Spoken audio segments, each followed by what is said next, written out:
Yes, Pillars of Snow. This is a review pun. Probably not, Walker. Hang on. I'm guessing you put it in the queue.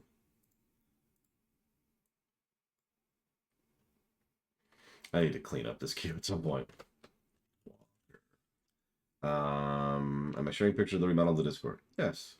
Advice on how to get Breath of the Wild to chest. The durability thing maybe bounce off it a few times.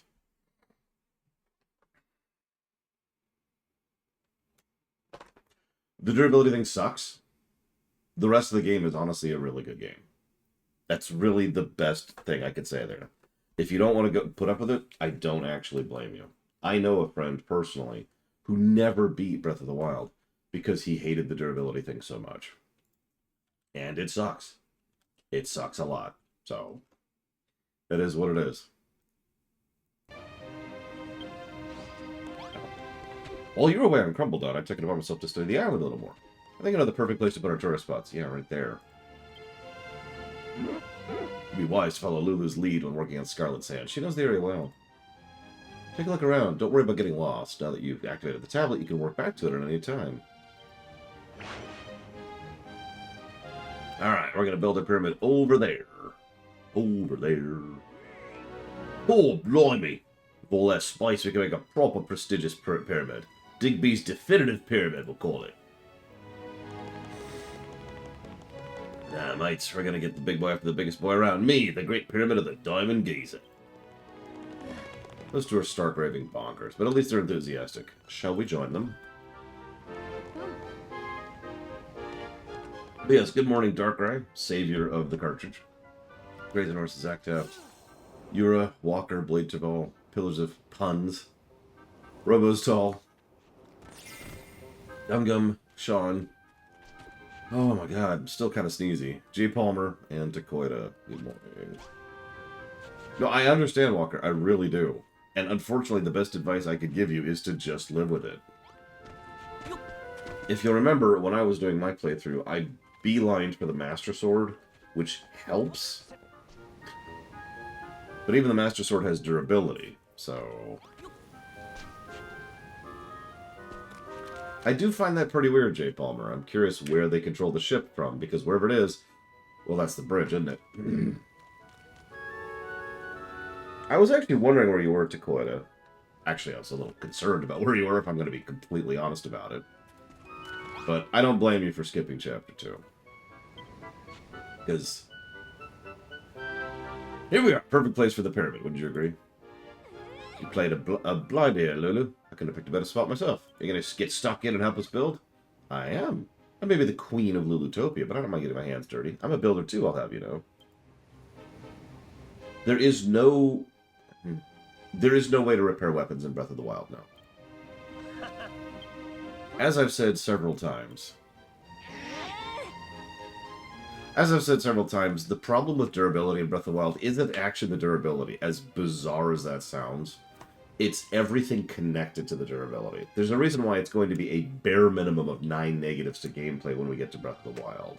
Because it's a lot of interconnected systems which just make the whole thing worse. Like, durability can work. I've seen games that have good durability. And I'll bring it up when we do that run. And there are games where durability is there, right? It's something you just brush over. But Breath of the Wild has limited inventory size, limited weapon selection, limited weapon availability, no repair functionality, and like 5 or 6 other things I can't remember right now. And it sucks. Hey, man. Don't have a cow, man. We're just here to watch the builder do the do. If we miss this chance, it'd be a shame, man. Is it possible to soft lock yourself? No. Because of one of the things... okay. Nintendo core developers, what I usually refer to as the core Nintendo team, are very good game developers. I would legitimately say, from a gameplay axis, they're the best developers on the planet. And I mean that. From a gameplay side. The thing is, they ran into a bit of a problem with the durability issue. Because they wanted to make sure that you, the player, could never be soft-locked. So, There is a gargantuan amount of enemies basically everywhere across the map that all drop low-level items because they themselves are low-level enemies. Now, you're thinking, oh, good, so it's pretty hard to get yourself soft-locked. Neat. But the problem with that is, if you're thinking about it, that means the majority of the weapons that are available are the low-level weapons. If you somehow decide to, if you run the well dry, what you are intended to do is go get a trash weapon from a trash mob to fight a higher mob, to fight a higher mob, to refill your stock of weapons. And that's honestly just busy work at that point. Now, you're probably thinking, oh, but you have other ways to do damage other than weapons. If you've ever played that game with any level of extensiveness, you'll know that most of your ability to do damage that does not involve weapons does very little damage. It's only really designed to do damage against trash mobs. So on the one hand, it is very well designed in that it ensures that you always have access to weapons, but because they didn't think about the extra layer of complexity they added there, instead, it's actually terrible. And it's all because they were just attached to this durability system, which, to be perfectly frank, they should have axed from day one. Or made a toggle. What's so special about the Master Sword? Spoilers would be the answer to that. But the summary is, it's a legendary blade that hurts evil. So that's the summary. It'd be a shame, man. Or woman. You won't even notice we're here, man. Carry on with your plan, man. Okay. Don't worry, if they step out of line, I'll beat them senseless. You just concentrate on building the pyramid. Okay. Oh, let's start working the pyramid. Blueprint it up.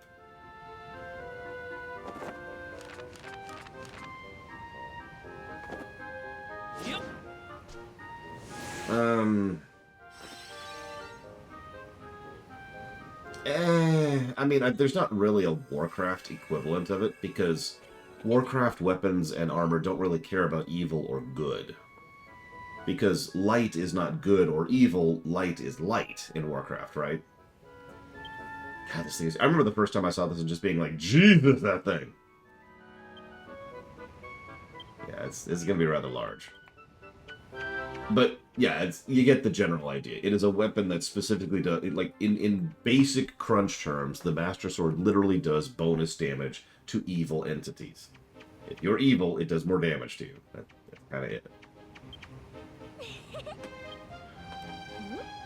It also is one of the only weapons that can damage particularly powerful evil entities, such as Ganondorf. Time to build the burial site.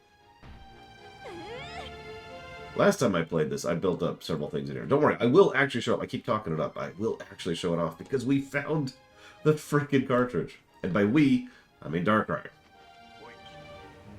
Pyramid ain't the only thing we have to do. We have to make an oasis. But this ain't place ain't nothing but sand. I think we can make an oasis. Turn that frown upside down, my dear. Whenever you get stuck, just call on your buddies. Okay. So yeah, this is how you can assign people with a residence register. So there's 3 areas, quadrants, to this place, and you can assign NPCs to one or the other. Good morning, Act. That's not the question, but good morning anyways. This is the home island. We actually will be going to island 2.5 next. Don't ask me. And after we do island 2.5, then we'll be doing island 3. 2.5 is not a short island, so we will hit island 3 today. I don't think we'll hit it in the first shift. The thing. Okay, register.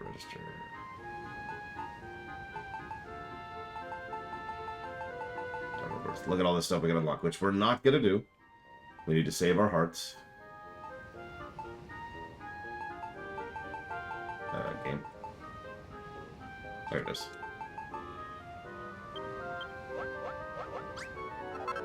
I would love to claim I came up with the term Island 2.5, but no, someone else came up with that. Yeah, sure, I'm 1,000 down and like 20 up. Is that the residence register? Have you figured out how to use it? Yes. Here's a tutorial. So, beardy bloke and nice girl with the specs.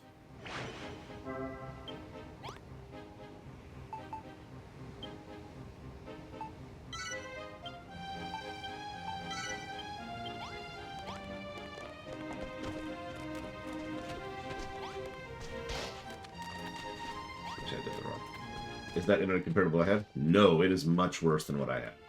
What I had was 2,000 down and 2,000 up.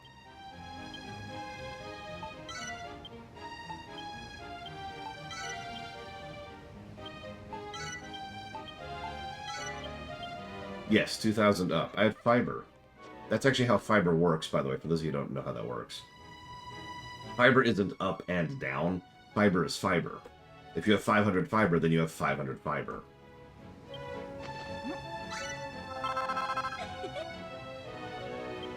That's it. That's how that works. Really? Dark? That's funny. Um...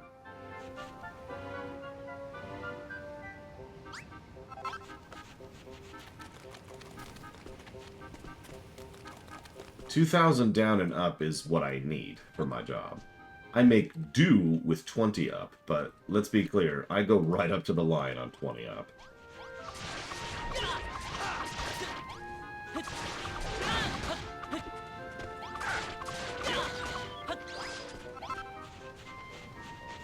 Yeah, no kidding, Crazy Norse.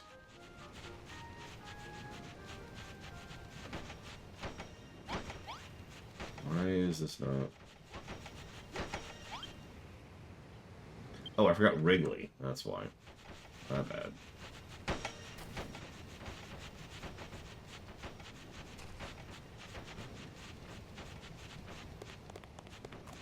Yeah, ISPs do so many scummy things. Did you know that $90, we figured this out, $90 of our internet bill is for stuff we don't need or use or want, but cannot remove from our plan?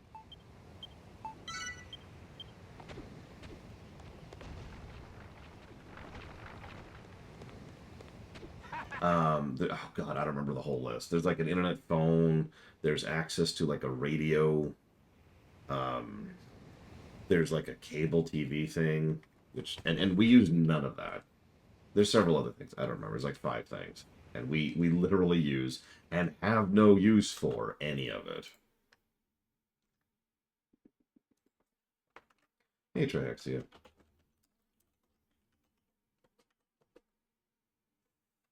Correct, Mike Kamano. A landline, which, sorry, I have to even use that terminology because, you know, where we're at. Thank you for being a part of the show, Zactat. I put that towards Marvel Ultimate Alliance 3. And I'll go ahead and just put it here, too. There we go. And the Resident Evil block.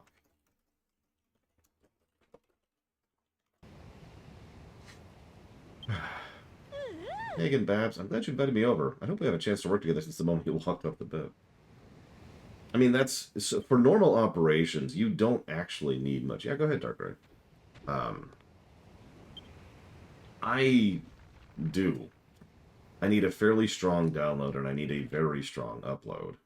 I need a good pipe, to put it simply, because I stream for a living, and I also do uploads for, you know, a living. It's worth noting, however, that when I say normal operation, I'm discounting things like online gaming. Just about any online game is going to substantially raise the requirements of the kind of pipe you need. And every additional person who is in your household who's going to be doing something at the same time essentially doubles that additional requirement, right? In fact, one of the biggest concerns we had when I moved in is that, because he works at home and I work at home, if the internet was going to be sufficient for both of us at the same time. And the answer is, kind of. We both have to be a little bit specific about when we do certain things. If you ever wondered why my uploads to the YouTube VODs have been a little bit more inconsistent instead of immediately after a stream ends, it's because I can't just upload whenever. I have to actually time it now. So, that's fun.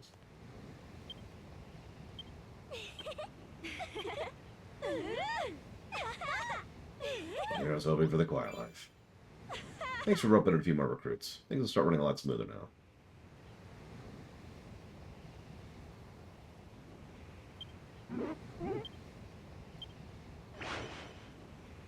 There is no fiber strung here. So it's actually kind of physically impossible to have fiber here. Come on, Gabe.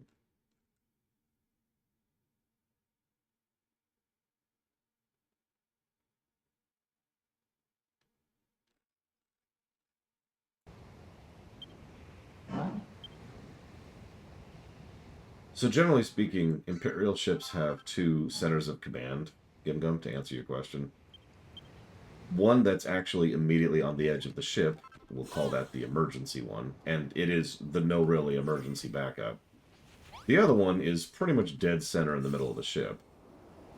That one relies on a whole lot of electronic stuff in order to be able to function.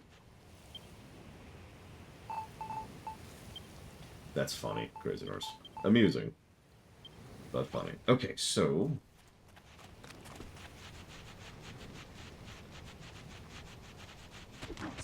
Sure, the way it works is it has infinite stuff. I don't see an issue here. Okay, so let's do this. There's no lore explanation. This is Dragon Quest. There's not a lot of lore explanations in Dragon Quest. I remember spending so much time doing this. Making all the green.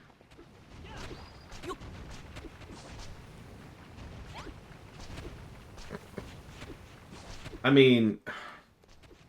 So, okay, let me explain a little bit. If you are at the point where you have to visually, physically look out a window to command your spaceship, then something is probably wrong. Or you're doing extremely close-range space battles, both of which are viable answers to that question. Here's the thing. First of all, in the extant, most space battles are very close-range, for reasons I'm not going to go into right now. Second of all, there is such a thing as an emergency backup. I am speaking. The engineering side of my mind insists that there really should be a no really backup system. There needs to be something where there is the ability to look out a window and do something, even if it's just for a very, very, very basic tow or tug situation. So that's why the Imperial ships tend to have the actual physical window at the edge of the ship control center. Because that way, at the very, very, very least, in the worst case scenario, there is something you can do to be able to tell what you're doing and where you're going.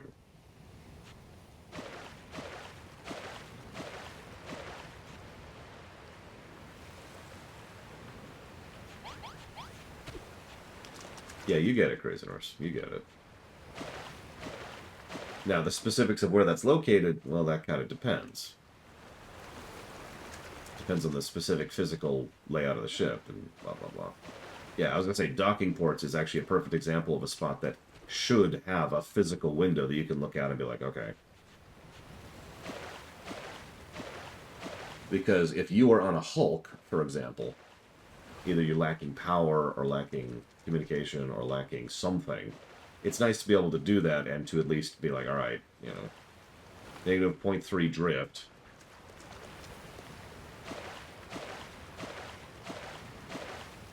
I don't even know what that is, Zacteft, but it probably looks pretty cool.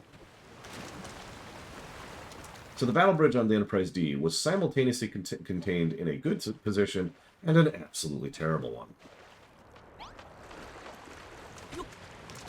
Can you guess the difference? Excuse me. So on the one hand, it's functionally in the middle of the ship. Nice and nestled in there. But yeah, exactly. As soon as the saucer separates, it suddenly becomes a terrible, terrible location. In fact, actually, to be very blunt, the mere fact that the ship can separate means it's a terrible location, because not only is it on the top of the ship, which is the immediate problem, but you're also putting it right next to a place that regularly docks with another part of the ship, which has every problem with it.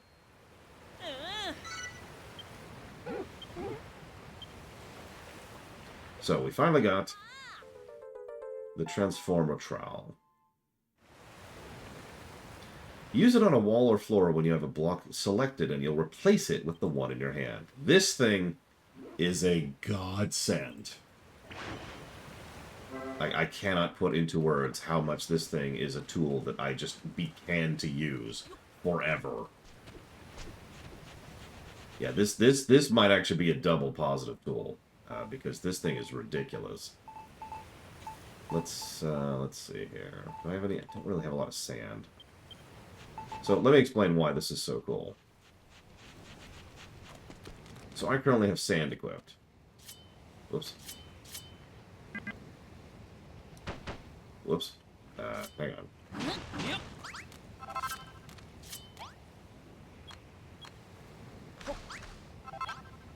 So,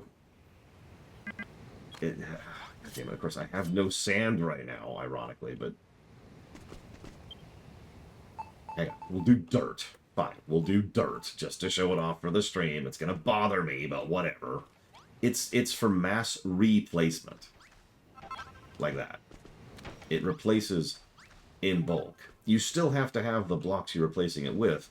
It still harvests the block that's going there, but instead of like in Minecraft, or even in this game, where you smash, smash, smash, and then place, place, place, it just does it.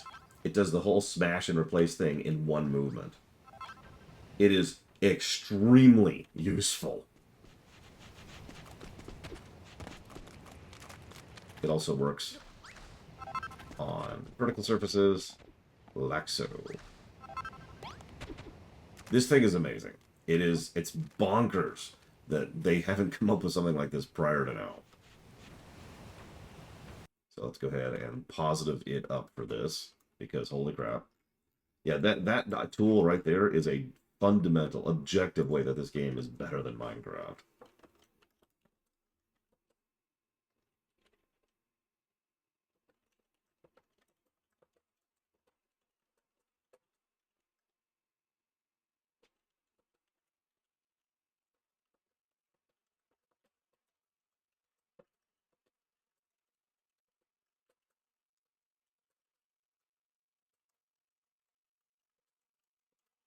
Yeah, the trowel is how I did terraforming from this point onwards. You see all this spoiled soil? When we get to my save on the Switch, you will not see any of this spoiled soil because I replaced all of it. I actually terraformed every freaking thing, and I did it with this damn trowel. It's crazy how much more useful this is than doing it the manual way.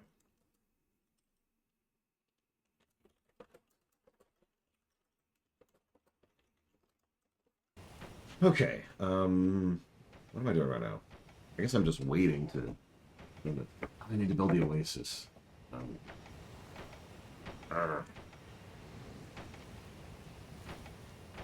Exactly, Darker, although most people here probably don't know what that is, but yes.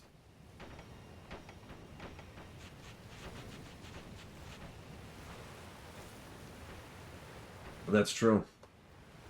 One of the things I used to do is I used to hit one of the random islands, just the randomly generated islands, and go grab hundreds and hundreds and hundreds of a specific block type. And then I'd come back here and use them. That's how I got all the sand, actually. Because there's just not that much sand on this island. Okay. Green.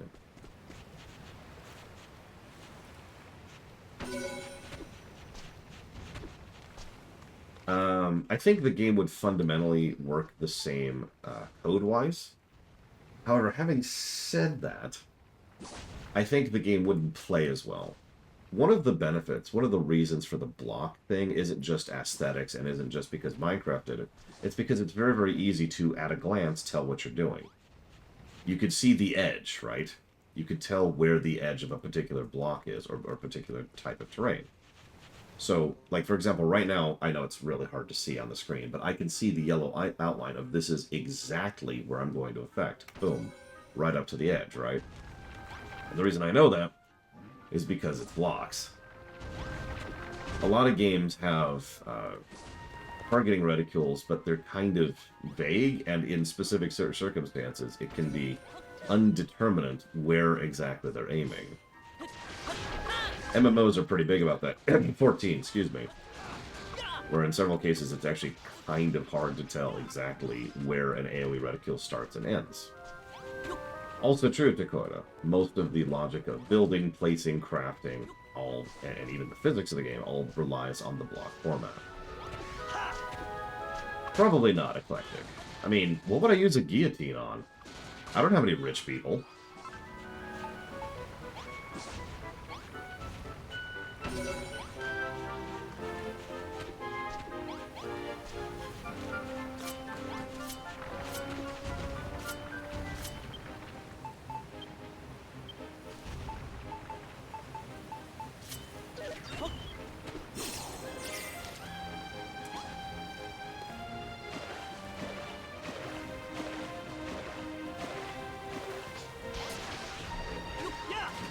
Oh yeah, that's another thing. This game is startlingly well coded, and one of the specific ways that this game is well coded is pathfinding. I guarantee you that if you decided to mess with the terrain and make it not blocks, that pathfinding would start to have issues.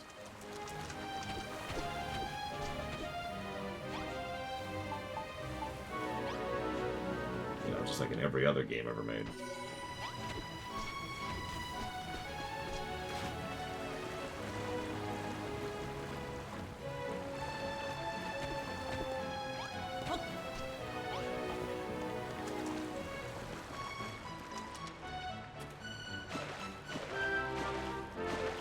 Listen, it's the best place to put the ships. Obviously, I don't have a thought about that. But I'd rather play the first version of Minecraft I ever played, which is the very beginning alpha, by the way. And I do mean the alpha. Like, that was so far back, there wasn't crafting back then. Or Dragon Quest Builders 1. That's pretty easy, honestly. I'll take DQB 1 over that. Perfect Star Wars Imperial Fleet concept. Okay, so obviously we need a picket line of filter ships, probably some Lancers, at least a couple of workhorse frigates, like the Carax is a good one. So some Carax, some Lancers. Go ahead and back it up with some carriers, real carriers, not Venators. Venators are cheating. Then we'll go ahead and have a screening line. That'll be actually the battleship front line, which is the VSDs, which in the EU were actually more built for fighting other ships because that's all they could really do. Unlike the ISD, which is a catch-all, a battlestar, effectively. The VSD is a battleship. It's there to beat other large capital ships. That's the VSD line. Then have maybe one or two ISDs as command ships and catch-alls kind of carrying the flag. And an entire range of, let's go with gunboats and TIE defenders. No, I take that back. Let's at least have a few TIE interceptors in there as a scout force.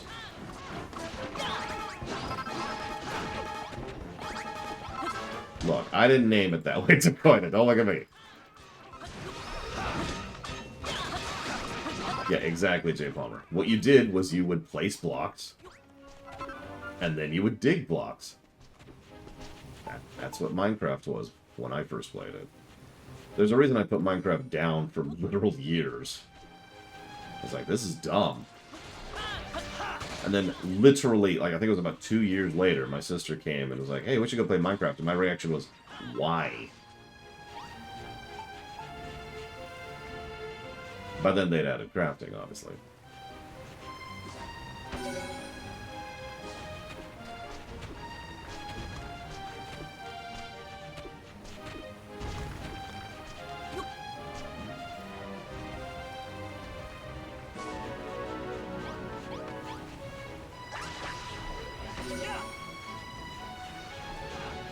Probably somewhere, Jay Palmer, but I don't know. And yeah, Crazy Nurse is correct. When I was actually sitting down designing the fleet for my own setting, one of the things I did was I sat down and was like, all right, you know, let's use some real-life, real-world applications. Why not, right?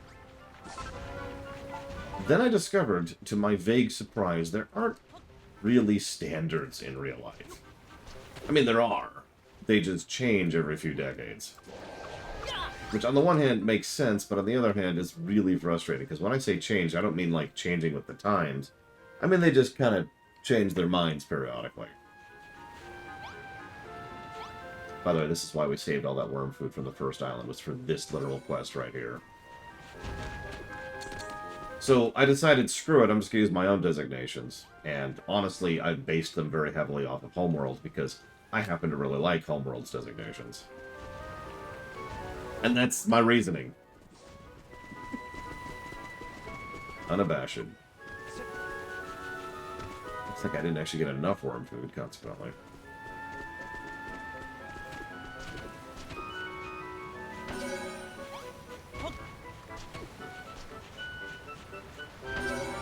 Yep, that's all of them. It might be enough. Probably won't be, though. We'll need like 2 or 3 more.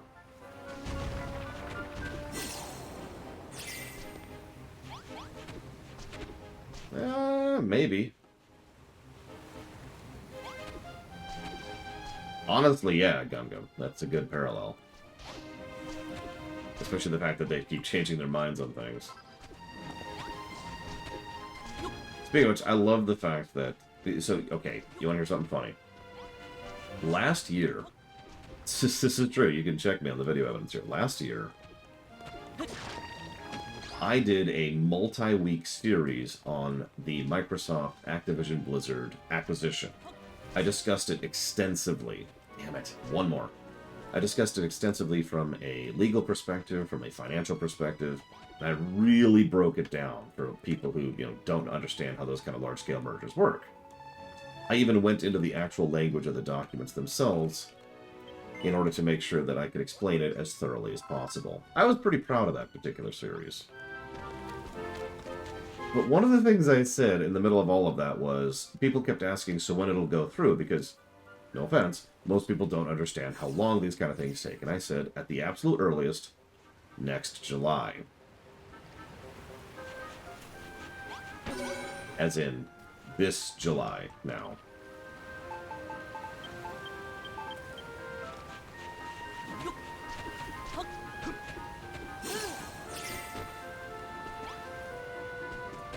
Look, let me have this, okay?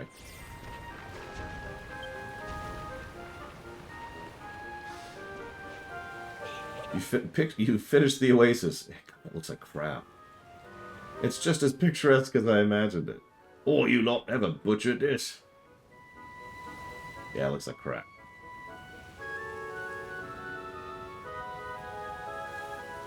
What's funny is the FTC already has a countersuit planned because wasting people's time and money in legal battles is the best thing to do. And Britain is still being Britain, but at this point nobody cares.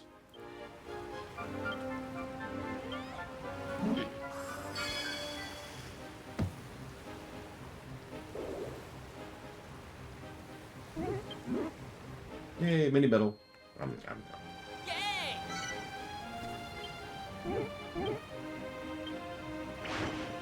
Oh yeah, we can actually boost the trowel later on. It's good to see everyone working themselves half to death for the Empire of Evisceration, but that just means they can still work twice as hard. Thanks, Nalroth.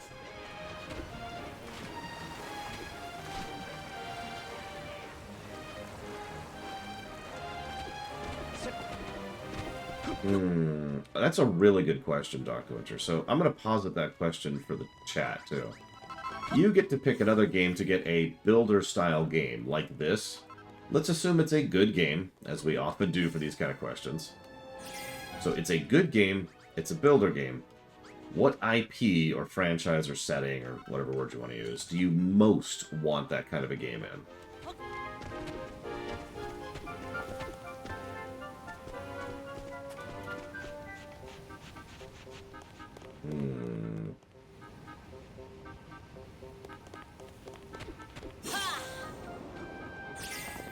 I gotta admit, Warcraft is really tempting. Especially if you add some pseudo tower defense kind of mechanisms to it. Think about it. Setting up bases and defenses, not by plopping down a tower, but by designing the terrain to interact with the enemy AI and the pathfinding and the type of units they'll be sending.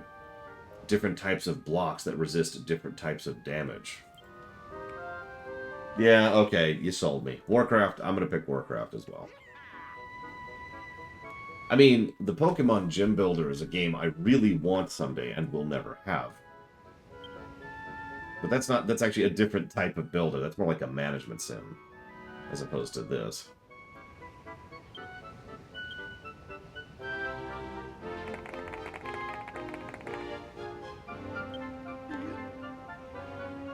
We need a bar nearby. Come for the pyramid, stay for the jiggers. I'm rather in awe of our new arrivals. They built this massive monument in mere moments. Oh, it ain't the first thing we built. An enormous glittering gold bar. How wonderful. Please stop cheering at me, Babs. We'd be enamored to have you, your majesty. If you love glitz and glamour, you'll love our mates Goldie Rocks and Jules. They're the fanciest fellas around. Yeah, when you have like a multi-trillion-dollar bar, too.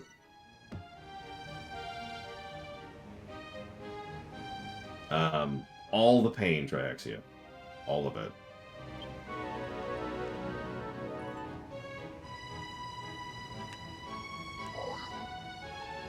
Watching you build is a real jam, man. Blocks went down with a slam, man. It was like magic. Look-a-zam, man. I don't know anybody who didn't do that, Crazy Norse. That's a good question. Have we written down the audio spam negative? I feel like we have not.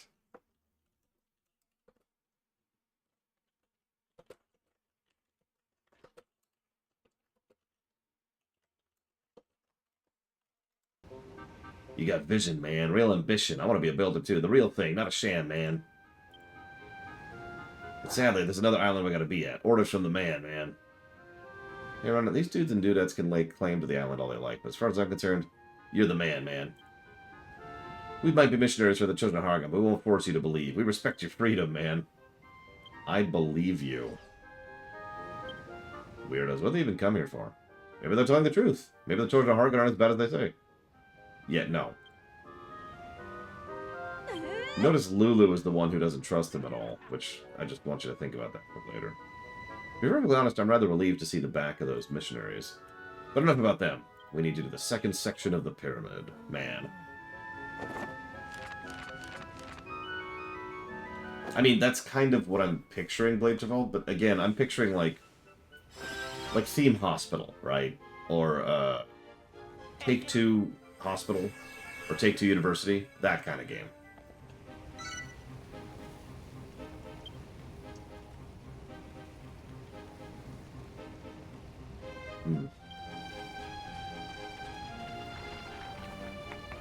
Nice one. It's another masterpiece. All right.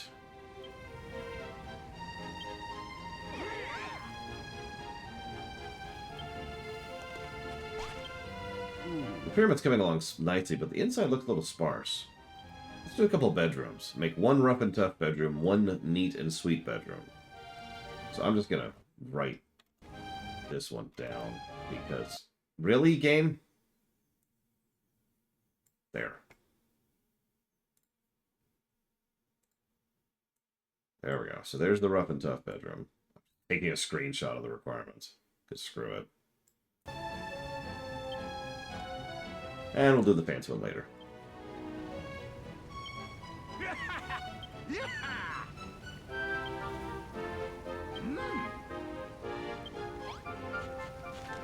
And he just flat out told you have to buy the recipe for that. So that's neat.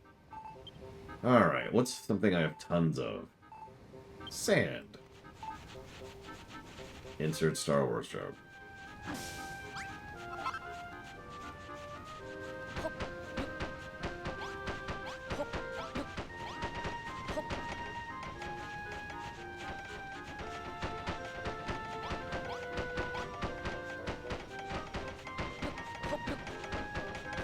I mean, the game's kind of irritating to screenshot, which is frustrating, especially in a game designed around, you know, building. I mean, I would be down for a Final Fantasy game of this style. No joke. Like I said, the problem is you asked me which one I would want the most. If I was going to be greedy, I could think of several things I would want in this style. I was going to say, several individual Final Fantasy games lend themselves towards this because they have apocalypses or, you know, destruction on a large scale like FF2 or FF6 or FF10 would be another one.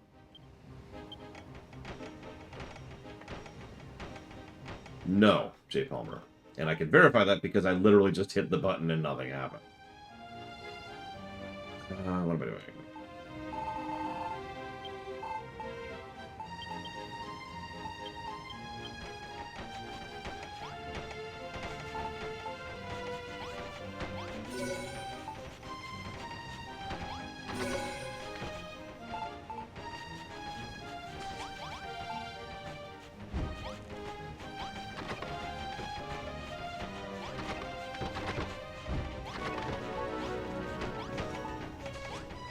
So this one needs Bottles, dumbbells, a barrel. I'm gonna need... Oh yeah, this is what Wrigley looks like when he's up in the air, by the way. Spider-Man goes up with Magneto and winning. Yeah, that's easy. Magneto doesn't really have anything going for him against Spider-Man. I mean, he has the nearby terrain, but the point is that Spidey himself is very agile and very predictive, and therefore there's not a lot Magneto can do unless Magneto goes full hog. And he usually doesn't. Yes, I know Magneto once removed the entire atmosphere of the entire planet. We're just gonna ignore that. Let's see, so I need... Hey, we actually have some real beds now. We're not going to make any of them, of course, because that's expensive. We need to think like a CEO here. God damn it. And that is the biggest reason why I get rid of the ants every time I play this game. Where was I? Yeah, he's powerful, but his power is magnetics. Right? Like, if you don't have something he can use... Sucks to be him. He's an old dude with nothing going for him.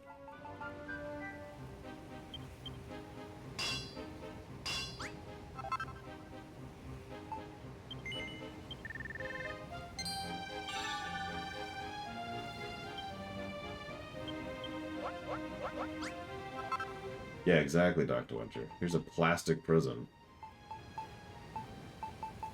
Don't even quote me the iron in your blood scene. Also, actually, while we're on the subject, even if you count the iron in the blood scene, remember, that had to be injected into him.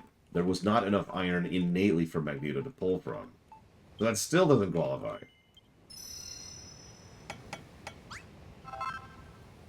Now, if you have braces, or a pacemaker, or something, then yeah, sure, but I'm pretty sure Spidey doesn't have any of those things.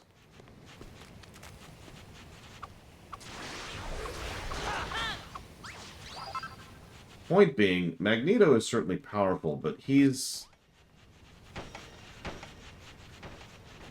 a specific type of powerful that fiction likes to do. It's when someone is powerful in their own specific element. And usually fiction likes to place them in situations where they can express that power, because obviously they want them to, you know, do stuff. We'll give this to Bigby.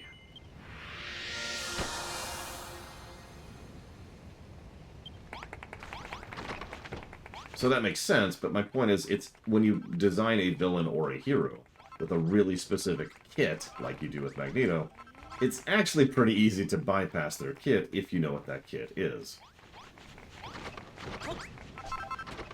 And Spider-Man is very fast, very agile, strong, durable, and has his predictive sense.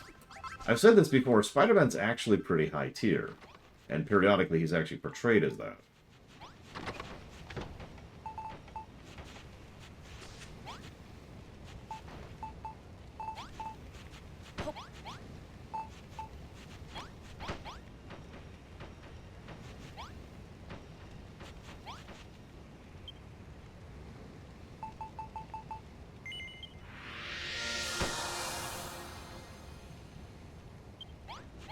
Yeah, Crazy Norse. I mean, I know there's the old example of, oh, you Homo sapiens and your guns, but no, really. One sniper could kill Magneto pretty easily.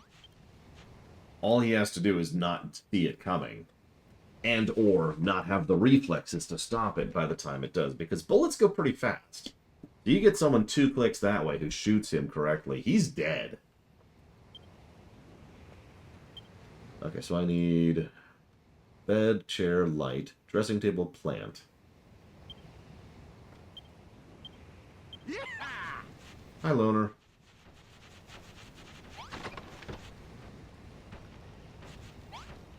Chair, that's what I'm missing.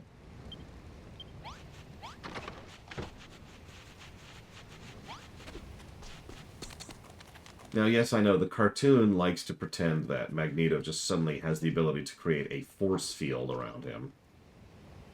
I'm not even going to dignify that one with a response. He just has the ability to put a force field around him. Sure. And he's immune to lightning because... Sure. And that's as much thought as we're going to put into that, because that's as much thought as they put into that. What can you do? I can manipulate magnetic fields. That's why I'm immune to lightning.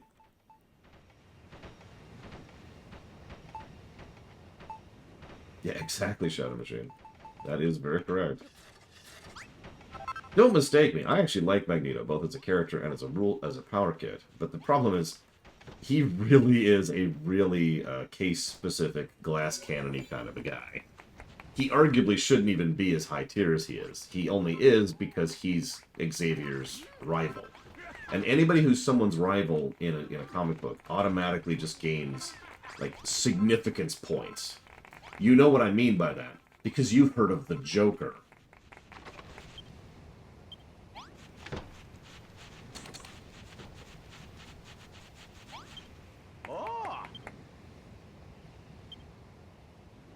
Anyway, while you were hard at work, I got a little chat, and they're a decent bunch of lads and lasses. We had a pub. A pub, yes, yes. We must build a pub.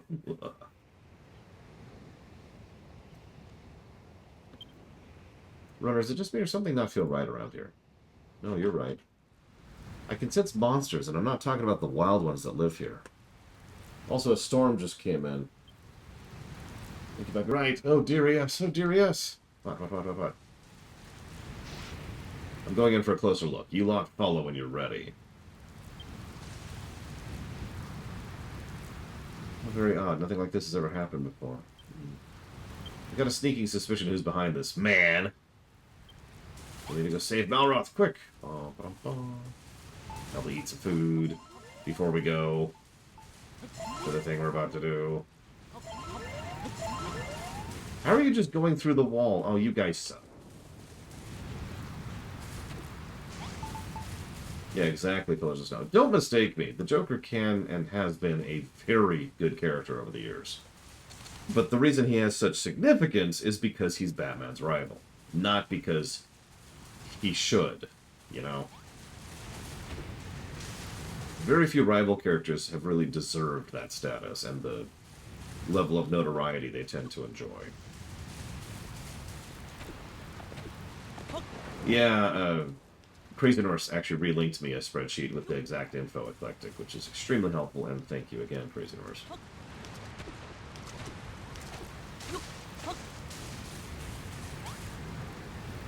Hey everyone, get a load of that. Is that a ship? I can hardly make it out in this murk. Yeah, and I'd say it belongs to the Children of Harga. They must be preparing to come ashore. I don't get it. What are the Children of Harga doing here? Why now?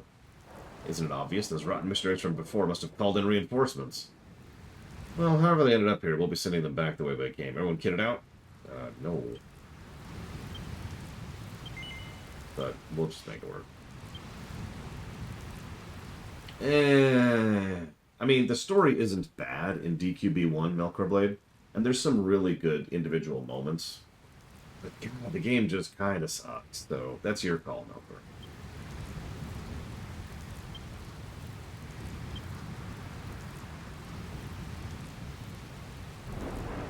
Hey there, Rudder, we're back. Sorry we had to scram, man. I said we'd stay out of your way, man. I said we'd never force our beliefs on you, man. But that was a sham, man. We're back to give this island a slam, man. Wham, bam, thank you, man. Being a builder's bad, man, so we're gonna shorten your lifespans, man.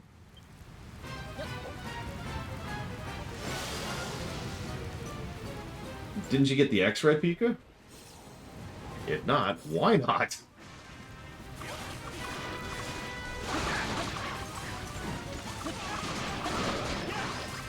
Yeah, take a drink. You just got a thing. You're just chugging. You're just chugging. Oh my God, Raven. I asked for pictures, but you know, I understand the irritation it is to take them. I'm still gonna ask for pictures, just you know.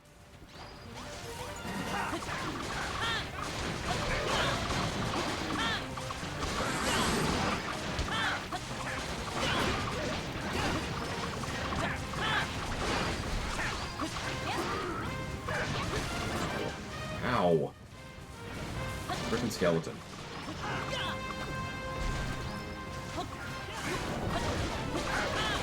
Yeah, what's funny is most of the time when there's a game and then there's a substantially improved sequel, expansion effect, there's usually, like, it's kind of deliberate, right? Like with Suikoden, or with Final Fantasy, or with Mega Man, or Mario. But in this case, they just made DQB 1 because they thought it'd be fun, and then they took a lot of player feedback, and then said, okay, we're going to implement all of that, and now we have DQB 2.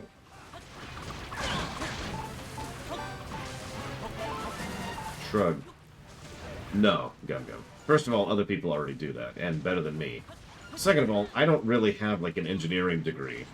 I have some basic knowledge of engineering, but that would just be a layman's approach, and nobody wants to hear a layman talk. Gotcha, Pika.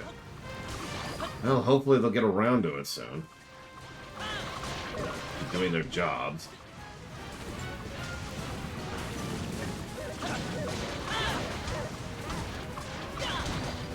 Oh my god, okay, I'm just getting Shrek'd here.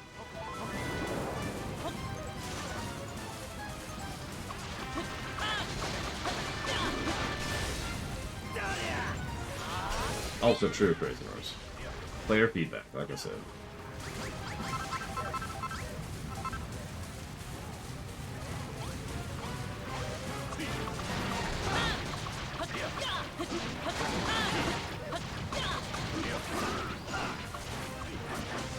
God dang.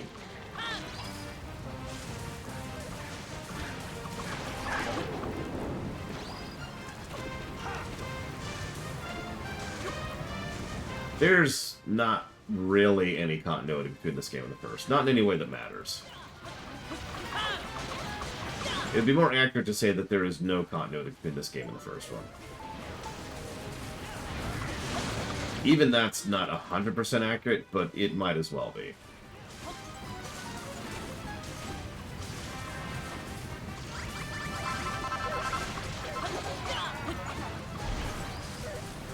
Now, this game has a lot of continuity with Dragon Quest II.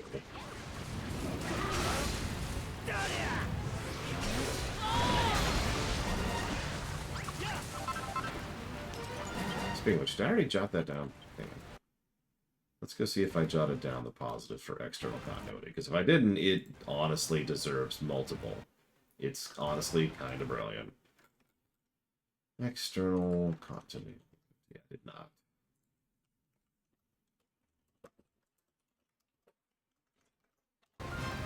Okay. Oh yeah, that's another thing.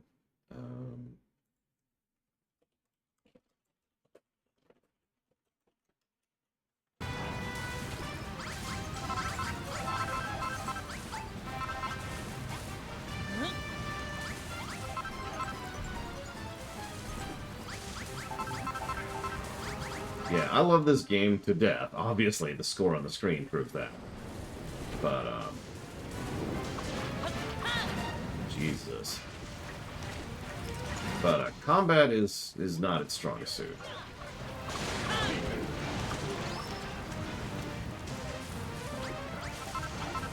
It's funny, because this is probably going to be a longer game than XCOM 2. But I sincerely doubt I'm going to get bored of it. In fact, the biggest thing I've had to resist is the urge to play it longer.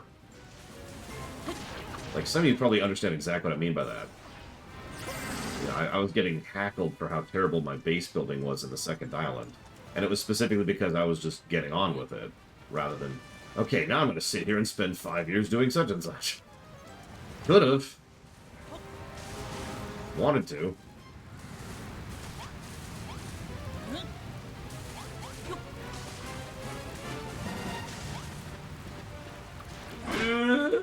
Oh, Jesus.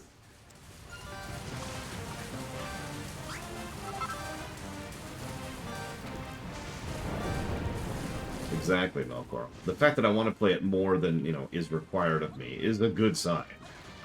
Unlike XCOM 2, which I was just like, can we get on with this, please? This. Go.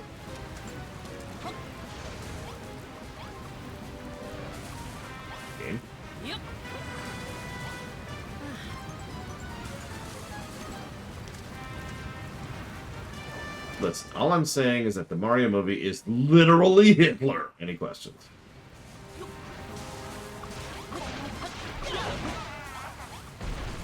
I mean, I kind of said all I had to say about that movie. It was enjoyable for what it was, but it was kind of a bland Illumination movie.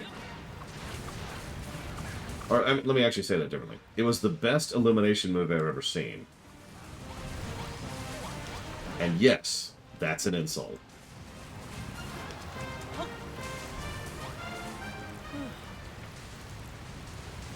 Damn it, Crazy Horse.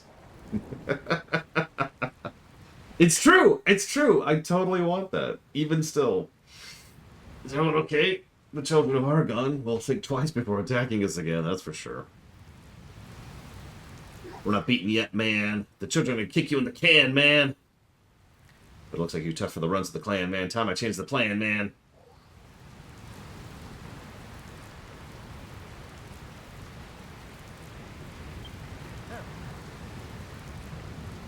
Jack Black. Got him. Alright, that ain't much to talk about. The monsters, the builder's the boss of the islands. Here's the plan. Take him down. Win the crown, man.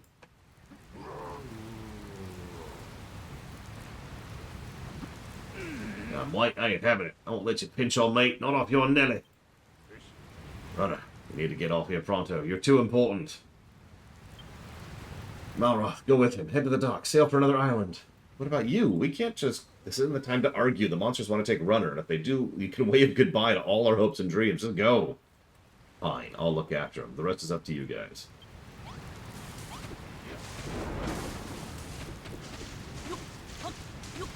This is an interesting plot point in the fact that it actually makes a weird amount of sense.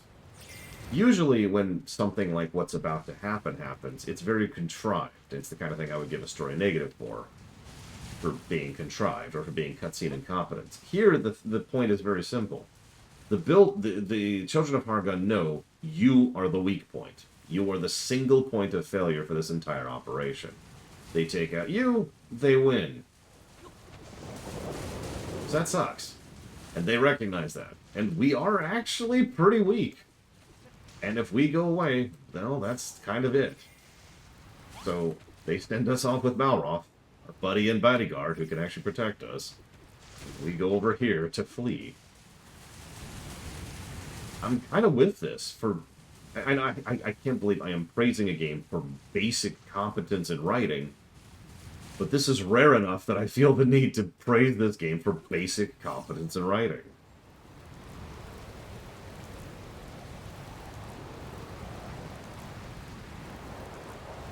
Don't be escaping that easily, flesh face. It's an ambush!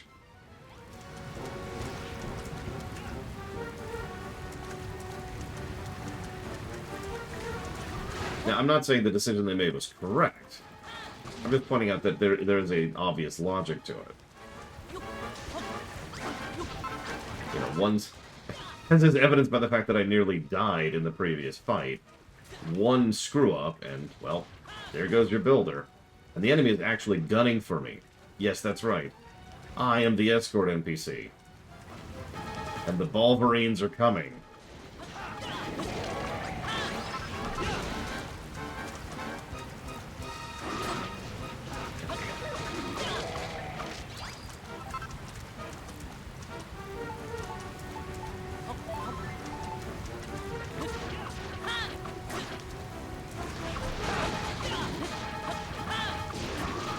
Yeah, the first game sat mostly on the strength of its plot, weirdly enough. This game tends to sit more on the strength of its characters and its themes. No broken bones, but that's more than I can say about that lot. Rudder, Malroth. I take you'll be heading off for a while. It's for the best. The children of Hargon seem dead set on getting their grubby mitts on you. Yeah, the fact that they keep overemphasizing this, that's where some of that praise goes away, but... As soon as they see you're not here, I expect they'll be off as well. What about the others? Do you think they'll be safe without us around? You let me worry about the children of Hargon. You just concentrate on protecting Runner. Do I think Dragon Quest Builders 1 has a better story than 2? No, not at all. But that's by my definition of story. You probably mean plot. So do I think Dragon Quest Builders 1 has a better plot than 2? Still no. 1 just focuses on the plot more.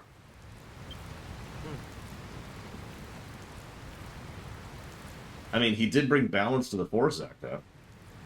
That's canon, by the way.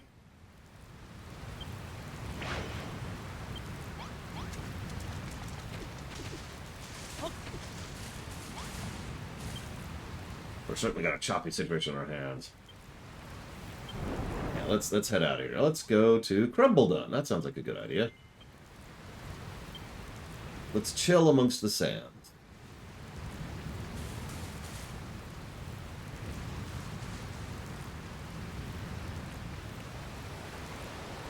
Thank you to Basemaster.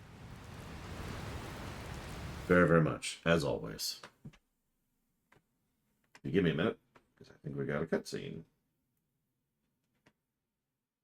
Maybe, okay, fine, I'll do it while it's loading. Towards Triangle Strategy, Starfield, and Pokemon Arceus. Thank you.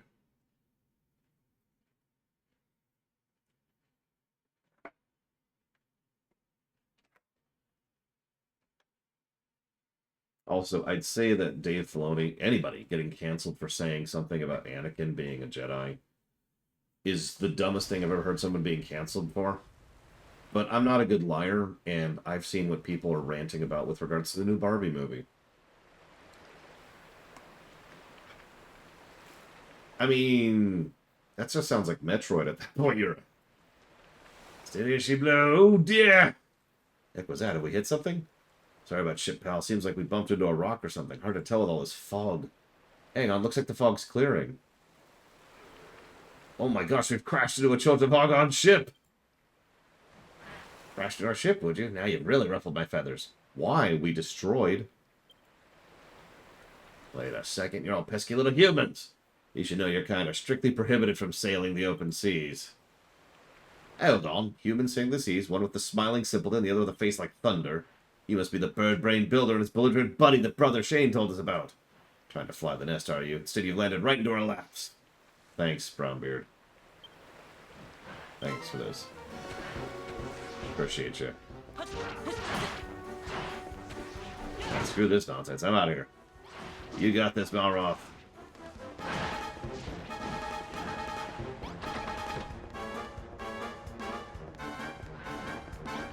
Just look around, come on, me. We don't like your kind around here.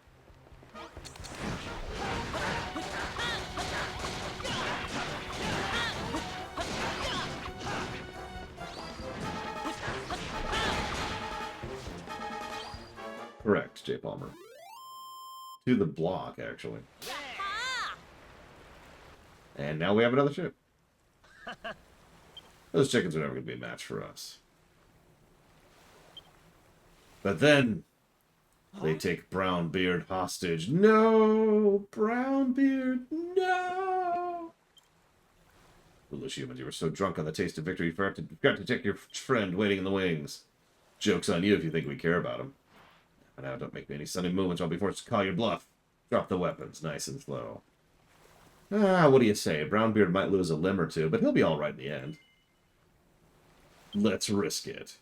What? Don't send me up a canal with an oar, please. But thou... This is but thou must in a nutshell. If you've ever wondered what but thou must means, this is what but thou must means.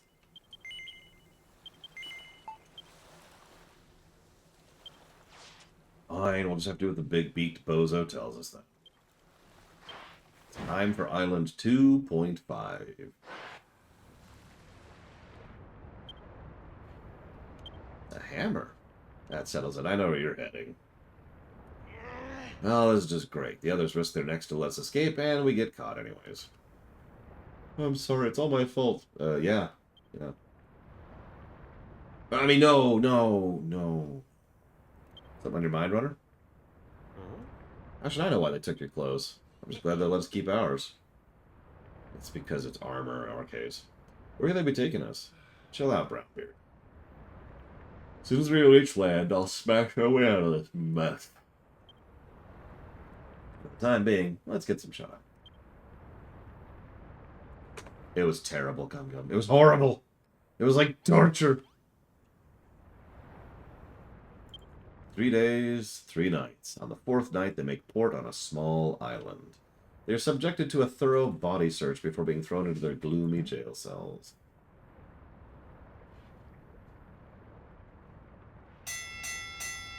Out of bed, you bone-idle bludgers. Time for morning roll call. So, this whole island is a Princess Peach section. Now, you're probably thinking, wait, what? But you're still playing as the same character. Yeah, but that's not what makes a Princess Peach section. A Princess Peach section is when a game decides to have a little side segment, short or long, where the gameplay and the functionality of the game fundamentally changes. So what you're doing is you're playing something rather different.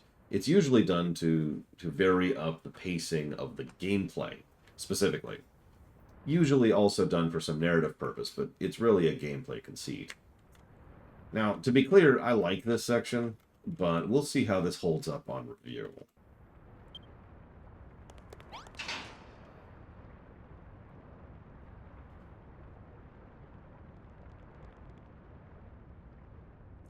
Hello, you two new? Oh, you poor things.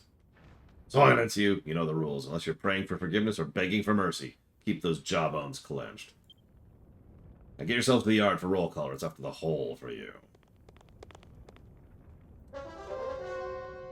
Also, I get really, really tired of that horn beat that just played. Da-da-da-da-da-da! It plays every time the song restarts. And I get really sick of that. Having said that, I will agree by memory with what everyone else said. This is a little bit too long, so we'll probably give a negative for padding. Even if we're going to get a positive for pacing, which I know sounds strange. Good to see you again, partner. This place is pretty swish, huh? We got separate bedrooms and everything. I wonder what happened to Brownbeard. Oi, boyheads, time for morning roll call, not idle chit-chat. Move your bony backsides. Oh, and from now on you can forget your old names. From now on you're number 6207 and 6208. Go on, clear off, or you'll have me to deal with. This guy's already on my nerves. Whatever, let's do what he says.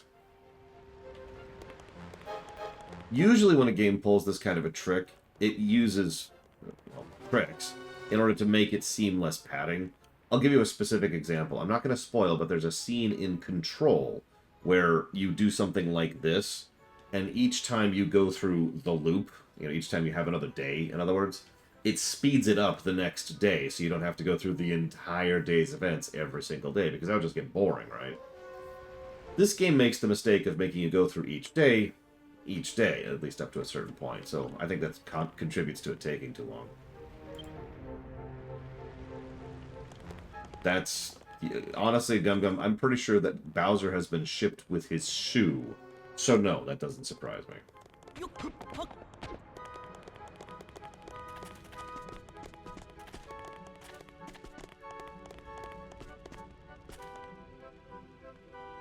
Number 6207 and 628. You're late. Keep this up and it's off to the hole. This is your final warning. Right, that's everyone from Block 3 accounted for. Let another day of bone-breaking rehabilitation begin. Oi, Twiggy, what are you yapping on about? 6208. I do not expect you to see that job on yours moving since you're praying for forgiveness or begging for mercy. Drop the act. I want to know where we are and why. Yeah, you'll find out soon enough. Go away with the both of you. You got a long day of rehabilitation ahead of you. Any funny stuff, off with your heads. I wonder who will give me a straight answer. Come on, let's go see what the other prisoners are up to. This is what the island looks like, by the way. Nice place.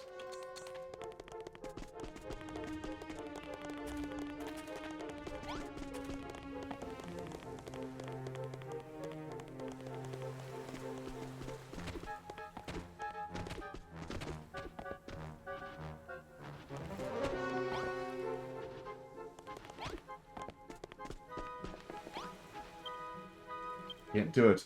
My family treasured this goddess statue and everything it stands for. There's no way I could destroy it.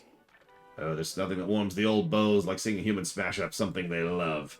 Come on, move your lazy bones. I haven't got all day. Don't try anything funny. I got my eye sockets on you. See, the boozette was the perfect one. You're late. 6207. I heard about you. Sources tell me you're a builder. Is that so? An honest one at that. Very well. You shall work the field. Hold on, I don't get it. Aren't you guys with the Children of Hargon? Spit it out. What are you up to? Why are you making us do this? Silence! You should know by now prisoners are only permitted to speak when praying for forgiveness or begging for mercy. Now go plant 16 cabbage fields. That's, okay. Sure. Whatever.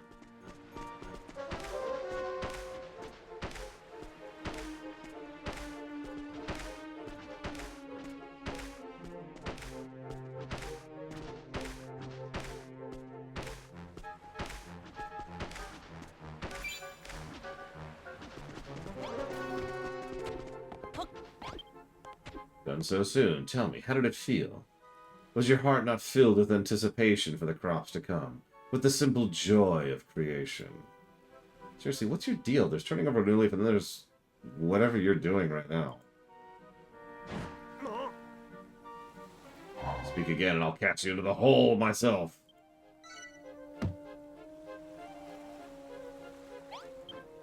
Now where was I? Ah, yes. It's time for you to experience the joy of creation once more. Go ask 784 for 16 more seeds to plant. Away with you. Okay. Where do you think you're going? Oh, you're new inmates, are you? What was your number again? 6207? Good to see you've embraced your new name. Feel free to forget your old one, because you won't be needing it again. I suppose you're on the way to meet 784? She's in the storehouse.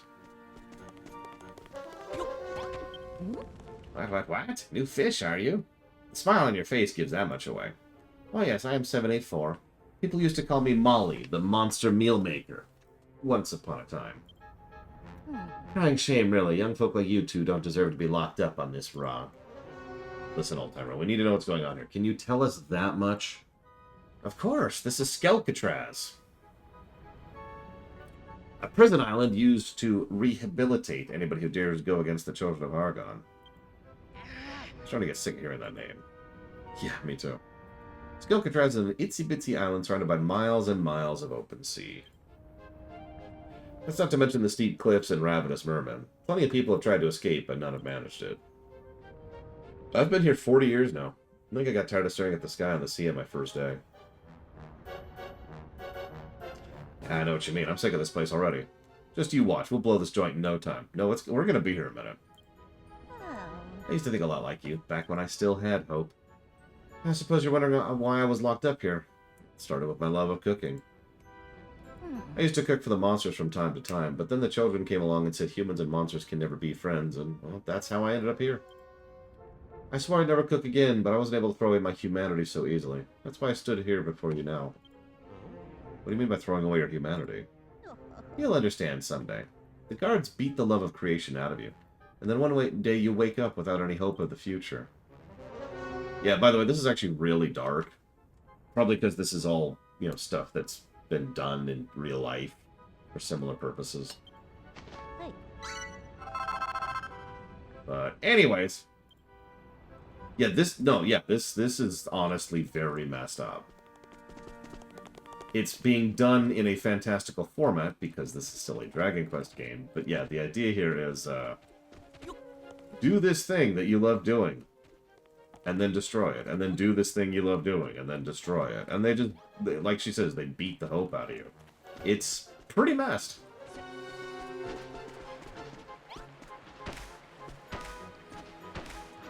Anyways, in more positive news, Gum Gum says something about what I understand why Luigi is the butt of jokes.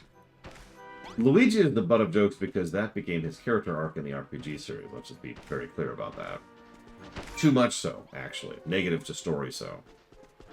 Having said that, anybody who calls Luigi a coward is a moron who doesn't understand Luigi as a character. I trust you've planted all the seeds? Well done, but I would expect no less from a builder such as yourself. We have re-educated many an unbeliever over the years. What in the world? Ah, okay. I do not recall ever encountering a fully fledged builder amongst their number. I look forward to seeing how your rehabilitation count progresses.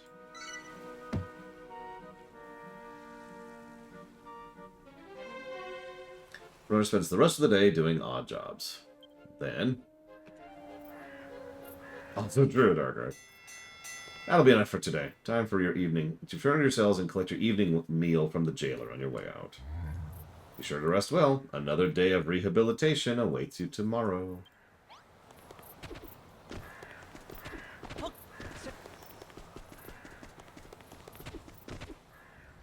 Well, well. 5932. Here's a veritable feast for you. Ah, 6207. Here's your meal. Cabbage. 6208. Here's yours. Eat it up, or you'll be nothing but skin and bones before long. I can do without for a while. Here, Runner. You should have mine. Is it possible there's not a single bad bone in your body? How nice of you.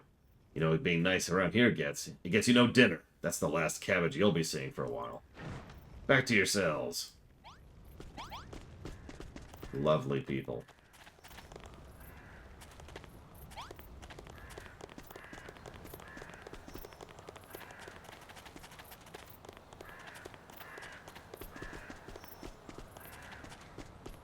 I mean, you don't gotta tell me, Gum Gum. I've defined Luigi several times. I'm the one who gets irritated when people misdefine him.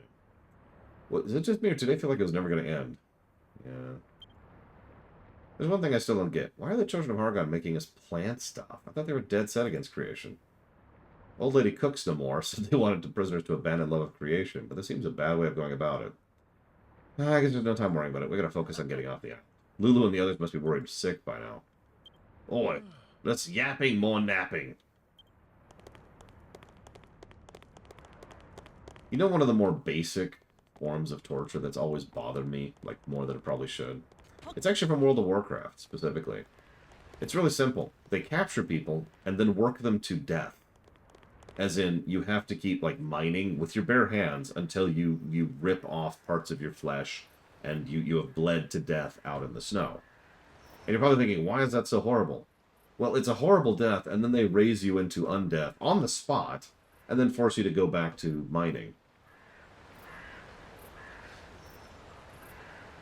I don't know, something about that always bothered me.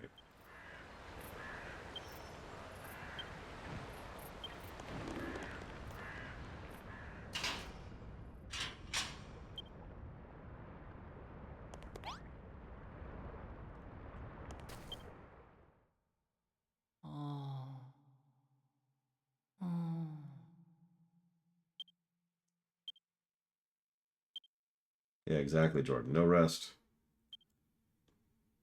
If you pass out from exhaustion, you die of exposure. And then you get up and keep working. So, 4 days passed.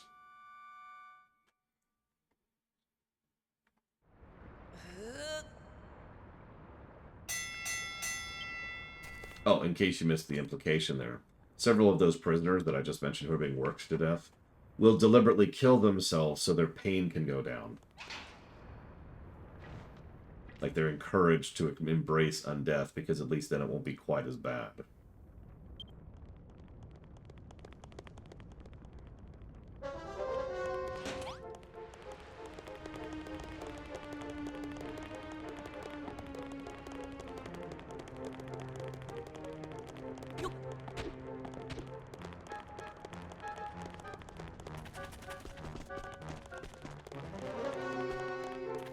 Those horns. Alright, that's everyone for Block 3. Yep. Go make stuff.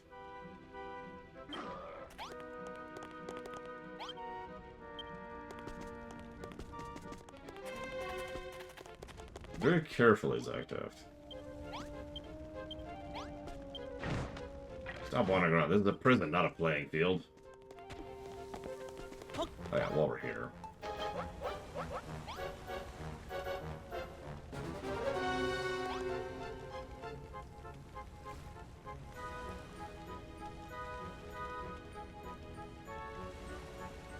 Tears of the Kingdom has actually already been added to the Zelda block, but I think that the site's not up to date because we're working on a new database system for the site, and by we, I mean ISE is working on a new database system for the site, and I'm working on something else, which is a Band-Aid solution.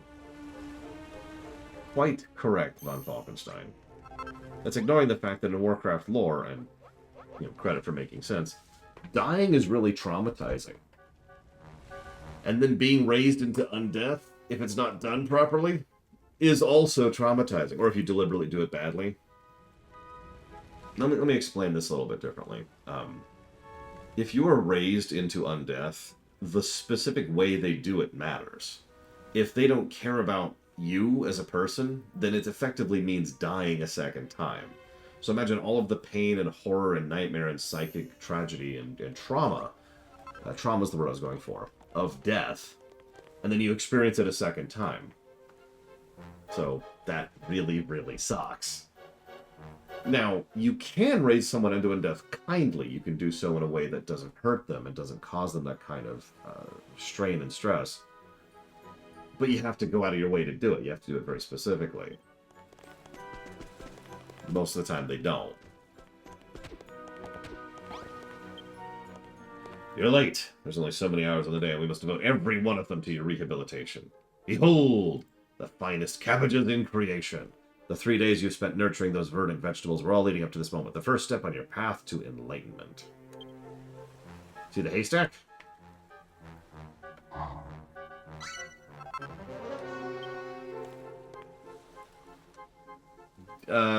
Depends, Lord Haremont, because sometimes they actually do raise you back with your soul attached. But yeah, no, generally speaking, do you care? Yes, absolutely, because it still hurts, and it still sucks. In fact, it's probably part of the reason. So, okay, we talked about this briefly. One of the reasons that most people who get raised up without their soul attached go evil is not because there's anything inherently evil with that. They're a new person, blank slate, but then they go through horrific tragedy, horrific trauma, and then they get forced into doing evil things by the person who raised them. Right? So, hypothetical situation, let's say that you die. Then you get raised without your soul, and someone raises you properly, so it doesn't cause you that horrible trauma, and you get raised by someone who's just trying to take care of you, the new you would then be a perfectly fine person. Make sense? Well, honestly, according to how Warcraft lore works, whether you are immoral, moral, or amoral is actually completely irrelevant to your soul. So, detached information, detached variables, right? So, if you were an amoral person before you died, you are probably going to continue being an amoral person with or without your soul. Actually, it is similar to a nobody situation. Exactly. Sorry, spoilers. I just realized that's actually a spoiler, but yeah.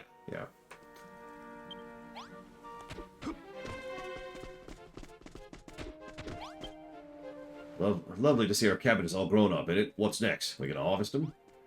I've never seen so many cabbages in my life. Let's not stop here. Let's go hundreds and hundreds of them. I wonder what the warden wants us to watch you do exactly. Yeah, exactly. Shadow Machine. It is an interesting hypothetical, though, because if someone raises you the right way and takes care of you the right way, even without your soul, it's still a person, right? Like, it's still a new person who could be a perfectly good, well-balanced, adjusted person, right? They never really explore that because Warcraft, like, looks at cool story ideas and then runs the opposite direction as far and hard as they can. But, you know, it's there.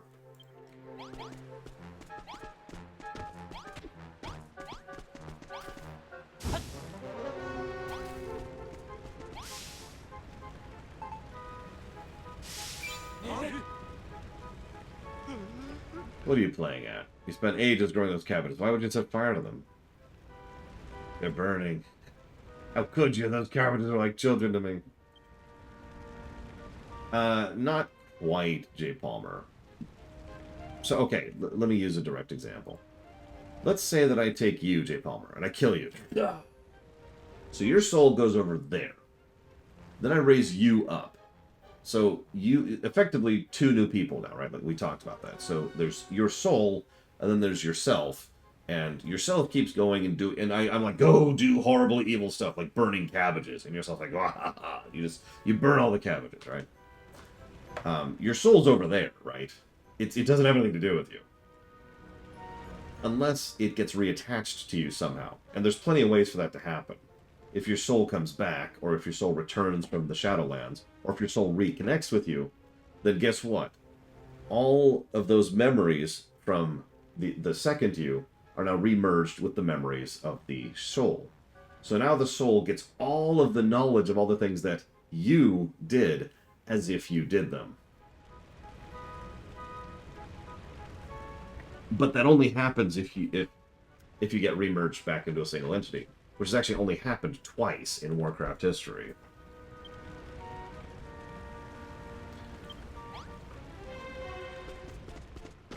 I wouldn't say Arthas was innocent, because he wasn't innocent even before he died. But Arthas was never Death Knight Arthas. That's the whole point of that. Kel'Thuzad, he's just an asshole. I'm just joking. Kel'Thuzad is actually a fascinating, interesting, nuanced character who was then destroyed by Shadowlands, and I'm never going to forgive them for that. But let's just ignore Shadowlands for a second. Kel'Thuzad was someone who, he was an interesting sort. Let's call him a true believer. Kel'Thuzad believed in the concept of undeath, that he legitimately believed that undeath was better than living. There's a reason he called it the Scourge. Not because it's some big, evil, horrific term, that's why they called it that in real life terms, but he called it that in universe because of what scourging means: to clean, to cleanse. That's what Kel'Thuzad thinks. That's the way he was. He was an interesting character, fascinating, but not legitimately malicious in the strictest sense of the word. He was far more dangerous than that. Oh, what happened to his soul became the Lich? Oh, Kel'Thuzad actually kept his soul. He never had his soul separated from himself. Like I said, they don't always separate your soul when they raise you into undeath.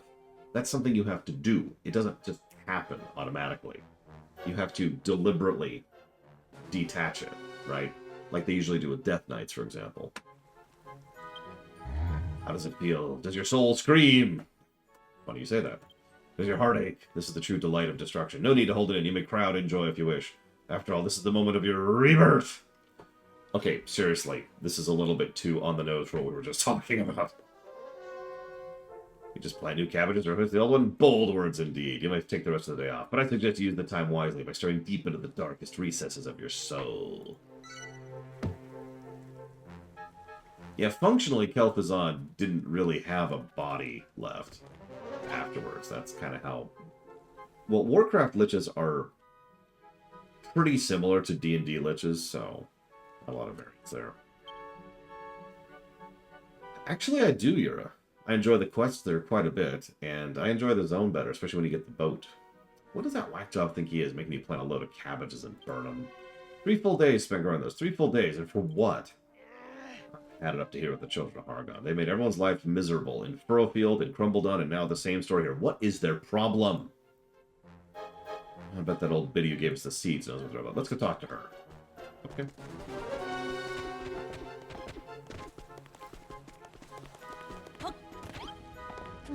Finally made you burn your cabbages, huh? That's what all this talk of rehabilitation and rebirth boils down to. Making you see how futile your acts of creation really are. Creation leads to it.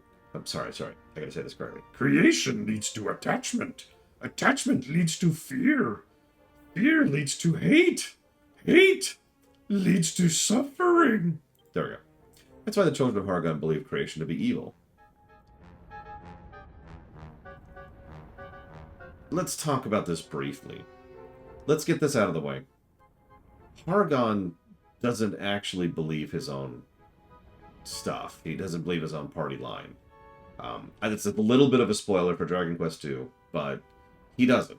His goal, his plan was always to level the world and then to rebuild a new world in its place. He was following the Lord of Destruction, Malroth, in order to accomplish that, but he didn't really believe what he preached, right?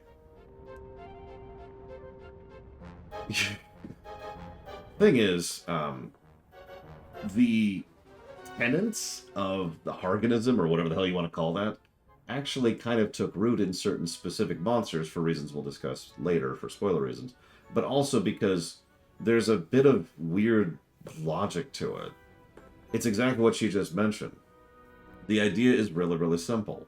Anything you make will eventually be destroyed, so why bother?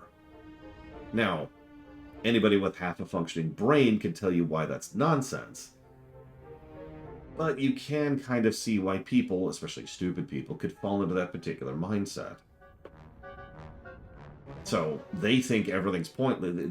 These people, these specific children of Hargon, the ones around these islands, they think creation is pointless because it eventually falls apart. Therefore, what's the freaking point? So all they do with all of their lives, the one thing that gives them point and purpose in their existence, is spreading this truth to other people. And that becomes the point of their lives. It's an interesting little circle. If they're so big on destruction, how do we smash their skulls and get out of here? That won't do you any good. I told you before, nobody's escaped this place, right? There's only 2 ways to get off this rock. Die, or hand your heart and soul over to the children of Hargon. If I meet this Hargon guy, I'm gonna have a word with him about his kids.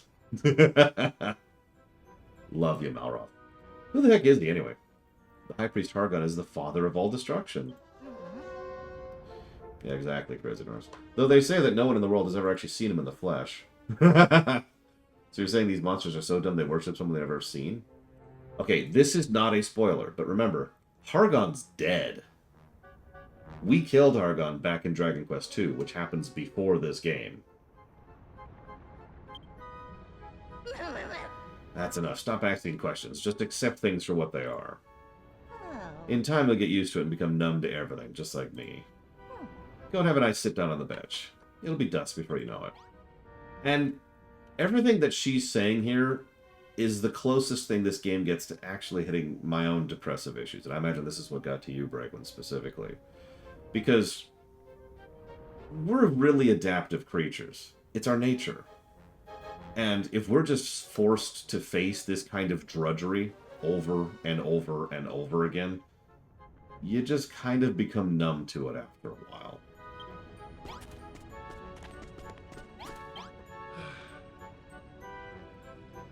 We're done to the way. We might as well kick back on the bench and wait for nightfall. Yeah, it's going away.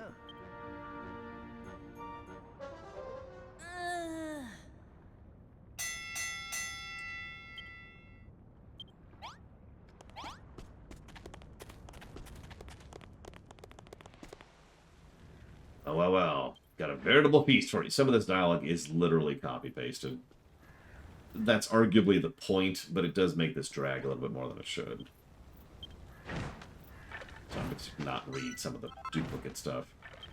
And Malroth has not eaten in 4 days. Now, he can get away with that, but I'm mentioning it because you'll notice his mood has dipped south very quickly, even for Malroth. In fact, honestly, if you've been paying attention, Malroth is actually a fairly positive, energetic person in general. He's usually just having fun and going with it and just, you know, yay, right? I don't have a better way to put that. He has... That's true, Chris. He's already not taking this very well. In fact, he's taking it worse than we are, canonically. I know, we're not really a character. But I mean, we've still got our stupid grin on our faces.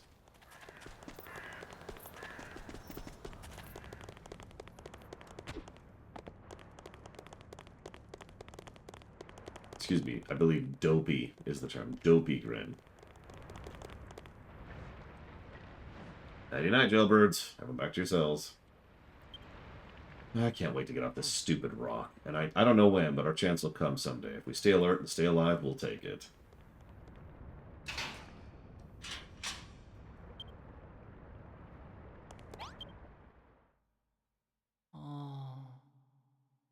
So pacing-wise, this is when things should really get, you know, thrown into the mix. We should start doing something different.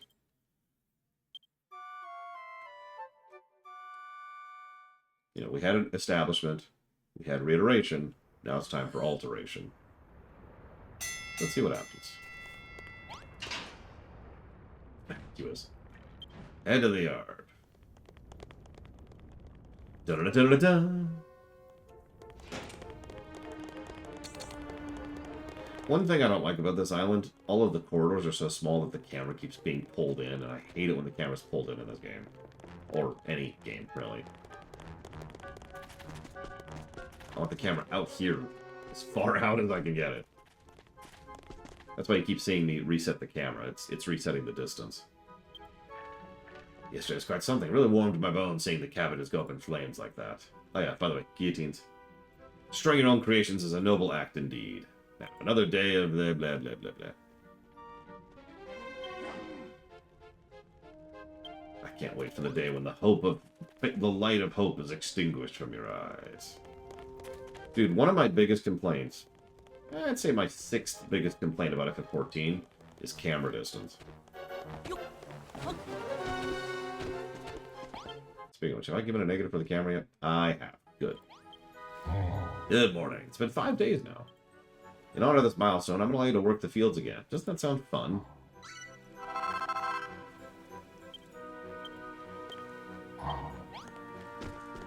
Okay.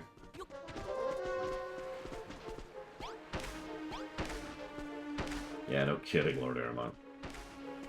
I have had a few people ask about Dragon Quest Syndrome, because they legitimately do not actually know how dark Dragon Quest games can really get.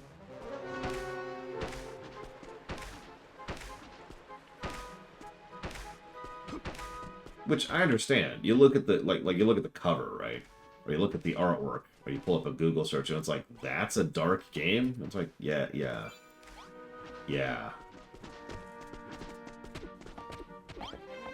I trust you have planted all the seeds. Splendid. You were so eager to burn them in glorious hellfire, you planted them in double time. I shall reward your efforts.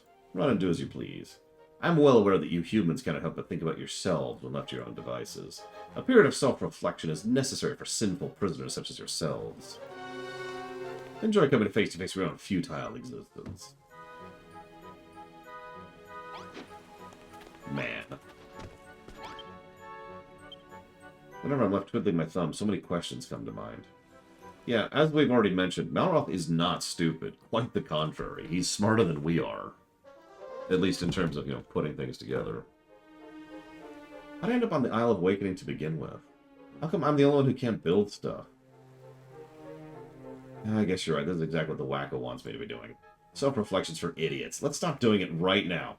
Agreed. Let's work out how we're going to get off this rock instead. One of the prisoners here is bound to have tried escaping before. Let's try asking for ideas. Yeah, sure.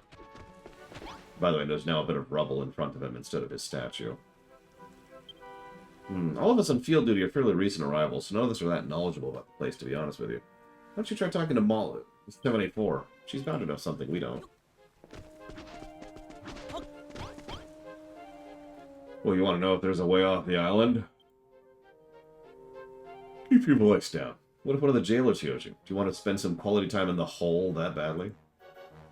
They say there's a crazed hammerhead they keep locked up down there. I definitely wouldn't want to share a cell with it, that's for sure. Anyway, I should get back to work. Stop distracting me. Can I be honest with you? I ain't really feeling it today. Lucky for me, I got just a thing to cheer myself up. I can't wait for bedtime. Yeah.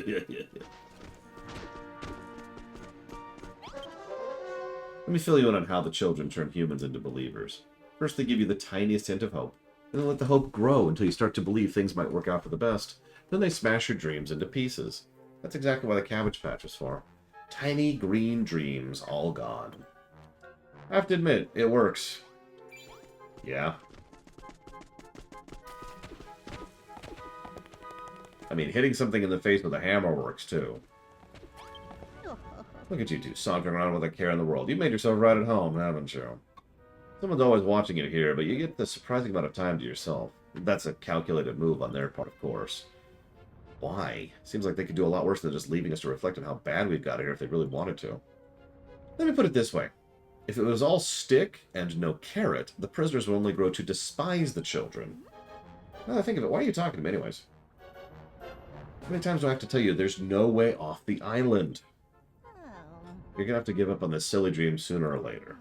You might be a builder, but you'll learn soon enough it doesn't bring you any benefits here. A builder? Who said that? A slime. Oh, it's just a slime. Didn't know you had them on Skelkatraz. What? Looks like it's taken quite a shine to you. Heaven knows why. It's because we're the PC. Let's try something out here. Take this. Wrangler's Ring. Yes, here and now is when we're unlocking recruiting monsters. Something that's a long-standing Dragon Quest staple. So much so that they made an entire side series about it. I've been keeping it hidden from the guards in case I ever needed it. It lets you make friends with monsters, providing you have monster munchies. Why don't you try giving them some monster munchies? I'll never forget when I spent literal days recruiting a metal slime in Dragon Quest V. Time well spent.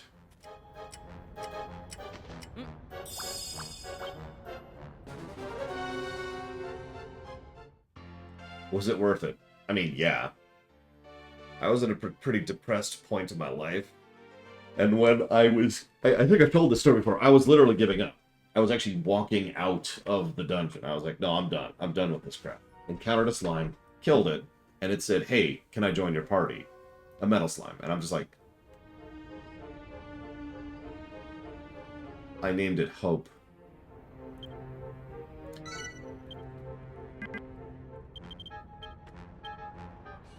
Well, that's an interesting way to make new friends, I suppose.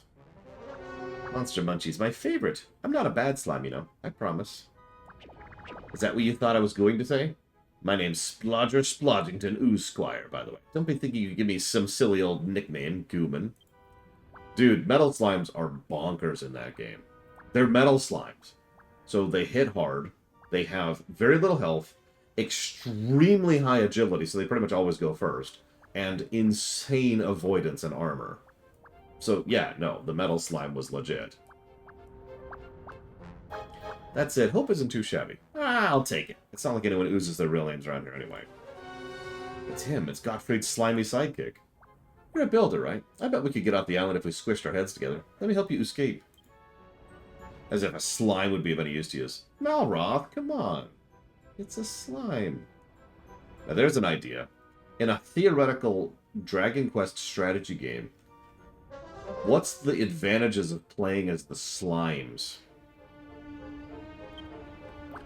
I think you'll find I come in very oozeful indeed, Mr. Malroth.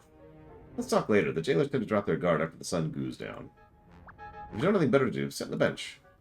Oh, one more thing. If the screws see me with you, they might think I'm up to no good. I'll squeeze myself into your rags. Yes, that's right. We are now wearing a slime. Didn't even know what was in there. Maybe the slime will come in handy after all. Ooh, diplomacy. That's a good idea. I like that. Slimes are able to get along with, like, everyone else, including races that other races can't interact with. I like that idea. Also, yeah, combining would be a good thing, because canonically, that's actually what happens, is slimes combine into king slimes, and metal slimes combine into king metal slimes, liquid slimes, you get it, you get it. There's like 5 or 6 different types of slimes in the Dragon Quest series. It's a veritable feast for you, and you get no food.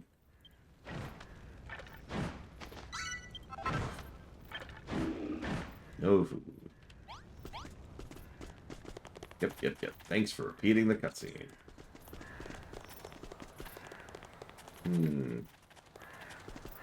Yeah, I feel like making it so that you can only... I'm thinking more like a turn-based strategy thing. I think like you have slimes, and you can deploy slimes, and you can only ever build or recruit slimes, but on the field, slimes can combine and upgrade into whatever you need for the situation. Orange slimes, or metal slimes, or king slimes, or slime knights, or liquid slimes. I think it's all of them.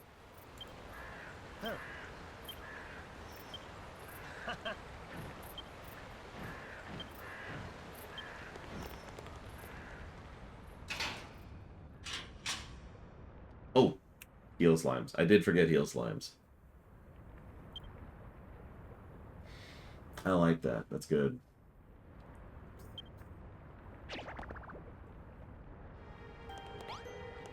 Yay, music. You want to escape from here, don't you? Then Betty Buys will have to wait. I know there's a slooper special secret somewhere in your cell. Take a good look around. Oh. Let's see. It's my slightly smelly toilet. Feel around inside? He doesn't find anything of interest. I mean, yeah, that's also gross.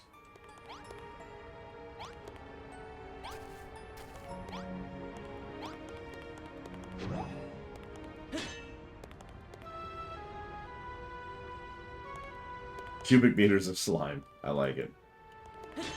How much slime do you have?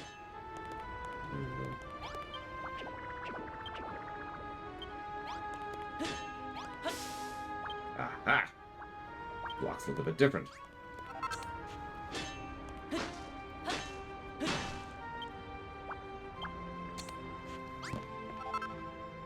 How is it down there?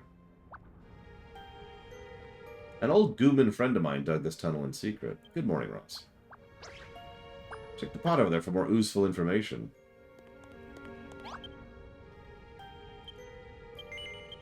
Yep, more spittoons.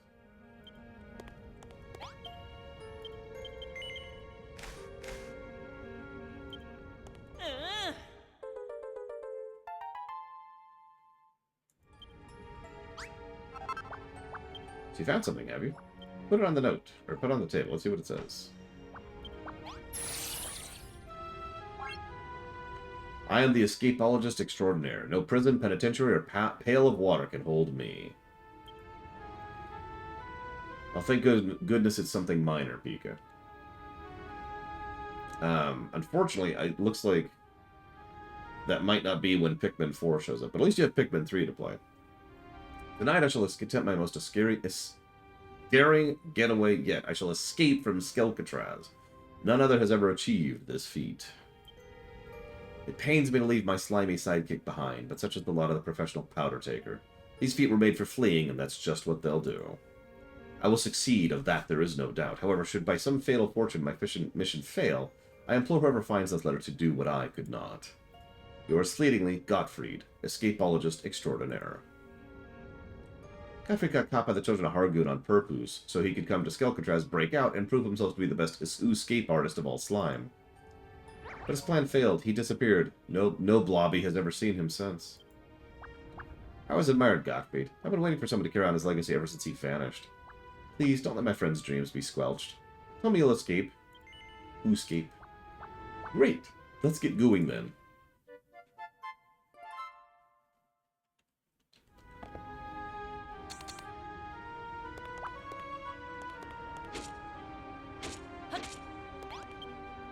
I don't want to ruin the moment, but we're in a bit of a sticky situation. Skelkatraz is surrounded by miles and miles of ocean. Even if we escape, we won't be able to going anywhere without a boat. What's that? The children of Hargon seized the boat you're on when they caught you? Oh, that's Slooper. If your ship's being held somewhere nearby, we can ooze it to make our getaway. Still, I'm surprised you were sailing the seas in the first place. The children don't allow Goomans to ooze boats, you know. But it's worked out in our favor this slime. All we have to do is find a way out of here. Slurp. Gottfried's tunnel oozed...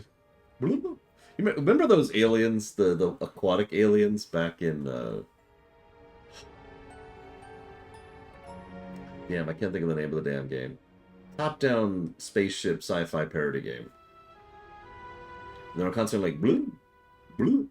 That's what I think of. That's the noise that comes to my mind whenever I see the slurp in the text. Blue. Gottfried's tunnel oozed out to be a lot longer than this. Maybe you could ooze your fist to break through the sand that's blocking the way. Yeah, but only sand. We can't break, wheat.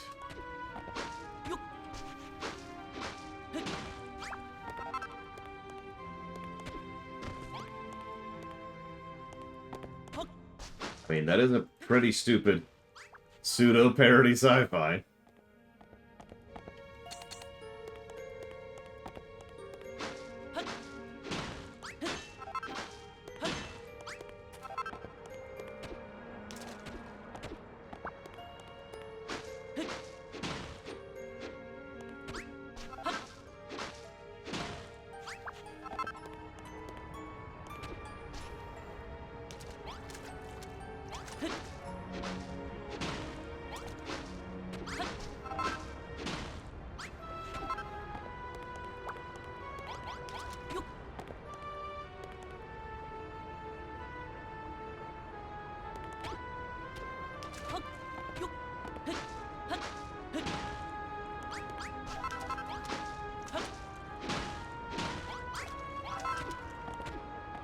We'll need that later, if you're wondering what I'm doing. Okay, so...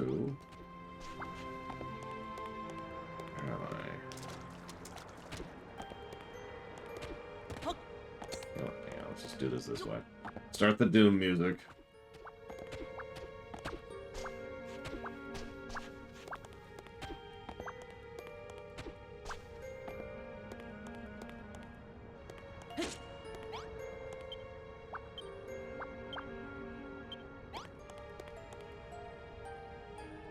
Oh, the Temporal Cold War is totally gone. There's time travel, of course, but the Temporal Cold War, no.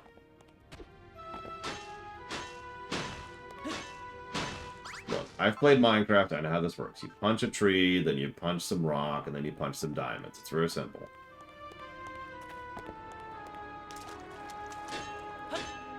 Game.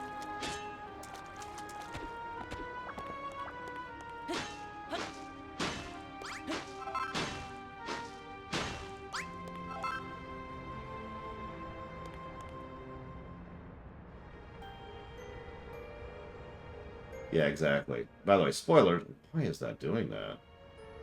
Notice how it's going like up and down as I go left and right. This is me just going straight left and right, and it's just going up and down at that weird angle. It's really weird. I guess it's just how they calculate first-person mode.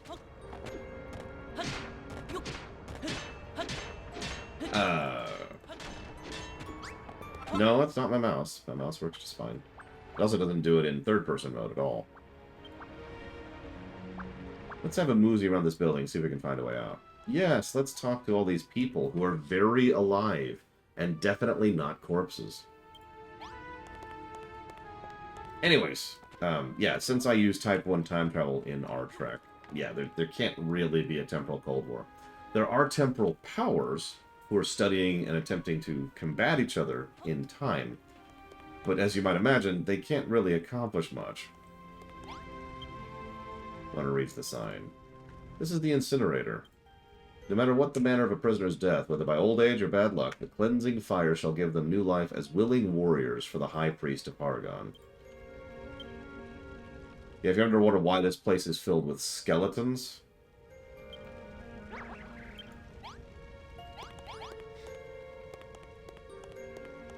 Yeah, the Suliban are completely gone. And the Zindi might be gone. There's been a debate about that.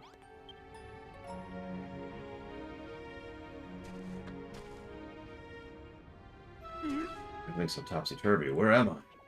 He's risen from the dead, and he's talking to us. My first mate runner. Good to see you alive and kicking. He isn't just a corpse. He was just asleep. The screws must have thought he was dead and brought him down here.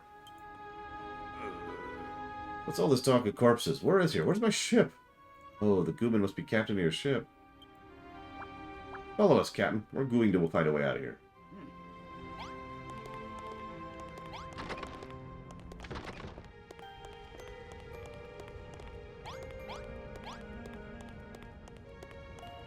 Yeah, turbo gone, J. Palmer. Oh, splat. It's locked. Bloop. This door leads to the outside world. My news doesn't lie. If we can unlock it, we might be able to escape. You can go through the bars, Hope. Huh? You didn't know that slimes had nooses? Have you forgotten where we are right now? Make yourself useful instead of asking silly questions. Someone's there. I can feel it in my bones. Oh no! Bloop. It's one of the screws. Quick, hide! Oh, come out wherever you are. There's a cat? Why is there a...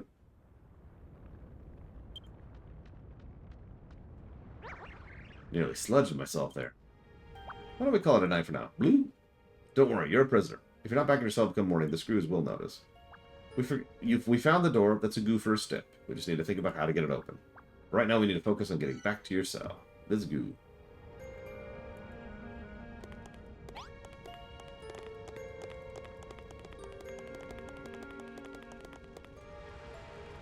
There's a lot to take overboard. I never imagined I'd get locked up in Skelcatraz. Heck, I never even caught current of the place.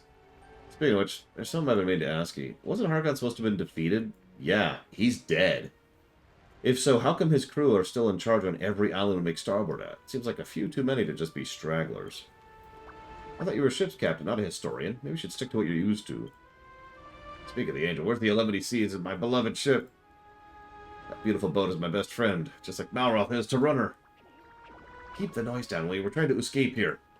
Look, Captain, we're going to find your ship sooner or later. It's the only way we can sail away from the island, so stop arguing and do what I tell you.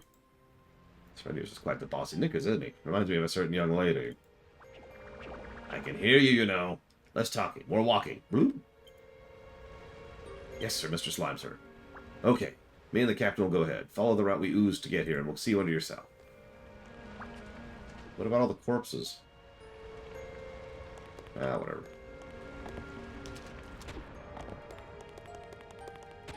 They're just corpses. They don't care.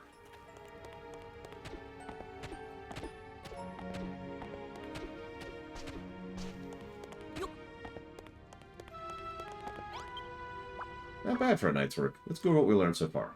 Try to open the cell doors to rescue, but you can go through the tunnel to the crematorium, which has a door leading to the outside. And we need a key. Then we'll be closer to glorious freedom. Captain, you must... If you want to make it out of here, we'll need to dig our way to freedom. Opening the door is just the first step. The only way we're going through your boat is through the tunnels under the cell, but we can't dig any further with our bare hands. So we have to open that door, search for a way to open the tunnels, and Bob's around to you. Nice to see you know how to listen after all. Once we find the key, good luck. I'll stay down here. Okay, you want to talk about hell? You know what would actually bother me more than back-breaking labor all day, followed by sleep? Sitting in a cave all day with nothing to do.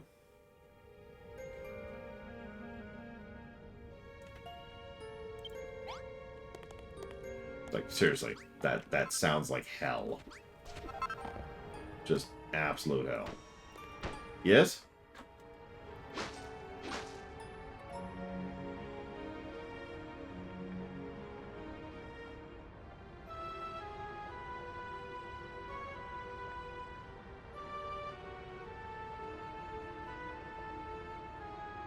I'll be right back.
I mean, yeah, I've said this for quite some time. I legitimately consider solitary confinement torture. I will not break anything else on that.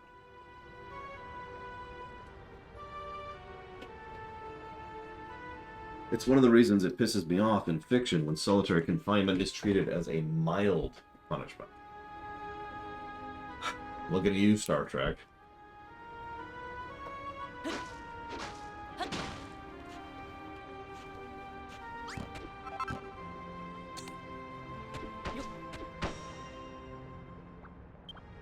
Okay, hole taken care of. You really are a builder, aren't you? If anyone's capable of realizing my goo friend Gottfried's dream, it's you. Blue? I mean it. Let's escape from Skelterchaz and wave goodbye to this island forever.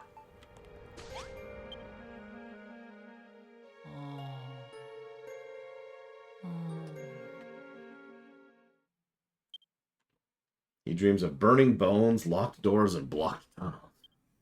That's a fun dream.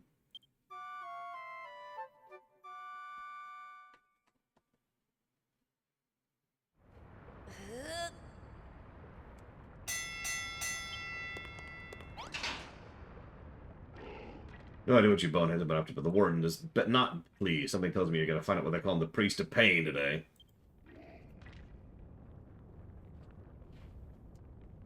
Drag your lazy bones to the yard. Get ready for an earful. Okay.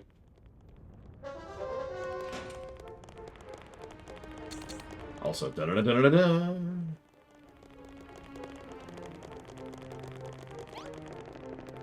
Speaking of which, did I already give that negative? I did. Da-da-da-da-da-da.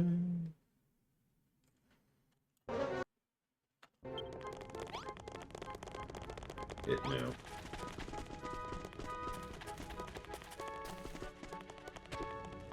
Actually, while we're here, I'm going to give a negative for the stamina bar. Just one. Let's put that under traversal.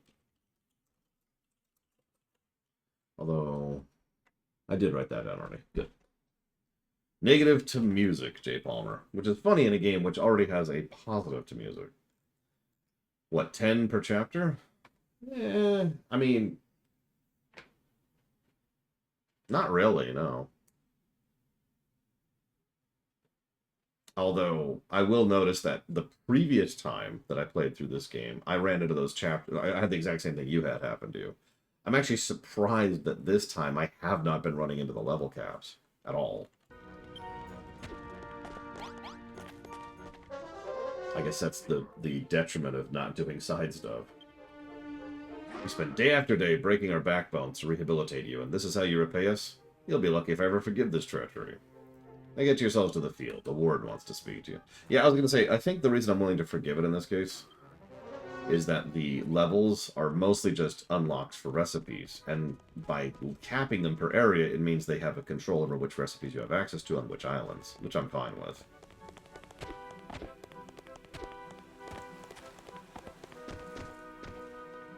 You're late. Gather before me at once. Good. With great disappointment, I must reveal that one of you was up to something most sinful last night. Context. A certain periodical was found in Block 3. The kind that might even lead the most innocent disciple into temptation. If any of you knows who the book belongs to, now is the time to come clean. Conversely, no one should own up to it. You will all be thrown into the hole. Who is the owner of the Book of Blueprints? Confess! Nobody? I suppose it must have appeared out of thin air, then. Seems you all require some time to think. Very well. Today's labors are cancelled. The guilty party should reflect on their actions and consider if they should beg for forgiveness or take their secret to the grave. Seems the warden has no idea what you got up to last night. For a second there, I thought the game was up. Why are these guys getting all hot and bothered over a book of blueprints? Anyways, it's not like we could make anything big without them noticing. Oh, whatever. Look, I like how the warden is literally looking at us right now. More importantly, what happened to the last night? Did the gross little goo ball spill the beans? You got a point. This probably isn't the best place to talk. I mean... Let's sit somewhere a little more private.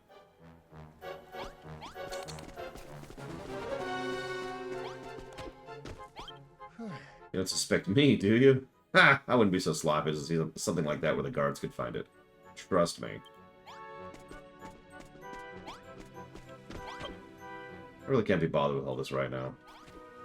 We all know whose it really is. It's this guy! Who's now two people. What are you looking at me like for? I don't know nothing about no book of bleeding blueprints. Yeah, no, it's him. Jacques. Telling you, I don't know anything about the Book of Blueprints. Okay. Is it yours?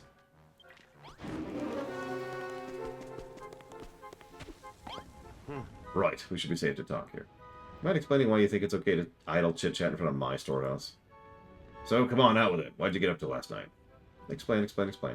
So Brownbeard's alive, huh? Old guy's tougher than he looks. Yeah, we should have let them attack him and rip his arms off. And you found a letter. You always have all the fun. I want to explore dark, dank tunnels, too.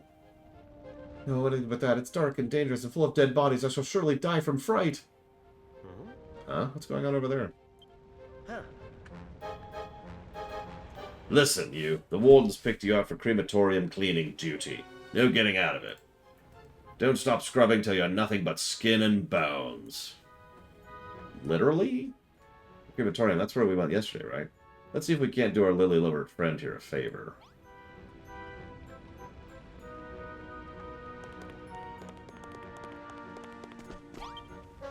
I'm sorry, did I hear you correctly? You two are interested in visiting the crematorium? Why on earth? Of course you are. It's a wonderful place. I have an idea. Why don't you go in my place? Oh, thank you so much. You don't know what this means to me. Well, fancy yourselves bona fide crematorium cleaners, eh? Of course the door to the crematorium's locked. We can't have any old bonehead going in there. Don't think you get out of your job that easily. Ask the jailer for the key. He loves nothing more than letting prisoners enjoy a spot of bone breaking. Head out of the gate. Keep straight on. I get moving. Okay. If you insist.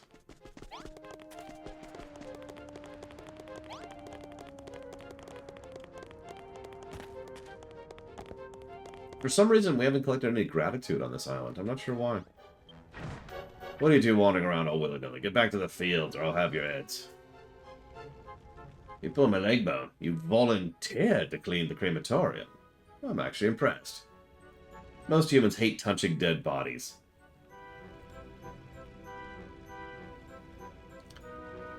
The numbskulls kick up a right fuss when it's their turn for cleaning duty, but you two have a real backbone. You can open the door with the key, get down and pick up all the pile of bones in the incinerator. Don't try anything funny. I got my eye sockets on you. Sure. Right. That's the locked door taken care of. See what you achievement you got me with you? Malroth, I would not have made it halfway this far without you. What are you two boneheads doing? Hurry and start cleaning. Yeah. Let's get this over with. I mean, that's true, Crazy Norse. Cats are very destructive. So is the crematorium. I like what they've done with the place. The other wants us to smash the bones, right? Well, let's do it.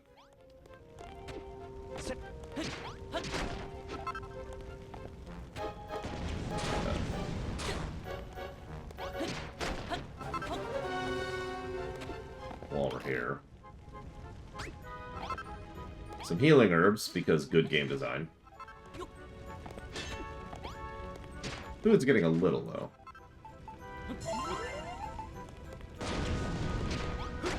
First time I ever actually did this, or rather, excuse me, first time my sister ever did this level, I mentioned to her that food was limited on the island.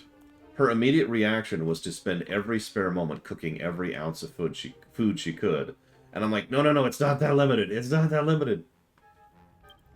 Hold on, they're going to use these bones to add to their number, aren't they? This whole thing freaks me out. Does Hargon really get his kicks from turning humans into monsters? Let's leave them down here. They want them so much, they can come and get them themselves. Nicely done. Alright, let's head up and tell the guard the good news. So we got the door open, so you can get it from the yard, but don't get us off the island. Any idea what to do next? You're gonna look for a new way to open the underground tunnels. That'd be a piece of cake if you still had your hammer. What are you two doing? Let's chit-chat. No boring smashing. Don't think I won't send you to the hole, which we've talked about like 70 times already. We're gonna send you into the hole. The hole. Took you long enough. Better take care of all the bones down there. There's something fishy about you two. You're altogether too eager. Residents of Skelkatras shouldn't be so bright-eyed and bushy-tailed. You need to let your inner skeleton come out. But don't worry, I'll find a reason to throw you both in the hole someday. Once you've come face to face with that mad, bone-crushing hammerhead, it'll wipe the smirks off your face. I'm sorry. I was just remembering a spell. I don't even remember what setting it's from. It's animate skeleton, but you can do it while it's still in somebody.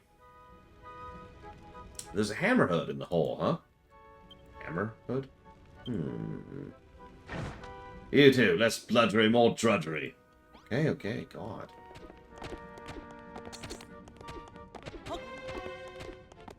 Was that Legacy of Kain that let you do that? No, Legacy of Kain let you rip blood out of people while they're still alive.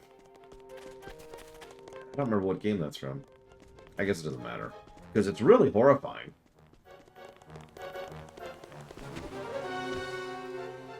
What's going on? Is it nap time or something? Hey, sleepyheads. Why are you slacking off while we're breaking our backs smashing bones? The explanation is simple. These ungrateful wretches took my generosity for granted. One moment, please.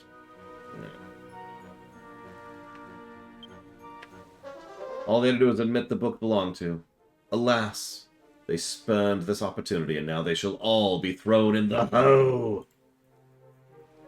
Yeah, about that. What'd you say if you found out that book was mine and Runner's? Is that so? The Book of Blueprints belongs to you. Is this the truth, or would you like to protect your fellow inmates? Whether your crime is debauchery or dishonesty, it matters not. Enjoy your maiden voyage to the hoe! Virtuous deeds shall not go unpunished here. You would do well to remember as such. I've taken the liberty of confiscating all your belongings. We wouldn't want anything special, or anything to get in the way of the caretaker's special lesson. Throw them into the hoe! Not exactly the softest of landings. You okay, Runner? So this is the legendary hoe, huh?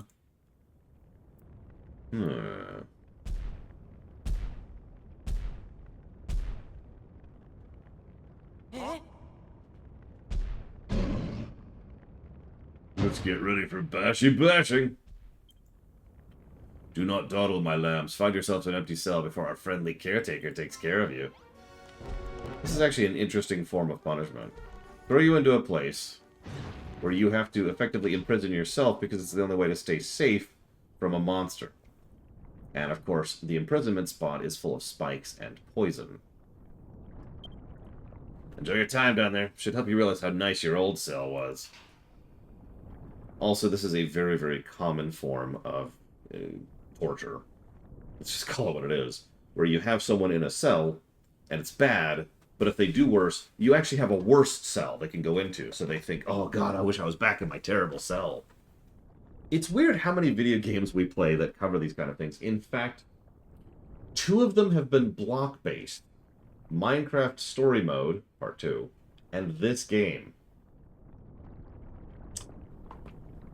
Anyways, I've had it up to here with them messing us around. You don't understand why I said the book was ours? Yeah, no, I'm an idiot, Malroth. Remember that. Now we wait.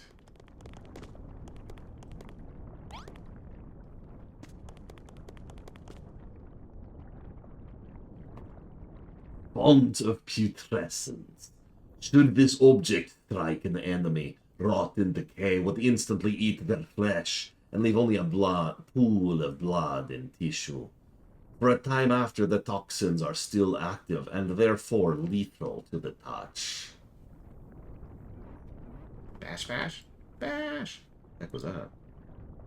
Why is it your new best friend, 6208? You're not alone in the hell.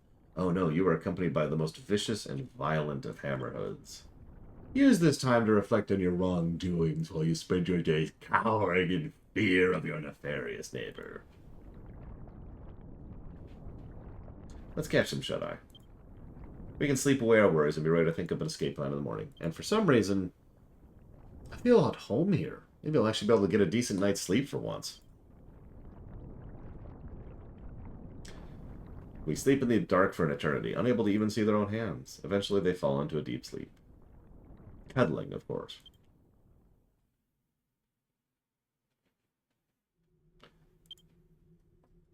Oh, High Priest Hargon. Our one true ruler. The blasted builder taints your realm with his creations. And yet in other places the islands of our world begin to flicker and fade. Does our time grow short? Tell us, O hellish father, when will the Master of Destruction reawaken? When will we be saved? Please, High Priest Hargon, if our prayers reach you, give us a sign.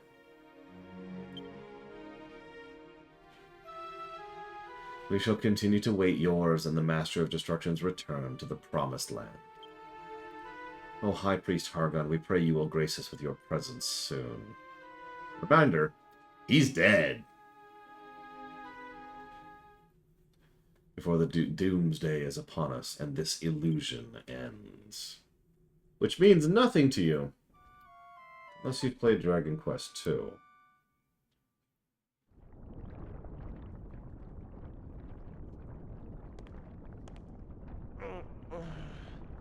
What's up, Malroth? You okay?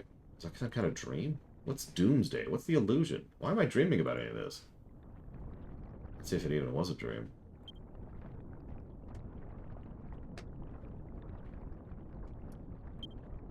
Hey, Runner, the guard's calling for us. Get up. Yeah, 5 more minutes.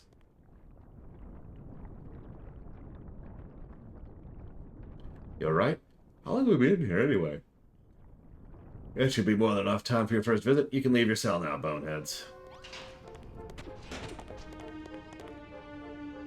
There's the Hammerhood.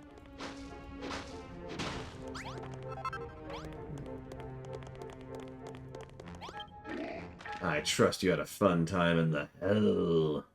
Dark, dank, and disgusting. I loved it. I wouldn't mind another night down here, honestly. You can pretend all you want. I didn't need ears to hear you screaming during your night terrors. If you say so. Where's that Hammerhood? What's with that Hammerhood? He's right over there. Feel free to say hello if you want. He's not much of a talker, though. More of a biter. Okay. Hey, dude. Hello there, little fella. Heard you were quite the troublemaker. Smash, smash!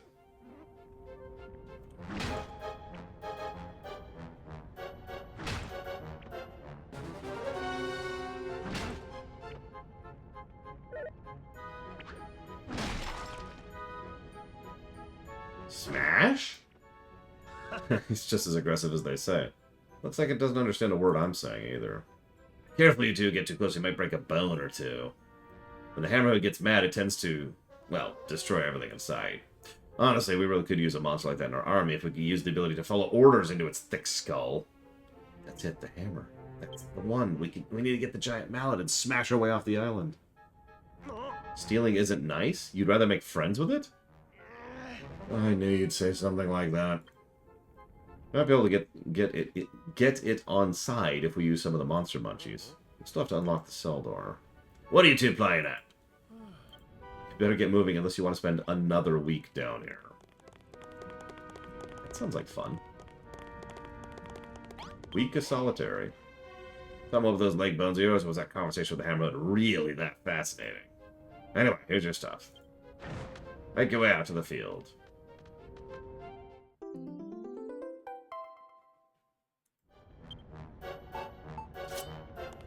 Suppose I'll eat once. Gotta conserve my foods. Would you look at that? Check out the treasure chest.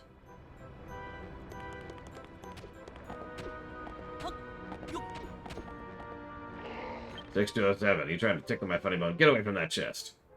I've heard stories of your kind. Going into strangers' houses, helping yourselves to the contents of their drawers, smashing their pots. People think that skeletons are scary. That's got the key to the cells in the hell. Don't even think about stealing it, or we'll lock you down there and throw it away. Look, it wouldn't be a parody without at least one reference to the loot all things joke. Also known as the oldest RPG joke that exists. I'm pretty sure the robs everything kleptomania joke is literally older than the murder hobo joke. Hey, look where we are. Hole was right next to the yard this whole time. If we can get our mitts on the key, we can get the free the Hammerhood and have it smash us a path to freedom. Seems like all the pieces are starting to fall into place. Oh, you too. Alright, let's get moving. I wonder how everyone else has been getting on while we've been away. That's true, Crazy Norse. I'll loot the bed right out from under you.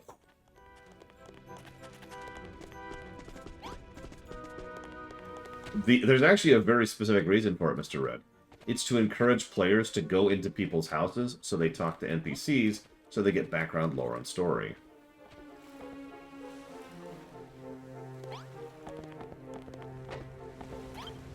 But what? Aren't you a sight for sore eyes?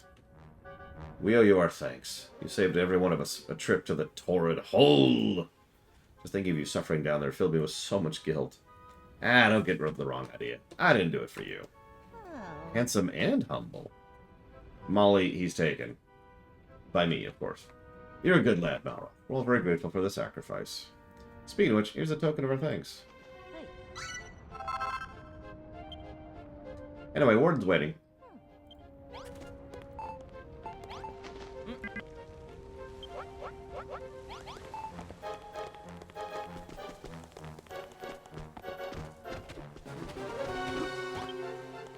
Was your time in the hole fruitful? Did the darkness seep into the very core of your being?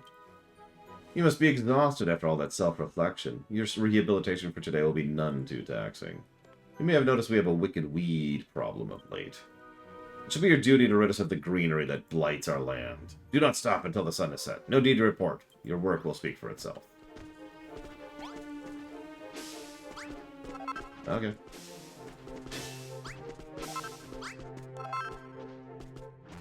Yeah. Everyone took one day of not having a meal just to make sure that they could give us those cabbages. Interesting bit of solidarity. Or trade, if you prefer.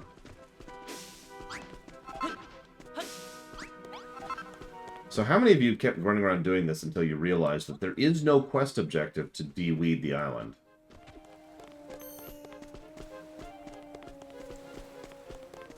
I'm just curious.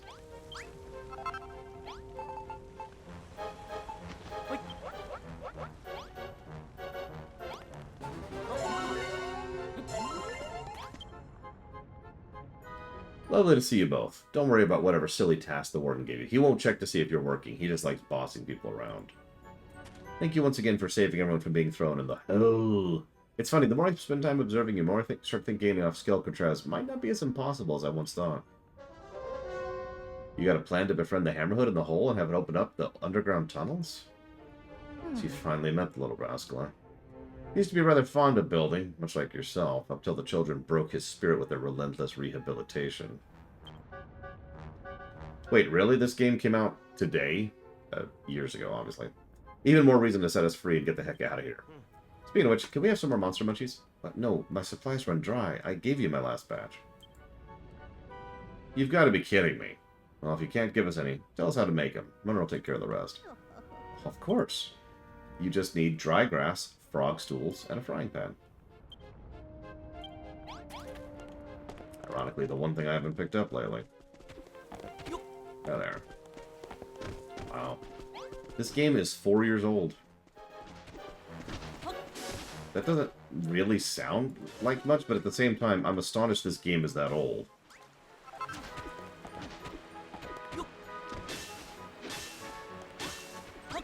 Considering spoiler stuff, it makes sense that we're actually literally igniting people's motivation, hope, whatever you want to call it, just by proximity. We sort of saw this in the first two islands, honestly.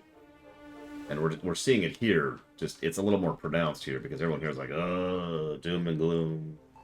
Doom and gloom. But yeah, considering the act of creation is a literal magical act, yeah.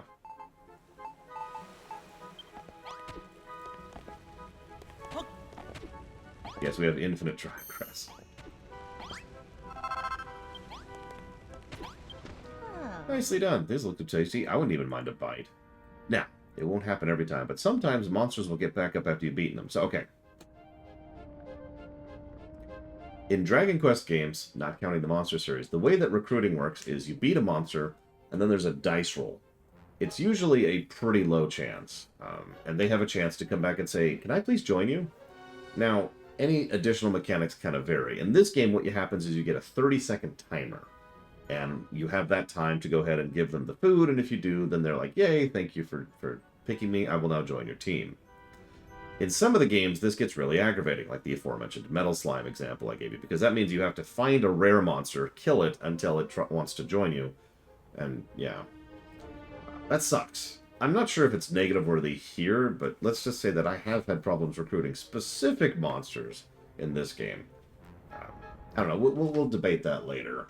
Taming in general is something I do need to jot down as a potential positive. I'll need to work out specifics later, because we're not really there yet.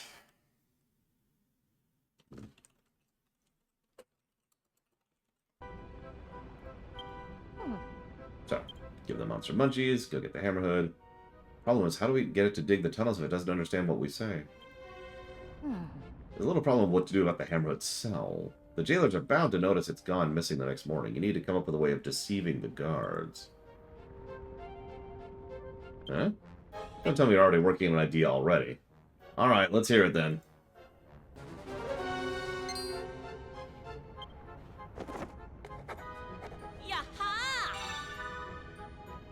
A stuffed Hammerhood. What? You're gonna swap out the real Hammerhood for a doll? Of course. If the jailers think the Hammerhood is still in the cell, you can dig for as long as you like right under their noses.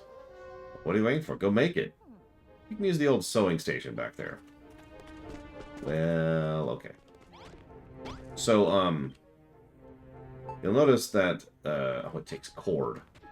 I feel like it's possible to have infinite cord at this point, but please don't quote me on that. However... Oh my god, Octopath Traveler came out today. It is, that's what I thought, that's what I thought. Okay, so... Now that I've confirmed my own memory on the matter, my sister gets here and goes to make this thing, and she'd been doing all the side islands because she was doing them with me. We were co-oping them, right? So she made 999 or whatever the max is. On accident, too. She didn't actually do it on purpose. She was just like, alright, build. Whoops!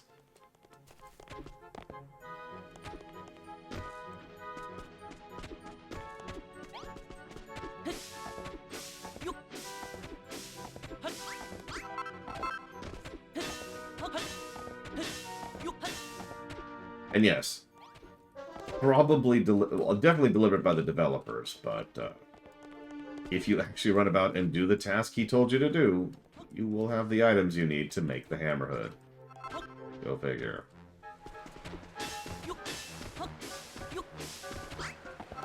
I feel like I did the island method last time, but whatever. Yeah, I'm gonna want to get infinite coal before we progress, I think. That should do it.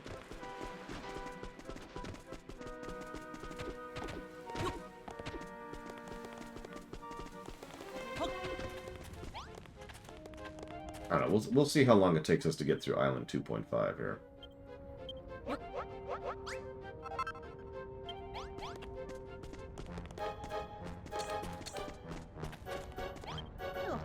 That's a fine-looking doll you've got there. Mind if I gave it a little cuddle? Sorry, lady, this thing's purely for business. We're gonna switch this doll up for the Hammerhood, right? That's correct. You can take the real Hammerhood back to your tunnel to dig your way to freedom. In that case, the only thing we need to worry about is getting back from the crematorium to the hole and back. Oh, you look like you're up to no good. Get your bony butt over here. Okay. What do you want? Something wrong with your joints? Inmates should be run at bone-breaking speed when a jailer calls for them. But enough of that. I got a job for you. Bona fide building work. The watchtower over there has seen better days. The platform at the top has some great big holes in it, which makes keeping an eye sock on all of you risky business. Which is why you have to fix it for us. What are you talking about? Of course the children of Hargon jailers are allowed to ask their builder prisoners to build things. Anyway, you know the rule. No talking unless you're praying for forgiveness or begging for mercy. Go on.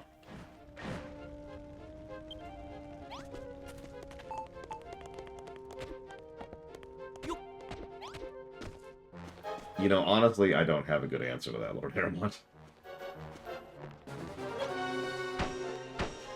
Yeah, as usual, the hypocrisy is extraordinarily overt, to the point where I don't even feel the need to point it out.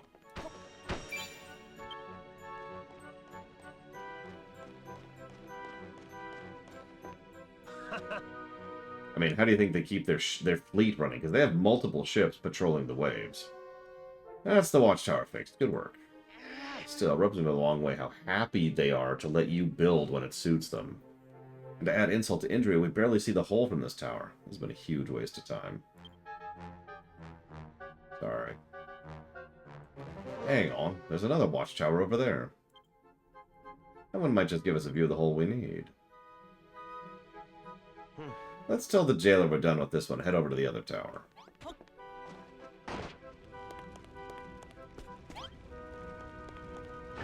Done? Took you long enough. I bet you were chit-chatting away while you worked.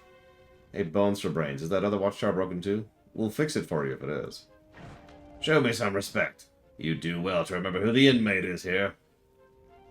But yes, it does happen to have a few holes in it. Go speak to the jailer about it. Tell him I told you to fix it. And be quick about it. Yeah.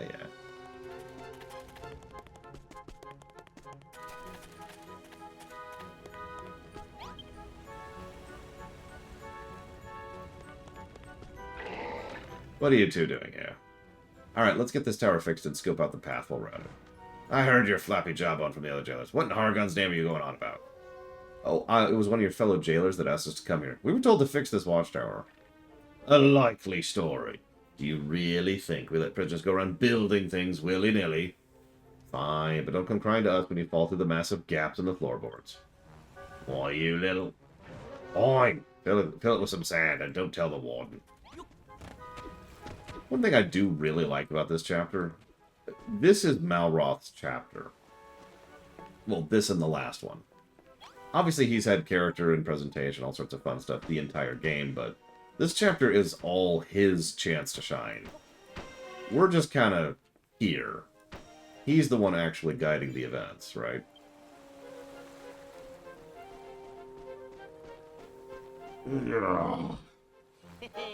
There's that taken care of. Children of Hargon really are willing to bend the rules whenever it suits them, huh? They make big song and dance about how evil building is and ask us to do just that. Someone had to build the prison, right?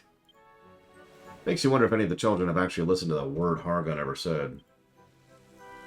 I did, Savacom, and I stand by it. Quite the view we got from up here. Looks like they got the entrance to the hole pretty well guarded. Oh, I referenced Dragon Quest II earlier, Savacom, but alas, you were not here to hear it. I will never reference it again. Maybe you could use those logs sticking out of the cliffs to find another way in. Oi, you done yet? Well, whatever you finish, report back to the jailer that sent you over. And if anyone asks, I had no idea what you were doing. I mean, yeah, Savacom. Actually, considering how very tight the gameplay is in this game, I bet you're right. Like, joking aside. I was going to say, I know of one. It's the one I've used. I'm curious what other ones there are. I should watch a speedrun of this game someday. Done, are you? Do it at double speed next time, you Bone Isle buffoons. Well, it's still some time till dusk. Tell you what, you can take the rest of the day off. Use your free time to reflect on your worthless existence. It's a key part of rehabilitation, after all. Speaking of which, nights are pretty lonely in Skelkatraz. Would you mind making something to warm my bones? Like a book of blueprints? Sure. Yeah, right. What would you make it with? Grass and rocks? And all pictures inside drawn by you? No, thanks. But if you do happen to find one lying around, go ahead and leave it on that table over there. It'd make the night watch a lot more interesting.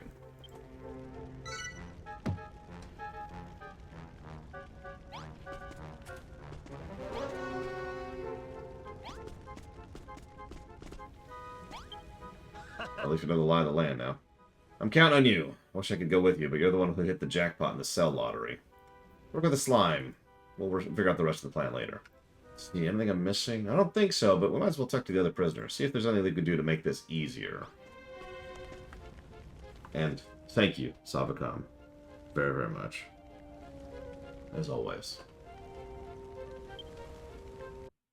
Well, that's easy. The strongest was Yasharaj by quite a margin, J. Palmer. That's why he died. I'm not actually joking. That's why they beeline straight for him, both in and out of character. Let's see. So this is going towards the Wario Land block, the LTTP randomizer, and the Trails in the Sky block. You got it. Yeah, no, the reason Yasharaj was killed by a Titan, as a reminder, Titans are the planet-sized people, is because Yasharaj was the strongest by quite a margin. So they had to get rid of him, and it was so damaging that it nearly killed the planet in the process. So they decided, we're going to use minions to do the rest. Because, they were trying not to kill the planet. After that, probably Yogg-Saron, honestly. Oh, right, I need to go there. Okay. So, yeah, Yasharaj, Yogg-Saron, and then probably Cthulhu, and then at the very bottom would be the big one that I can't think of his damn name. Oh my god. I can't think of his damn name. N'Zoth. There we go. N'Zoth. N'Zoth is and always has been the weakest of the old gods. That's why he's the threat. Thanks again for taking a fall for us like that. You fellas on weekend duty, huh? You don't seem to be doing a lot more than just that, mind you. Oh, well, knock yourselves out. Don't you see Barbara around? She's a cat. Makes her kind of hard to miss. She's my little bundle of joy, she is. Lovely bones, that girl does. Thinks she's a dog. Reckon she might have scampered off to the old crematorium. If you happen to spot her, make sure you say hello. Oh, and let me know where she is. I'll make it worth your while. Sure.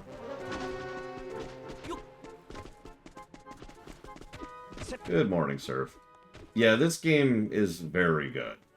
I've already mentioned this is a top 5 list contender, no question.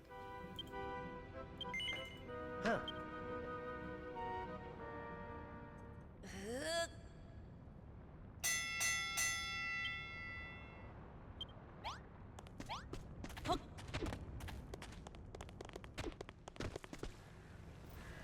Veritable peace. Hang on. I've already given that negative. Speaking of negatives for an amazing game.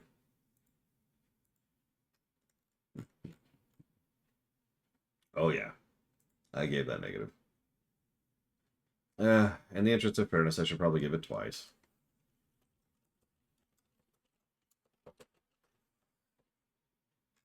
As much as I love giving negatives. It is a long-ass game. We are basically at the halfway point now. And I've been kind of rushing a little bit, despite our occasional side talks to discuss traffic lights. I'm pretty sure there are games I have not given negatives to, but they're always really simple games. Games that don't really have enough meat on their bones to qualify for a negative. Which also means that those games tend to have not very many positives, so the system works as intended, and they don't score particularly well. Yeah, exactly. Sabakam. Oh my god. Anyways. Here's your sumptuous supper, and you still don't get anything.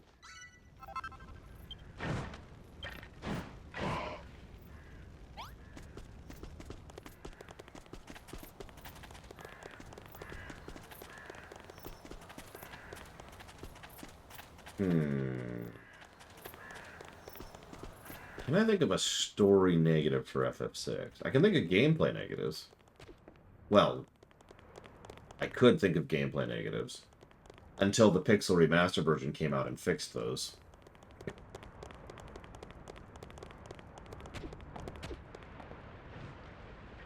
No negatives or positives? A flat 0? Oh, I reviewed chess once. And then the person who donated for that stopped watching me. Anyways.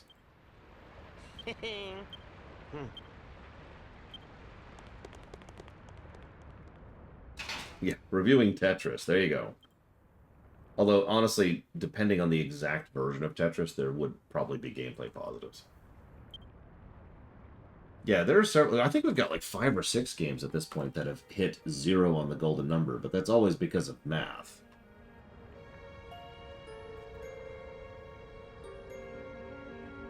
Hmm. Well, there's one point in FF6, and literally just one, where I consider it to be a little bit vague on where you're supposed to go. I don't even remember exactly, though. And I'm pretty sure the dialogue was changed in the GBA version, aka the Pixel Remaster version. So we'll see. We'll see if that qualifies. You know me. I'm more than willing to give negatives to a game I love. It's just, it is funny. I'm not actually joking. For literal years, I have talked about how FF6 has negatives, and the Pixel Remaster has literally fixed most of them. Cyan's sword tech thing, completely smoothed over. Input on blitzes, there's actually a new mechanic built around that. Encounter rate, completely manipulatable. Grind, there's ways to speed that up in the options menu. All of those negatives were just destroyed by the Pixel Remaster. I suppose FF6 would get an unskippable cutscenes negative. So there you go. There's one negative to gameplay for FF6. Unskippable cutscenes.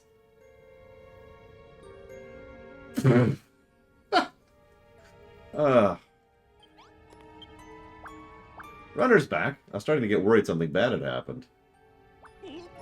What? They threw you in the hole? Those screws are such meanies. Do you at least ooze the slime to come up with a plan to escape from the island? Yeah, how do you play Frambo? Alright, so I think I need to go to this area. Like that. Going to befriend the Wild Hammerhood.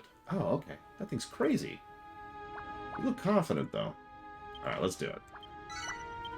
So now we're going to say, we actually haven't saved yet. This is a good time for it. Chrono Trigger negatives? That's an interesting debate, Von Falkenstein. I don't know. We'll have to debate that when we get there. Because you're right, that could be a negative and a positive. The system allows for that kind of nuance. That would also mean the encounter rate would be a negative and a positive. And so forth and so on. Yeah, I'm just glad the Pixel Remasters, specifically the console versions, actually bothered to remaster the games rather than just giving them a graphics polish.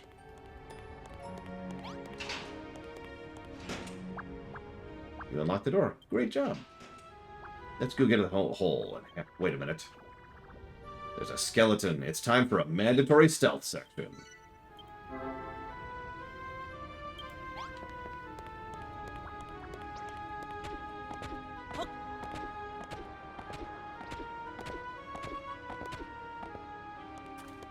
Yeah, you know what? I agree. I would literally give a negative just for the Truce Canyon respawn of enemies. I would. You go through there several times. Several times. And each time, even when you're level 50 billion... Hi, cat. Hey, isn't that Barbara? He said he'd give you a reward if you said hello. Let's go and say hello.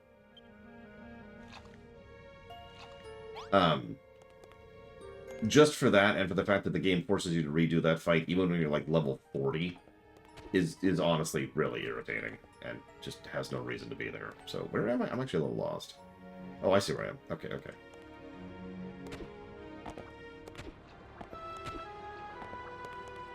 Oh, sorry, I'm supposed to follow you. Come on.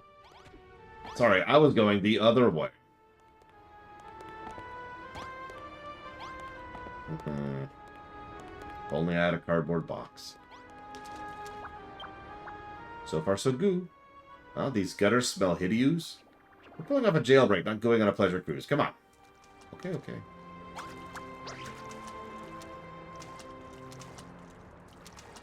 Yeah, Chrono Trigger will have several negatives, although...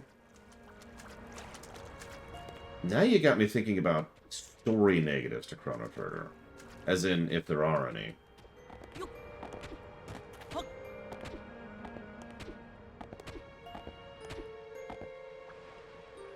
Are you coming?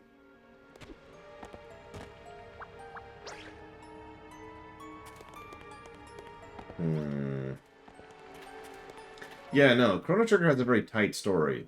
It's the kind of story that wouldn't get as many positives as a story like, for example, FF6, but it wouldn't have as many negatives because, like you say, it's very tightly written.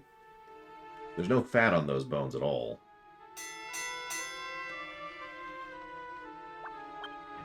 Getting Breath of Fire 2 added. Or, excuse me, getting Breath of Fire 4 added.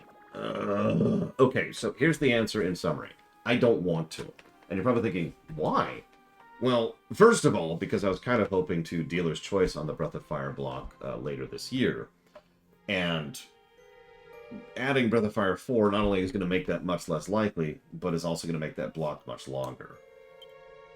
Having said that, it is probably the best time to do it. The only other reason I'm hesitant is, to my knowledge, Breath of Fire 4 has nothing to do with anything. 1, 2, and 3 are actually one cohesive story. The connections are vague, but they're there. And all of them reference each other. In fact, this is not a spoiler, the last boss of 1 and 3 is the same person. But then 4 is over there. Yeah, doing its own thing. Oh yeah, speaking of which, I should show this off just so people can see how this works.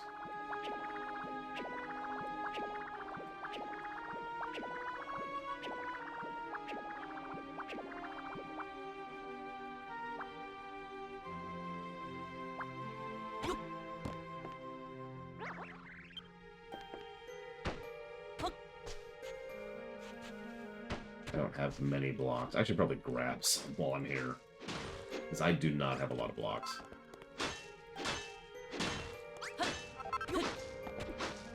Let's see. So there's one point in FF6 where it's not very clear on where you're going. And the weird thing is, I can't remember where that is.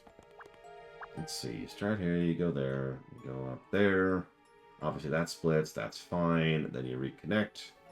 They actually tell you to go to Figaro Castle. Figaro tells you to go over here. There's only one way you can go. That leads you to the town where they mentioned Zozo. Zozo then leads you down to the Opera House. Then you go to Vector.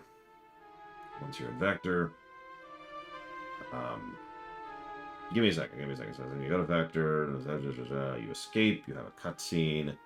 You get the airship. That's our first freedom point. You can go a lot of places, but they tell you go back to Nars. So you go back to Nars. The quest progresses. We have the ability to go to the sealed cave. We go to the sealed cave. Stuff happens. Then we leave the sealed cave. And oh my gosh, oh my gosh, oh my gosh. Big cutscene. Banquet pluses everywhere to the banquet. Then we go up to Thamasa. That's all pretty well directed. And then we leave Thamasa. We go to the island. And that's the end of the first half. So the second half, we're there. We go here. They still talk about places to go in that first town. So they tell you can go here, you go here. If you go here, you meet him. If you go here, you meet her. Both are actually optional. Not a lot of people know that. You don't have to visit Mobliz or Zen on your first time. You can just skip them both and go straight up to Nikeia. Either way, there's only one place to go, so you go up to Nikeia.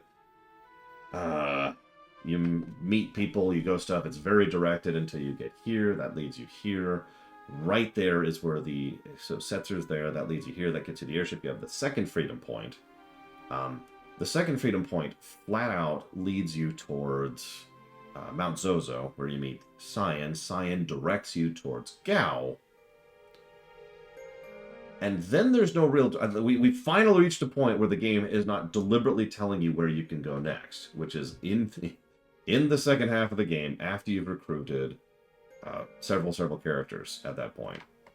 Actually, now that I think about it, even then, when you go to get Gao, there's the cave, which they talk about, so you can go to the cave, which that gets you either Realm or Shadow, which leads you to Thamasa, where they talk about Strago, and he's over there.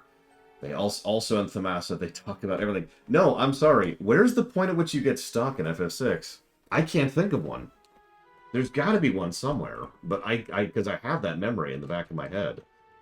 Oh yeah, and not only are you told about Kefka's Tower, it's designed in a way so that you functionally have to walk right by Kefka's Tower in order to move on, in order to get out of the very first town you encounter.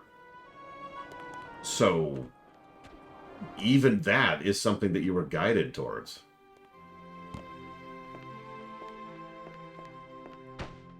We did stream 2, but we have not reviewed 2 because current system, yeah, it would be an audit run.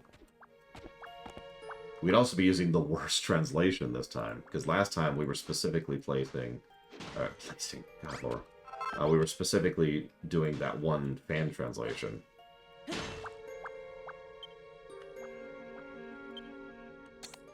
So, a small tutorialization on falling damage if you're mounted, aka none.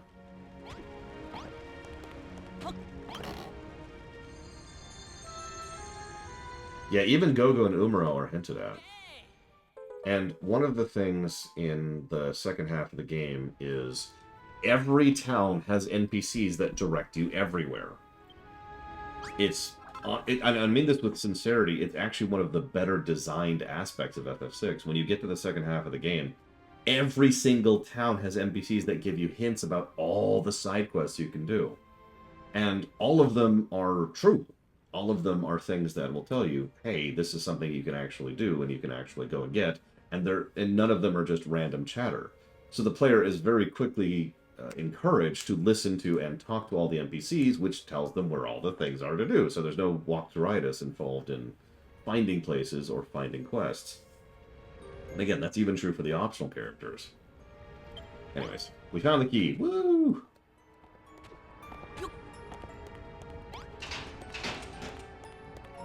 Second entries in JRPG. So we got Breath of Fire 2, which sucks. We've got Final Fantasy 2, which sucks. Dragon Quest 2, which is the best game ever. Okay, I think she's gone. Which sucks. Let's see. Lufia 2, which is turbo garbage. Hello, Mr. Hammerhead. Let's be friends. Bash, bash.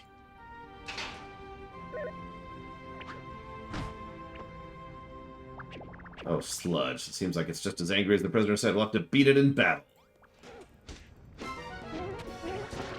Yeah, we're going to be relying on the slime here. Which, well, there's a sense.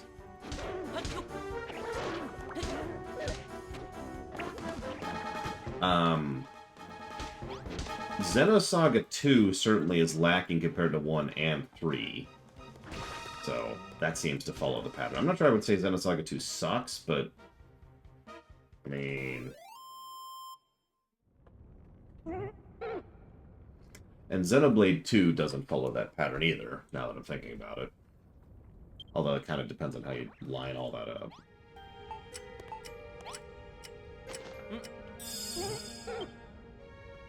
Really, Mr. Red? That's funny. Mother 2, I mean, Earthbound didn't review as well as I thought it would, but no, Earthbound's a good game.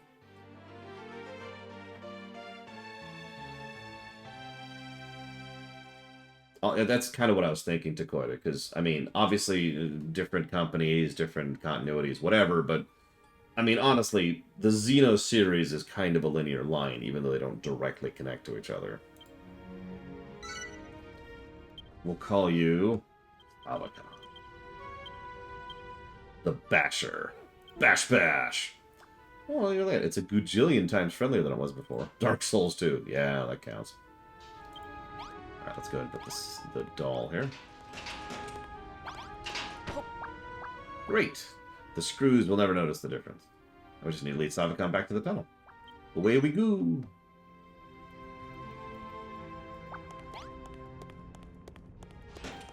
Yeah, I was gonna say, actually, that would be... I guess Dark Souls 1 would be the second game in that batch. That's a little bit questionable, but I think I'd still go with that. Now, you know, what's funny is there's enough patterns like that that you might presume there's a pattern, but actually there kind of isn't. For example, a lot of 3s tend to suck as well. But, obviously, that's not always true, right?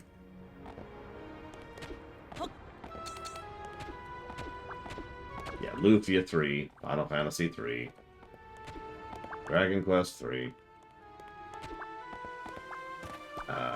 Xenoblade 2, now we're officially onto that.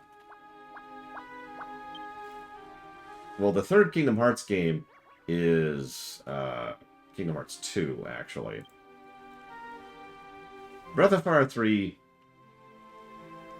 we'll see. We'll get there.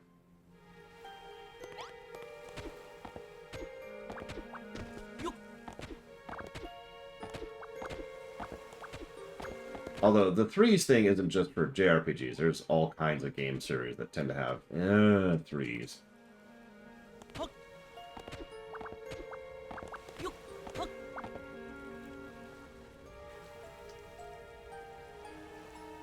Meh, let's just do it this way. Oh yeah, speaking of which, Kingdom Hearts 2, or that is to say, the second Kingdom Hearts game is Chain of Memories, so there's the 2 thing again.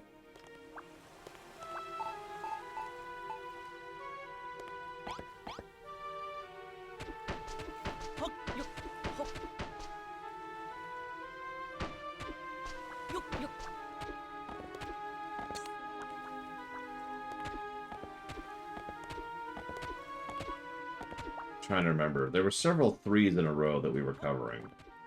And are going to cover, and all of them kind of sucked. And it was really funny to think about, because it was just a series of threes that sucked.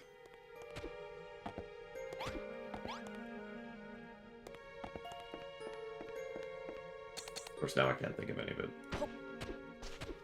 God of War 3 was awesome, although is, of course, not the third God of War game. Oblivion, that's getting a little bit into technicalities, but functionally, Oblivion is 3. In every way that matters.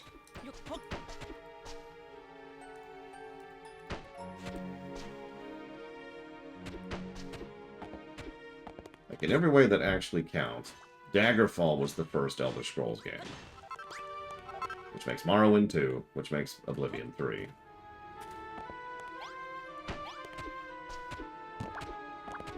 Stay in first person mode for the rest of this.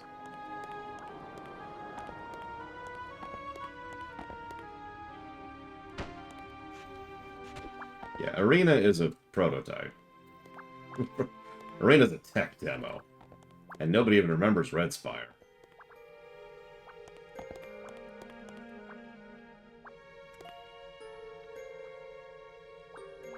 Good stuff. At this rate, we'll be back at this crematorium in Noseplat. Hope we can make it without being spotted. Did I just not take damage because of a cutscene? Because I think I just didn't take damage because of a cutscene.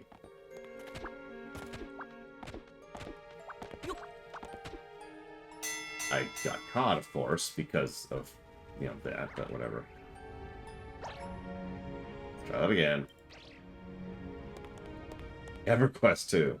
Oh yeah, while we're at it, Asheron's Call too. Now, expansions are a weird one.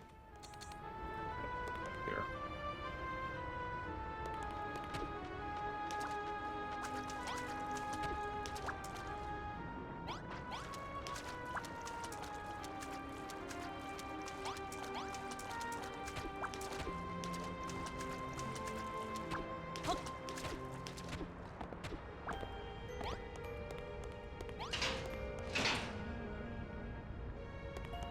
Yeah, that was weird. He was actually facing this way last time. Whatever.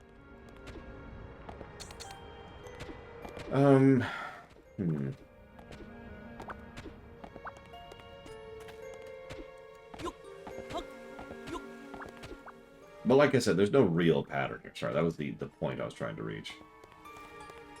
Anything we come up with is just us applying a pattern to something that has none. We can think of plenty of threes that are really, really good. Just as we can think of plenty of threes that are really, really bad.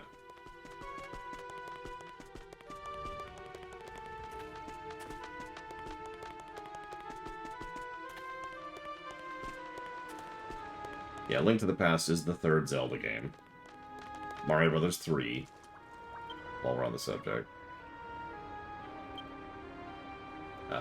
Mega Man 3. Assassin's Creed Brotherhood. Super Metroid, yep. Like, it's pretty easy to come up with threes that are awesome, just as much as threes that suck.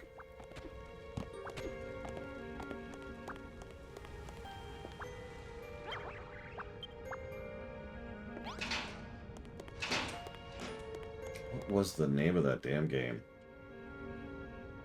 I'm sorry, this is going to bother me. I'm going to look at my own review list for a second.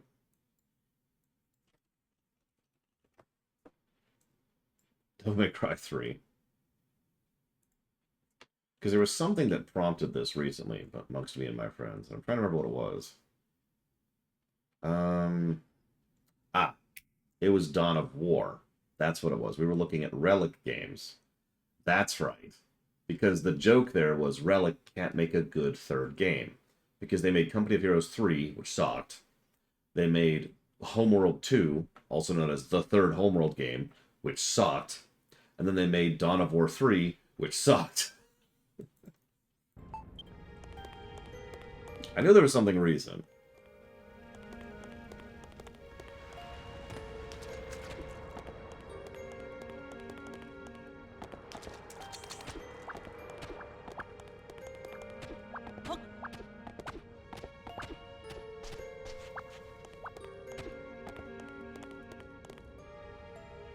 Slooper, we're finally back safe and sound.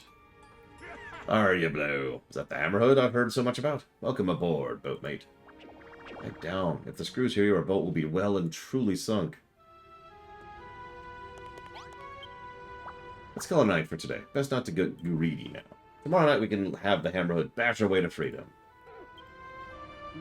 The only fly in the haystack is the Hammerhead doesn't seem to talk our language. How are we going to tell where to use its hammer? I'll have a chat with Molly tomorrow. I bet she'll know what to do. Okay. Oh, and thanks, Runner. Blue.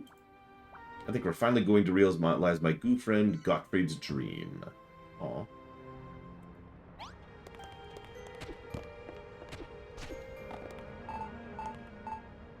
So make sure I have enough blocks to fill in the hole here. God dang it, game. Come on. Fine.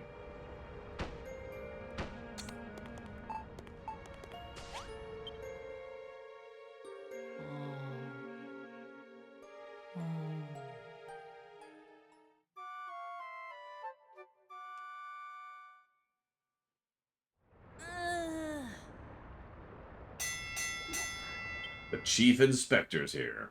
Today I bring you that which you fear most. Surprise cell inspections. They find our secret tunnel. All our plans will be squished. No funny business, or you will taste my wrath. And if my men should find anything suspicious, you will be consigned to the hole for all eternity.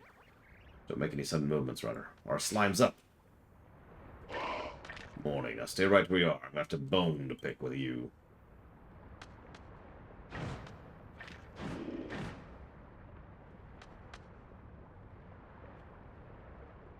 Jailer, what do your eyes so I can see? Is the prisoner hiding anything?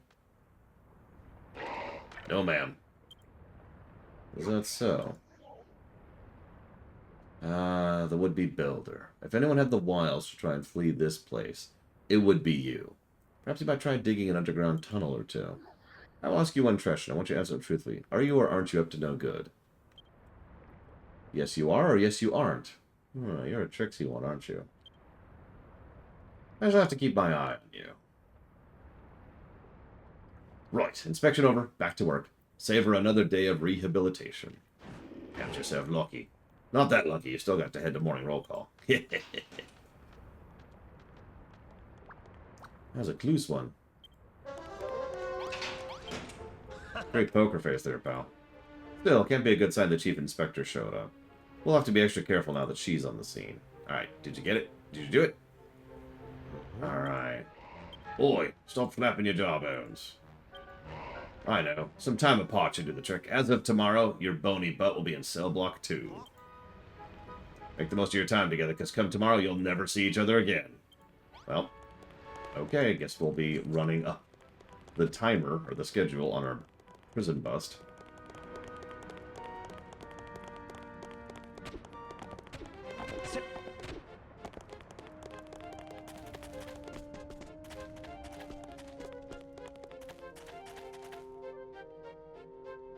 You know what's funny, Ross?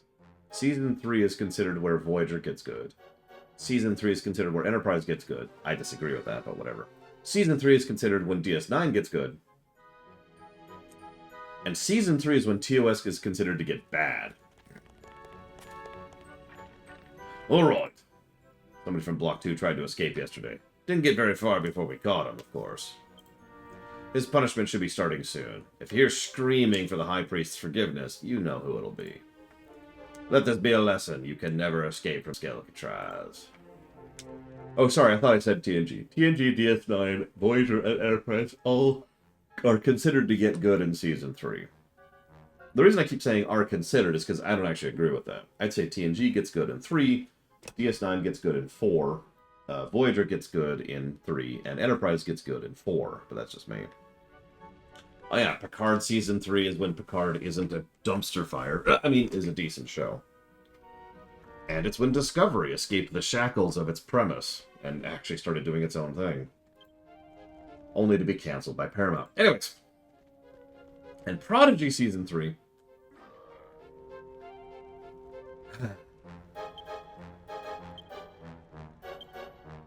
Alright, time to weed the entire area.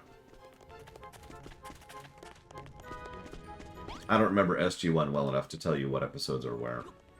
The only episode I remember very distinctly in SG-1 is Emancipation, which is one of the first episodes of SG-1. It's the specific episode where I quit the show at. Good job fooling the Chief Inspector. When I saw her checking your cell, my heart was in my mouth. But more important than that, how'd last night go? You freed the Hammerhead, but can't get to listen to you. Well, that's a pickle. Hey, lady, you know monsters, right? Surely we know where we can get it to dig where we want. There might be one way. A long time ago, I saw the children of Hargon using a Hammerhead to build a temple of sorts. They spend all their time moaning about building, but even they can't get by without it. Correct, Mr. Red. Anyway, when they put a wall in the wrong place they needed demolished, they put that sort of sticker on it, and the Hammerhead would attack it at once. Yes, von Falkenstein. MLP Season 3. That's a funny one. The end of the show. Wink.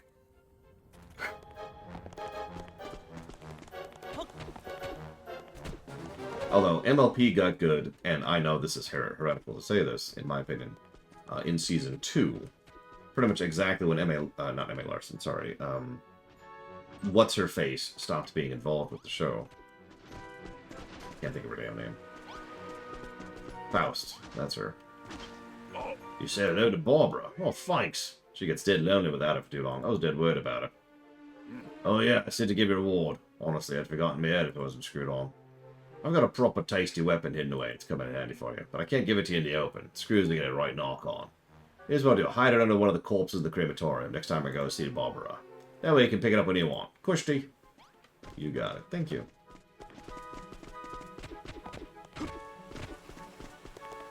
I think MLP was good right out of the gate, too. But, I mean, my own reviews on MLP show exactly what I feel about that.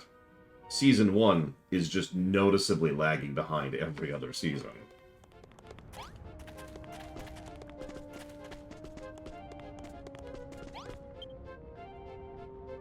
Yeah, no kidding. Alright, so I need quartz. Of course I need quartz. Oh yeah, by the way, I would go ahead and say that this is roughly where this island should be ending. I said I'd be paying attention to it, and I have been. It's not terrible, but I do think the pacing here suffers. And really, we should essentially be done with this island now. We've had the narrative points, we've had the gameplay, gimmickiness of it. We've even learned a new mechanic, which is recruiting. We're good, let's go.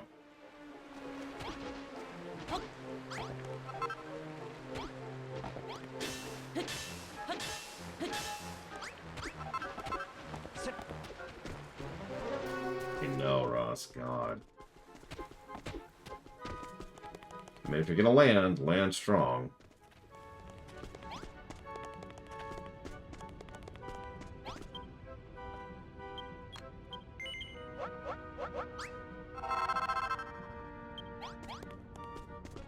I mean, yeah, there's nowhere in real life I would rather be than in prison. One of these, pop one of those in the wall, it'll break through it. Cool. We can get off the rock. How do we get off here? It's not as if his teachings are actually being enforced here. More than a few of the guards seem more than happy to build stuff. Everyone might know his name, but I'm starting to think this Hargon punk isn't all he's cracked up to be. I can't say I agree with you there. The real Hargon passed away a long, long time ago, but back in the day, they say he had the whole world under his thumb. Interesting. Runner, didn't you say something similar a while ago? What's more, even though he's long gone, this world of ours still seems to be shrouded in his lies. As far as I can remember, Hargon and the Master of Destruction he summoned were defeated by 3 heroes, the Scions of Erdrick. Nobody here, not even the monsters or prisoners, even the most devout of children, has any clue about any of that.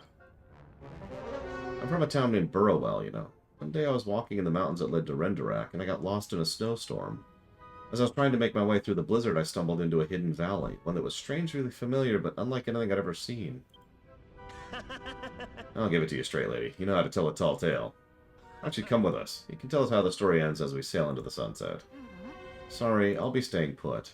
If you succeed, your story will become a beacon of hope, but if I went with you, there'd be no one left to tell your tale. Or we could come back and rescue everybody with equipment and gear. I know you can escape from this place, and I know one day you'll tear apart the tissue of lies that shroud this world in darkness. Shows that have ended on a lamentation other than TOS. Voyager.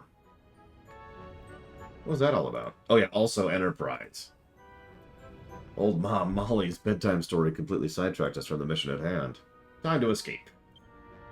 As soon as I'm back in my cell, I'll dig in and use those smashing signs and yada yada.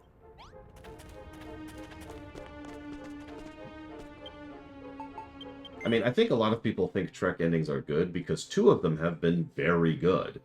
What You Leave Behind and All Good Things. The problem is that's 2 out of 5. That's not a good ratio. The other 3 have ended on lamentations of various quality.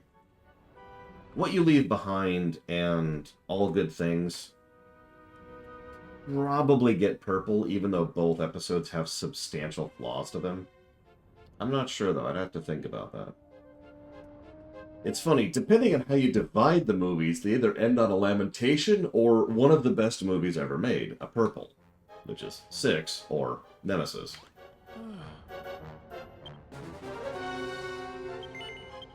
Series that don't get a proper send-off. Gargoyles. Also most of the DCAU, while we're on the subject, which just kind of stopped in most cases. So, when I'm reviewing shows, Jay Palmer, I use a color grading system, and we just kind of use it for shorthand. Purple is the very best, right? The very top, right? So purple, red, orange, yellow, green, blue, and at the very bottom is black.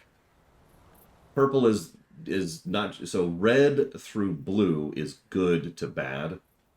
Purple is something that has an extra little bit of oomph of awesome, and black, lamentation, is something that has a little extra oomph of terrible. So purple is cream of the crop, although even that is a wide range if you think about it. And yes, it's based very clearly off of MMO colors, and I'm not particularly ashamed of that.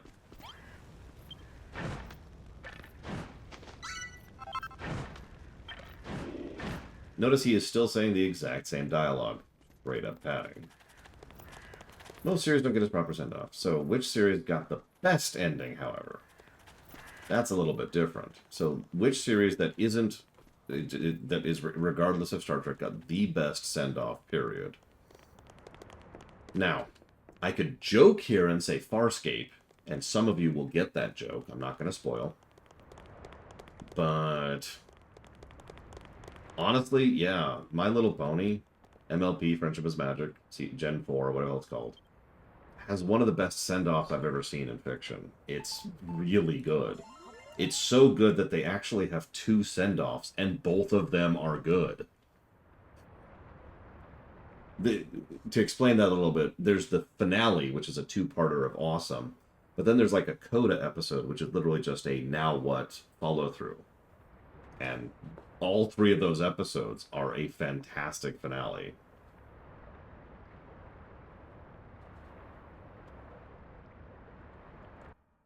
Hmm.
I think we'll leave that there for now. Sorry. Doling out some points. Don't mind me. Okay.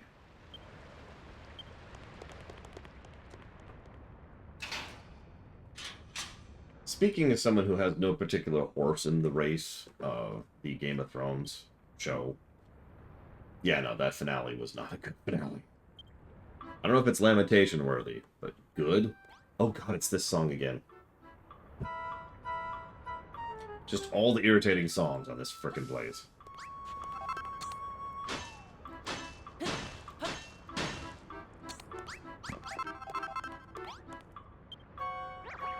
Hello, Runner. When I heard what's going to happen, Mr. Malroth will be changing cells, and Captain Blubbery's ship will be destroyed. That's why I have to strike tonight, before the iron cools down.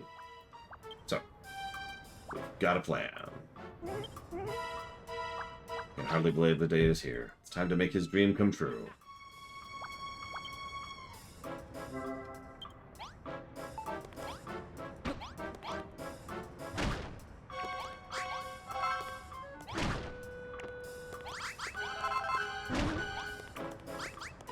I would also say the Battlestar Galactica finale, not just the last episode, but the lead up to it, kinda dropped the ball in several ways, in my opinion. Space Above and Beyond finale. If you could call it that, that's a good example of one that just completely dropped the ball. I've commented on this before. The actual creators of Space Above and Beyond have flat out said, oh no, we totally intended to end the show there. And I don't believe them. I do not believe them. I think they are lying. It ends in such an obvious to be continued, we think we're getting another season way, that no, that does not make sense. You are trying to spin Doctor.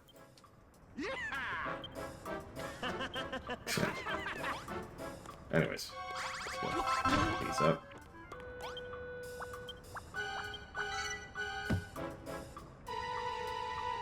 Think of a positive for the Voyager finale.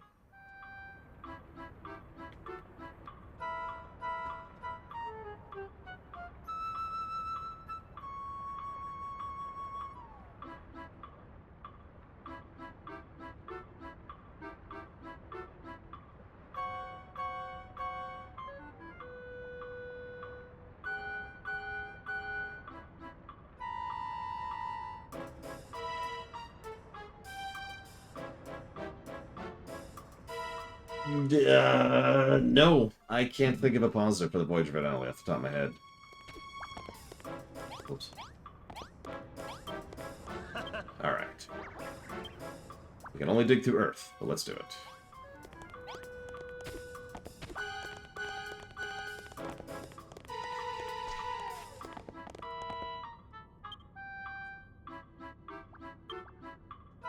Yeah, obligatory. It ended.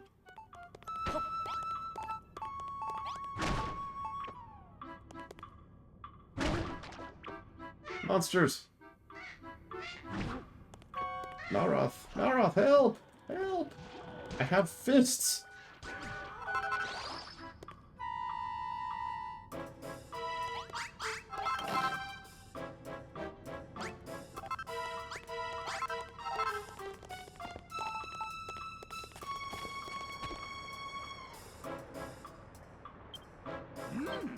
I am one of those people who is not a big fan of the Sopranos ending. I have heard for years the argument defending it, even from the actual creators of the show, the showrunner. I don't agree. So, no.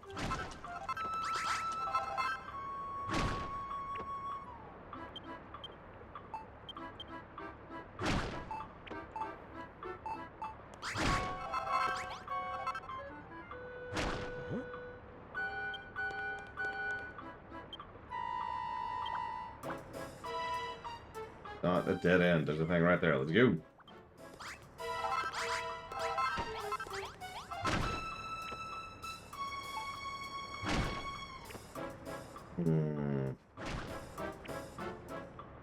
I mean, why wouldn't they exact that? It's literally a cheating ship.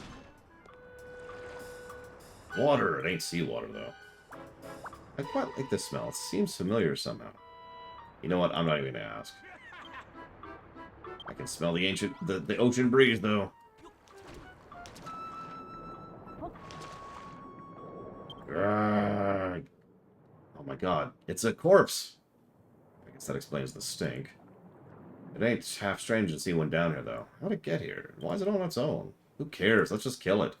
How are we supposed to fight it? We're totally legless. I mean, hands-free. I mean, unarmed. Think that's gonna stop me? Let's fight. Prison break.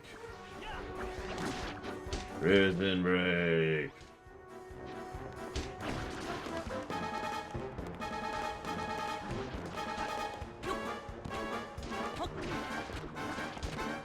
It's cheating because... I feel like I've explained this 1,000 times. Okay, let's put it this way. Let's say that I'm designing something for, I don't know, Marvel, okay? And I'm like, hey, I've just invented a brand new mutant. They have the ability to alter all of reality and time and space infinitely and retroactively forever. Now, it doesn't matter that I've written that character. It doesn't matter that it's canon. It doesn't matter that that is now true within the confines of the setting. I, the writer, have cheated. I have just decided to make something better without actually doing anything to earn it. It's cheating. It's the same way the Venator is cheating.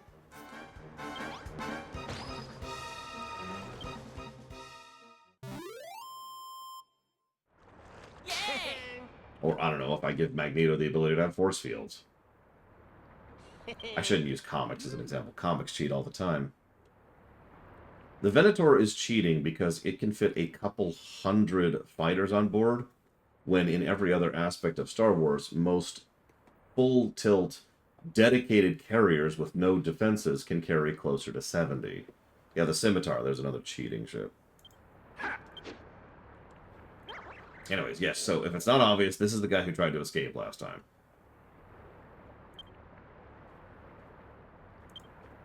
Cheating, I talk about that because it's cheating when the writer doesn't earn it. When they don't explain it in a way that actually fulfills the existing settings rule sets. If you just decide to make something that's just better, that was built by a bunch of orcs who are slave labor, who live in caves, then no, you've cheated. Right? Like, that's it, and it's irritating to me, personally. Yeah, that's why I shouldn't use comics as an example. So... The X-Wing is cheating. It's just better than everything else.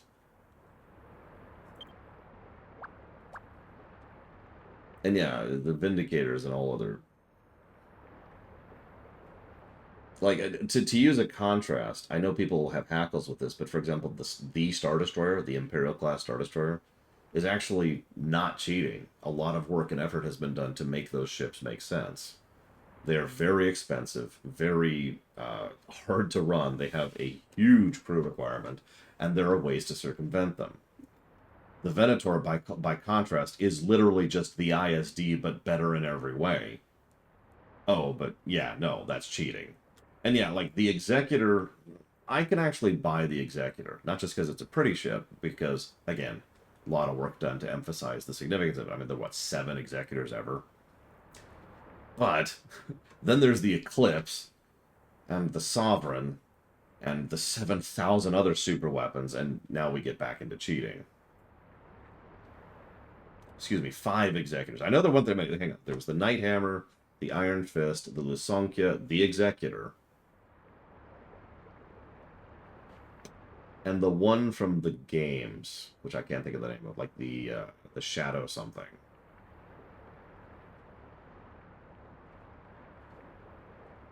And I can't remember the other one. But anyway, that's... You get my point, right? Oh! There was the one from, the book series. Oh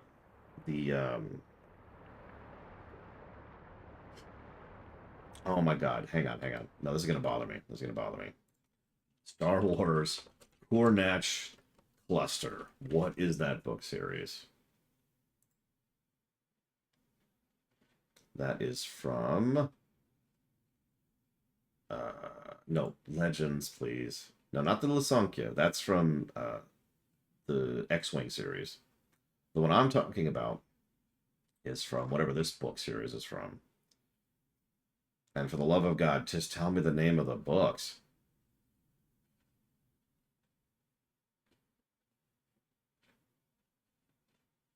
You gotta be kidding me. The Black Fleet Crisis. There we go. Jesus Christ. The Black Fleet Crisis. There's an SSD in that one. It's I guess that's kind of a spoiler, but there's an SSD that shows up and is relevant in the very last bit of that game. Like it's a whole deal that I forget what they're called, actually have secured an SSD and are using it. But I'm getting off topic. So there you go. There's 5. Sorry. Derailment. Don't mind me. So is the Death Star cheating?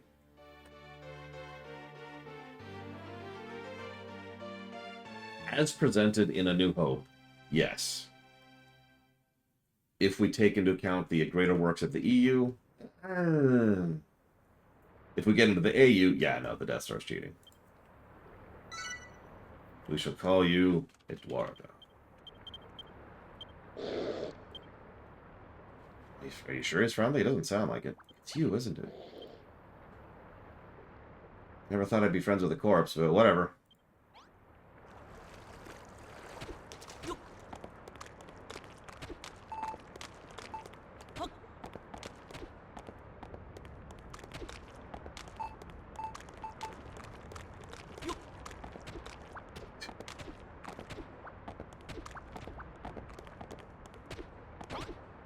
Oh my god, Lorshok.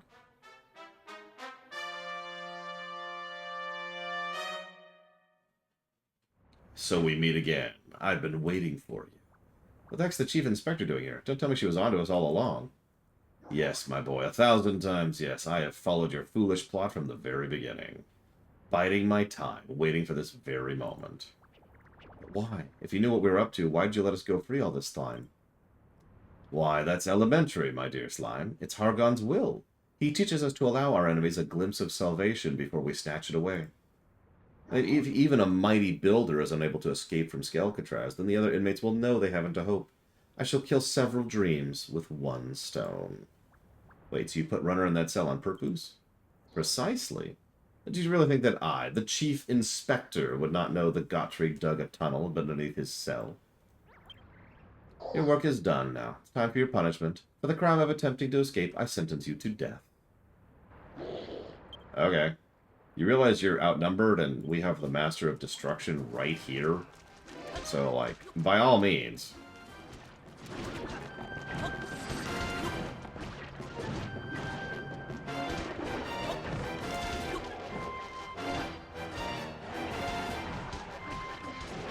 No, that doesn't sound like cheating, Zactaf. I'll tell you what cheating is when it comes to Iron Man armor. The suit in Iron Man 2, the suitcase suit, that's cheating. In fact, it's literally cheating.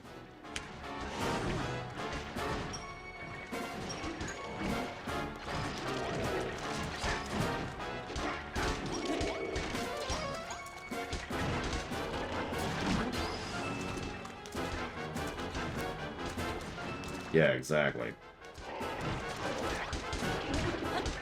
I mean, I know that we make fun of Resident Evil for how ridiculous Resident Evil is, but at least it's part of the kitsch, right? In Iron Man 2, he's just like, nope, I can just do whatever. Why? Because I have money. I was like, okay. Anyway, she's dead. That's what you get for messing with Malroth and his pals. This here is Chief Inspector of all your bits and bills in the whole time. Hey! Alright, let's get out of here.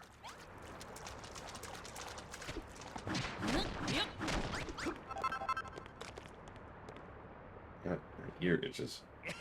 Ah, booyah! Freedom at last. The zombie is happy.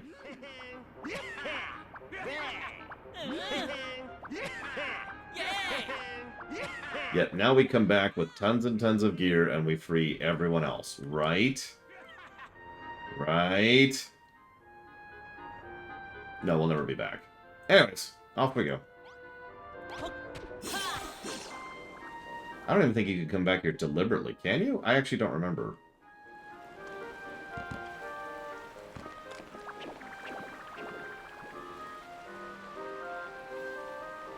I mean, that's true about Falkenstein.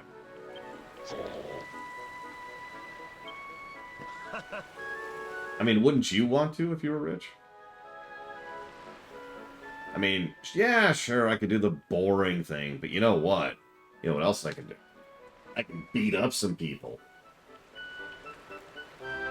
Anyways, a lot's happened since we first arrived here, huh? I found some new friends, learned how to make monster munchies, and it's all thanks to the children of Paragon. You're all welcome to come back with us to live on the island, you know. You'll be safe there. Yeah, or we could save all these people and get them... All I ever wanted was to escape from Skelcatraz, but now that the wish has been granted, I don't want to leave. This is my home. You're dumb. It might be a horrible place for you Goobans, but it's a heaven for us monsters. Okay, fine. Whatever. Good. I don't even care. Go away. Get off my screen. Get off my screen!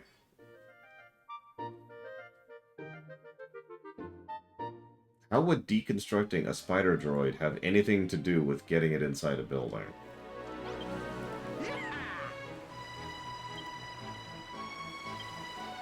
We heard our share of strange stories, one heck of a dream room, foreshadowing, foreshadowing.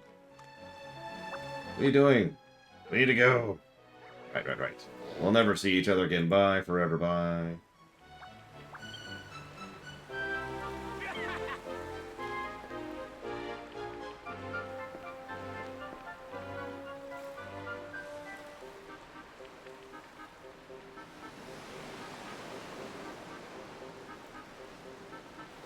Sure. Anyways, that was Island 2.5.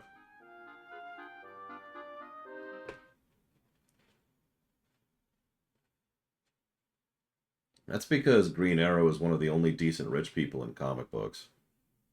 That's not a joke.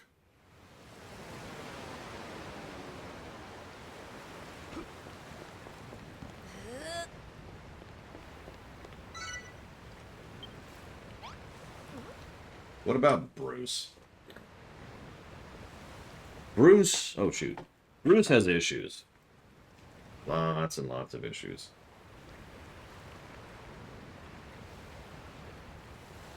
Good afternoon, comma.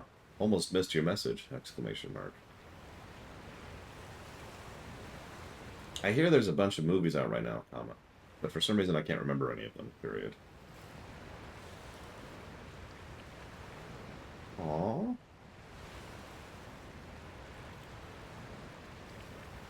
Darkness, ba-na-na-na-na. No parents, ba-na-na-na-na.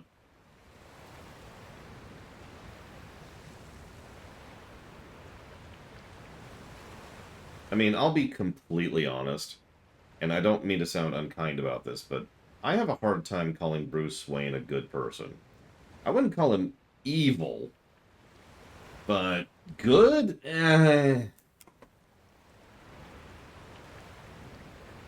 Naturally, it depends on the specific version of Bruce, because every version of Batman is different than the other version of Batman, blah, blah, blah, blah, blah. But you get the point. Well, if it doesn't run her mouth, nice of you to finally show up. I've been worried sick. Where in blazes have you been? I thought the children of Hargon had found you and whisked you away, or worse. Calm down, calm down. We had everything under control. I wouldn't let anything bad happen to Runner. But enough about us. What about you? How did things go down after we escaped? Well, I don't know how we did it, but with the combined forces of Furrowfield and Crumbledon, we somehow managed to drive the Rotters away. The recent film, Von Falkenstein? No. The others are sleeping now. We've been waiting around the clock for you to return, you know. Yeah, we've been gone for like a week. What kept you away so long? You were captured and locked up in an island prison? Sounds like you were lucky to make it out alive.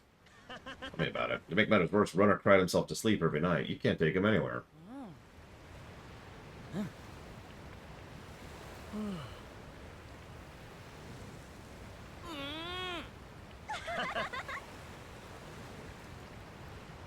Nolan Batman is arguably worse than most of the Bruces. That is an extraordinarily selfish person who goes out of his way to deliberately not make the world a better place so he can go punch people because he wants to be a ninja. Don't mistake me. I like those films. Well, two of them. But That Bruce is not a good man. In fact, the fact that he decided to deliberately retire and withdraw into depression rather than do anything with all of his amazing wealth and power is probably a good sign of the kind of person that particular Bruce is. So let's have a tea party, just the three of us.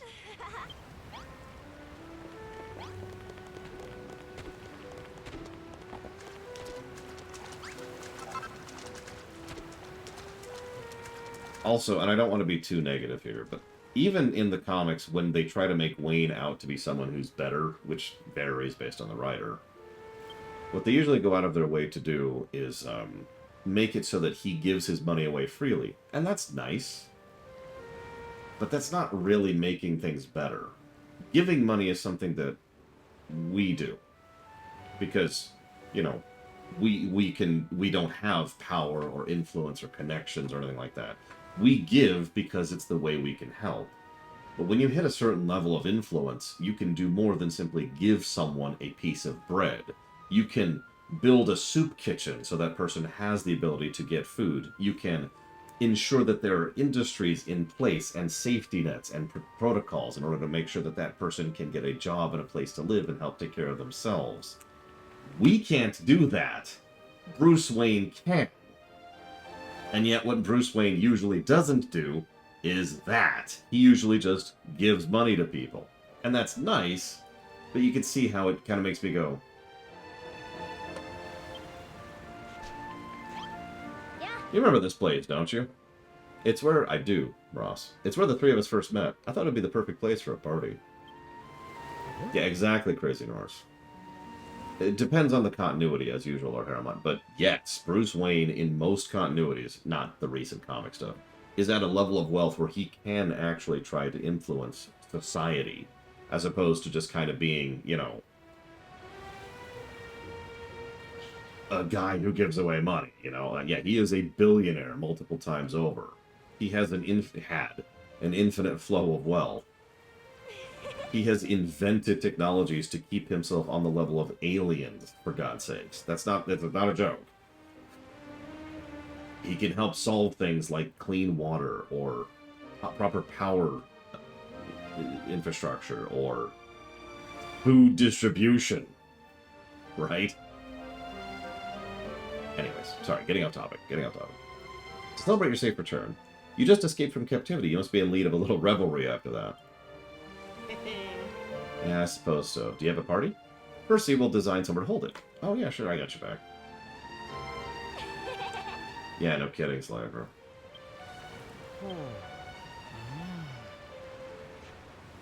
Oh, and one more thing. Make sure you build it in the sea. I think a party in the ocean sounds divine. I'd rather we did it on dry land. But if we have to, can you stick a few of those round things that squirt out water around it? You know, like the pool and crumble done. I like those. Anything else you'd like to add to our little place, Malroth? Nah, whatever he makes is fine by me.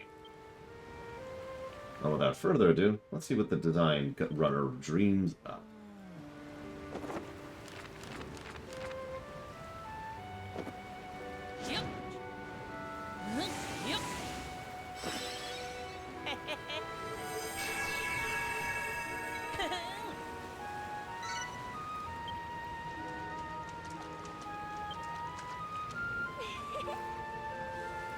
That would be interesting, Blade Javal. Makes you wonder.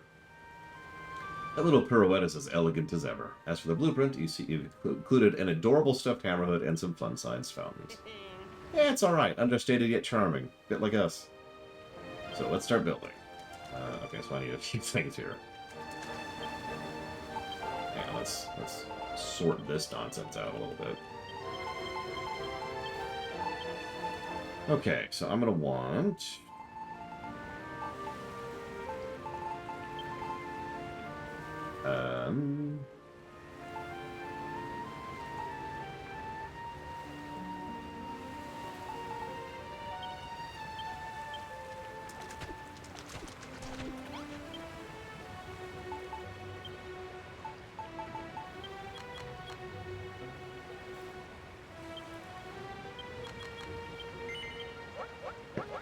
I do, Ross. Which is funny, because of course Luther could get away with it.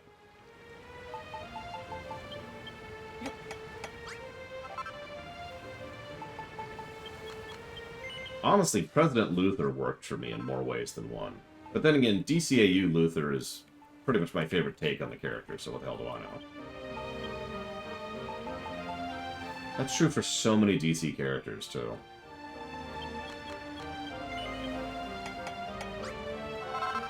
Oh yeah, you remember when Iron Man wore like a sweater, a baggy sweater?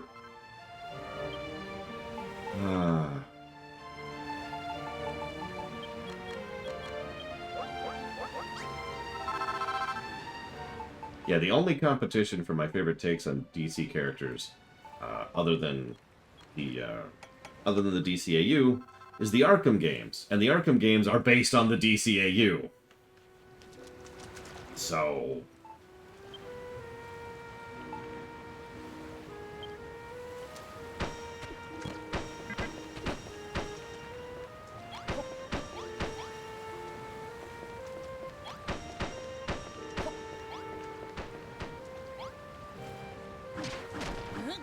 Speaking of someone who really likes the Nolan Joker, I would still probably say that the DCAU Joker is my preferred version of the character. Although, that is kind of cheating, because the DCAU Joker is all over the place, with multiple shows, and, like, 3 video games, and the Nolan Joker has 1 movie. Bluebird's coming along nicely. I'm so looking forward to our little party. I can't wait. By the way, did you ever get your memory back? I completely forgot to ask about it. How ironic. What's with you all of a sudden? It's nothing, really. It's just, you seemed a little distant recently. Are you sleeping alright? No unusual dreams or anything? Hey, how do you know about that? I know you two better than yourselves. After all, we've been the best of friends now, and we'll be together forever. Together forever? What? We're gonna be together forever, aren't we? Oh, what am I saying? Of course we are. Right, I think that's enough chatter for now. Party will never begin if we carry on hobnobbing like this. Me too, Zactaft. I'm rather curious. I'm all for different takes on things, I always have been. But we'll see.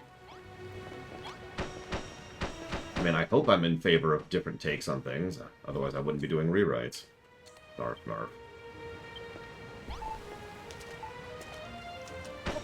Oh yeah, Lulu's hard crushing on Malroth, which is a shame, because he is all mine. Sorry, Lulu. You just can't compare with these building apps.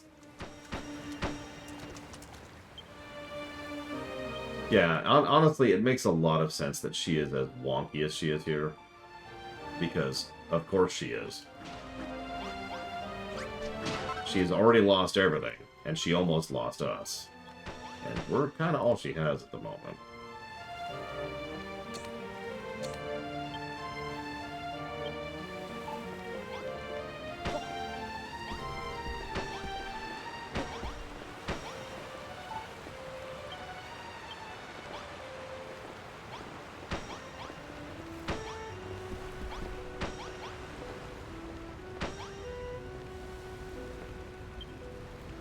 Oh, right.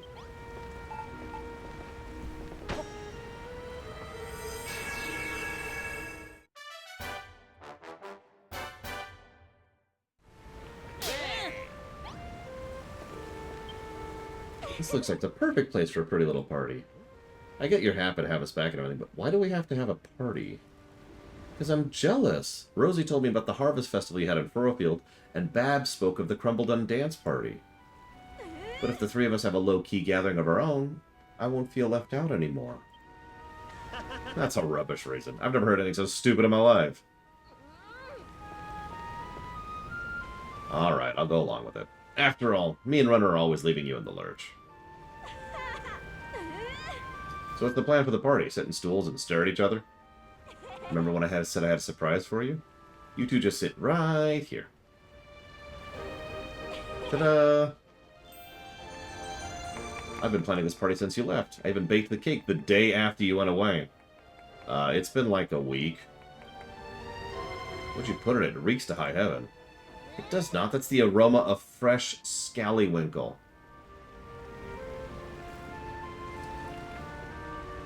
That's oyster cake. Hi, Evo.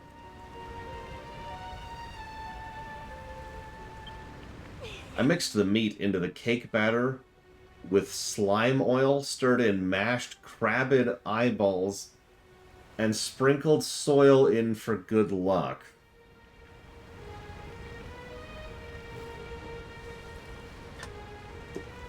I was getting hungry. I call it the Scrummy Scally Sponge Surprise. Would you do the honor of taking the first bite? No, that's okay. You go ahead. I beg your pardon? The crashing of the waves drowned out your voice. Oh my god.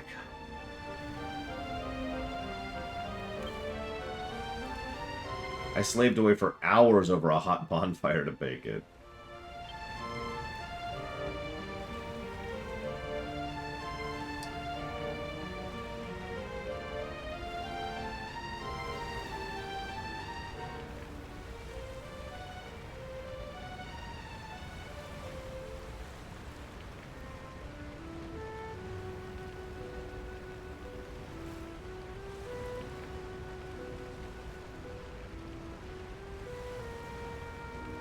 But thou must, Eva.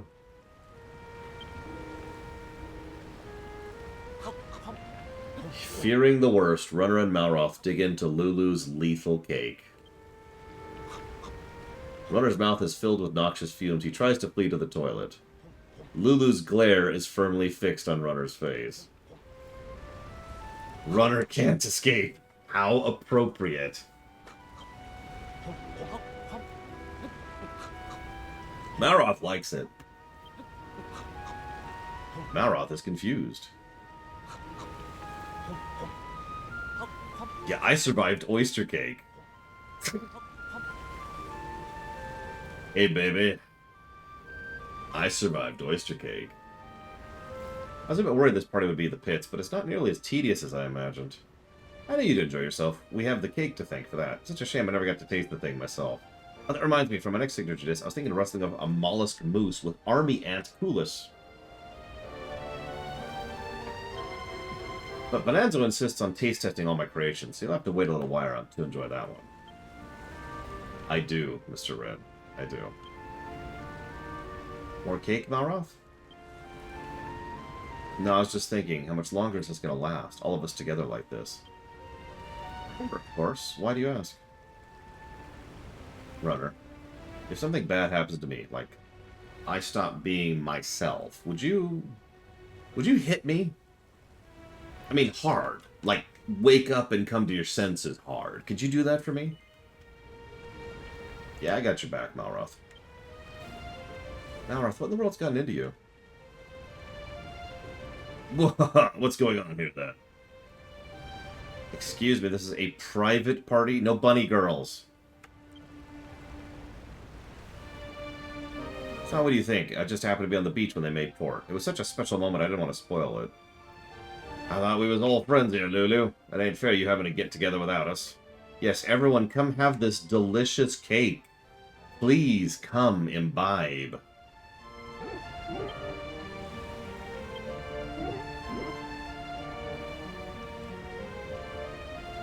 All through the night, the Islanders celebrate the safe return of their friends, Runner and Malroth. Some weep at the sight of Lulu's cake. Some scream blue murder at its taste, while others faint at the smell alone.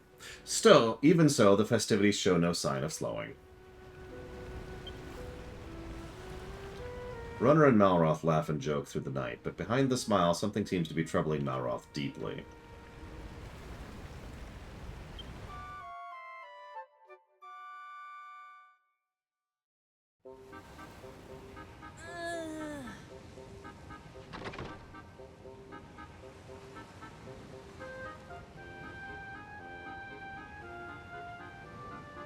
Last night's party was pretty fun, wasn't it? So you look a bit pale. You didn't eat something funny at the party, did you? No. I could not possibly have had any humor from that party. Anyway, last night, Digby told me they were managed to get the pyramid finished. Let's go take a look.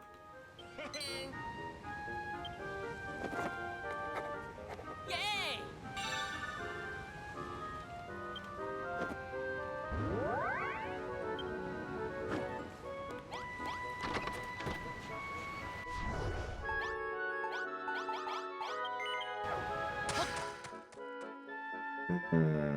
Chicken burger from a place that's actually good, Mr. Red. And not just because you phrased it that way. Chicken burger sounds good right now. Do it. Do it. Give in to your hunger. I know I said several times last night, but it really is good to have you back. I am probably going to have a smoothie for lunch today. And a bagel. As you can see, we finished off the second part of the pyramid while you were gone. Exactly, Crazy Doors. I got all those antidotes so I could survive her cake. You can see why we call it Island 2.5. It's not only shorter than a typical island, and doesn't really involve building, but it happens in the middle of the in-between. No, Grimace smoothies are actually good. That's not funny! Soon we shall have a wonderful tourist attraction in our hands. People will flock from miles around to see our pyramid.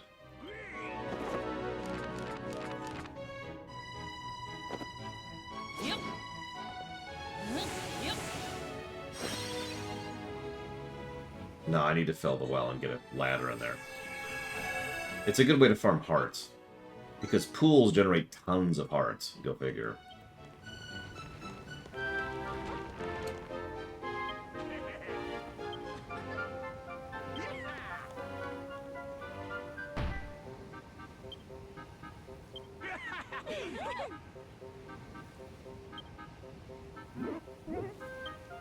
Without you, this would fall to pieces. Yeah.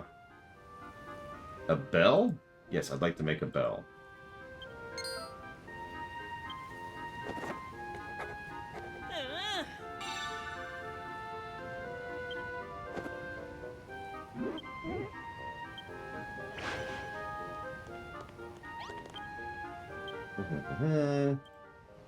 We have to be on high alert all the time. It's very stressful. But forget about us. Apart from our impending doom, we've been thinking about turning this into a tourist attraction. It needs a shop. So we need to make an item shop. That's going to be a shop sign, 2 coffers. So shop sign, 2 coffers, table, price tag.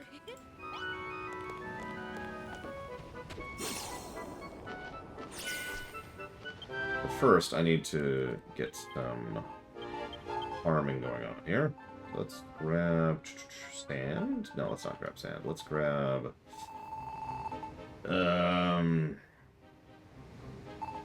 We'll make it out of floorboard. We'll be mean. Weird. Dumb. Stupid. And... Here's...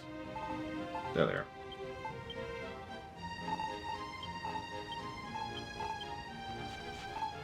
We'll make it out of scarecrows. I love it.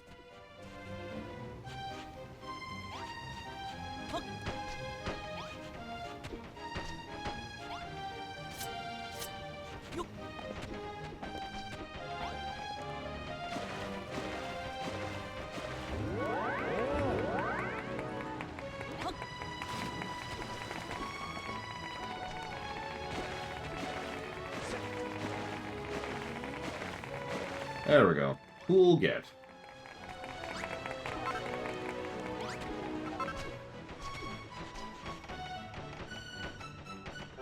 Oh wow, Dragon.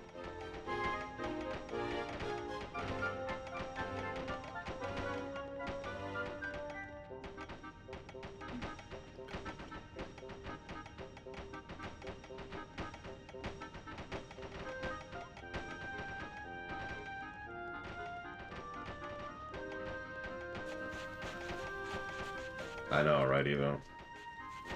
Oh, right, so let's, speaking of which, let's build a bell. We can also make a flashy formal wear. We're not going to. But we could.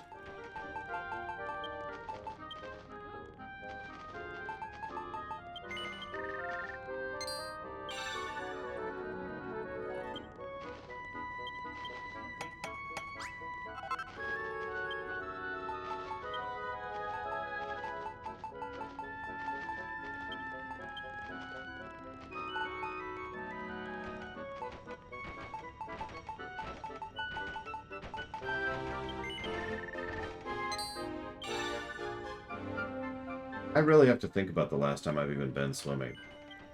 It's been well over a decade. Hang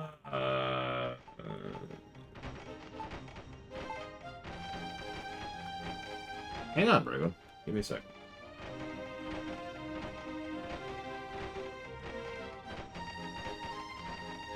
Let me remember the controls here for a second.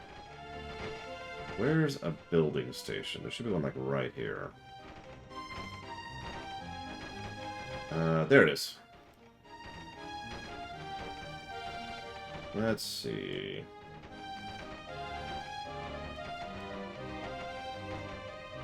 Unfortunately, the sort feature is a little bit more lacking in the Switch version, so you gotta give me a second.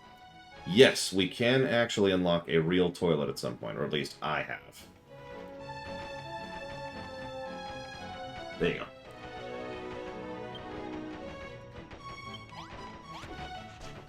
That's okay, you don't. I'll just die.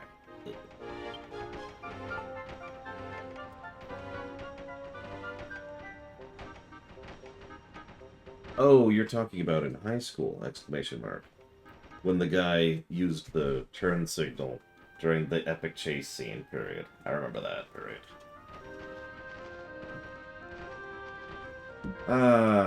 We're gonna show off the roller coaster after the third island, so saith Crazy Norse. He has dubbed it so, and so it shall be, that upon that time, stuff will happen.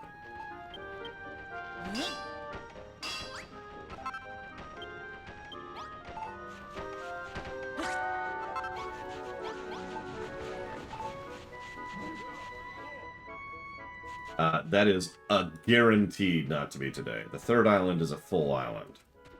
It's even a significant island.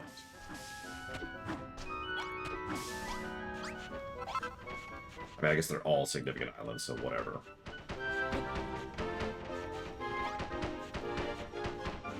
However, there's a pretty good chance that'll be tomorrow. We're making decent pace. Not as fast as I would like, but, you know, decent.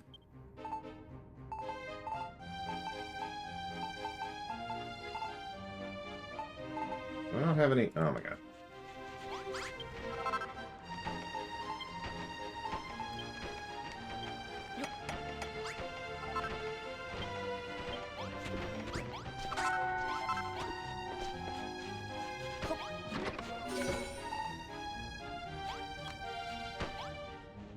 I mean, we call them islands because I think the game itself calls them islands, so that's kind of our approach there.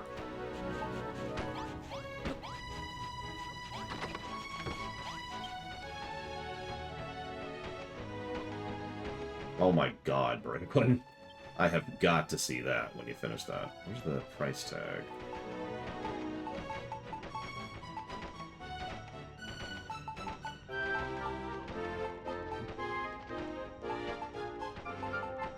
Where's the price tags?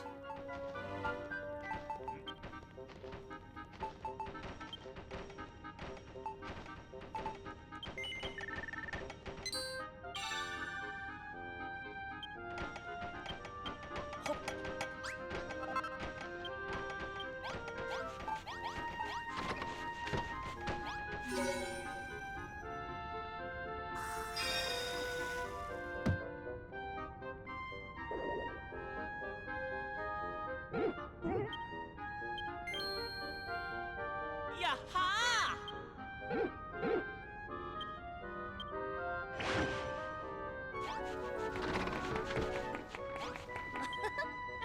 Alright, we made the item shop. Woo! Now we could sell stuff to rich tourists. But now we do shopkeep. You can build down. I just don't remember how far exactly.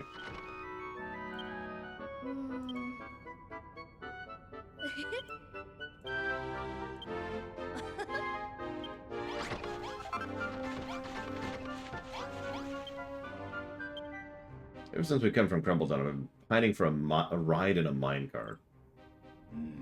So... build 200 pieces of track. And that's it. Just lay 200 pieces of track. Okay. How many of these do I have right now? 37, so...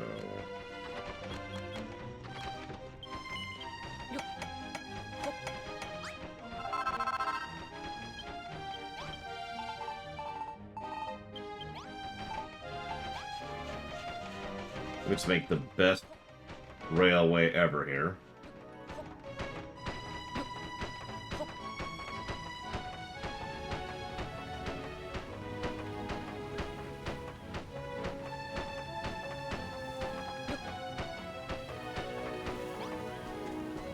I spend so much damn time on my roller coaster. It's technically also a monorail, but considering fast travel exists, it's really faster to just fast travel. So no, it's there for the ride.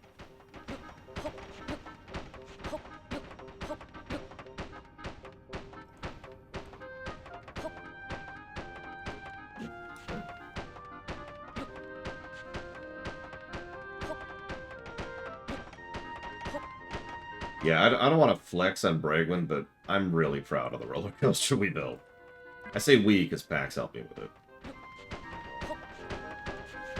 What's funny is he and I built several things on his thing too, but we can't show you those because, you know, duh.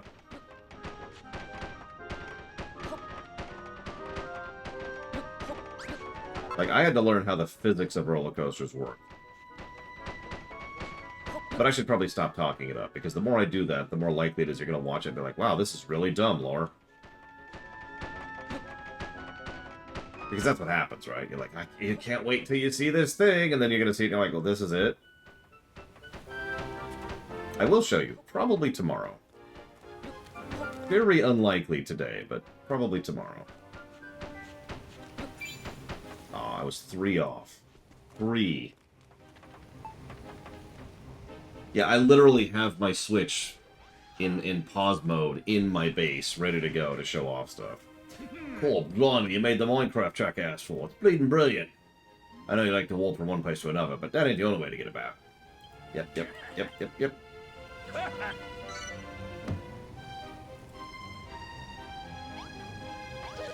Quest complete. Do I have any food?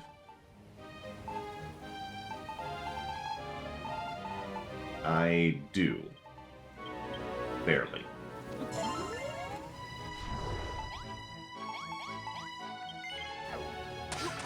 I'm sorry, J. Palmer. It sucks, okay? Honestly, it's the worst. It's crap. Nobody likes it. Yeah, I'll look at that later.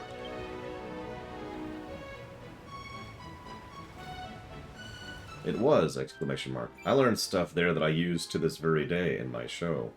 Period.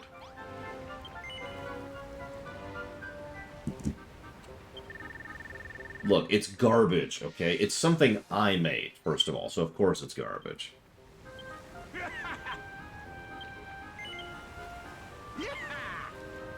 I know, right, Slaver? I generally don't do food cooking because I find it kind of arduous. So, I usually rely on a kitchen to make my food for me. Thing is, if you've been paying attention, I haven't made a kitchen in this particular playthrough.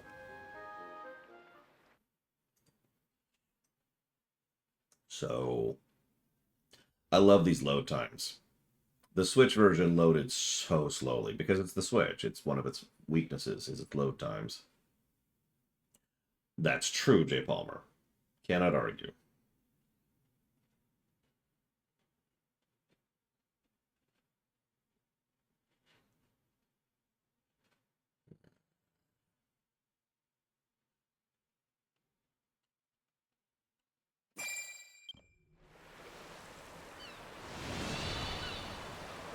Okay, what can we get infinite of here? And is it worth my time? Copper and silver. Yaha!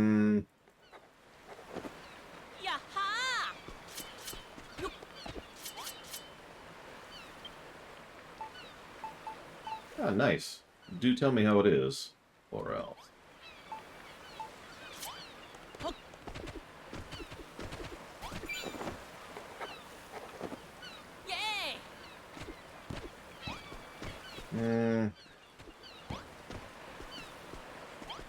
Yay! Honestly, copper and silver probably aren't actually worth it. Now that I'm thinking about it. Although, check it out.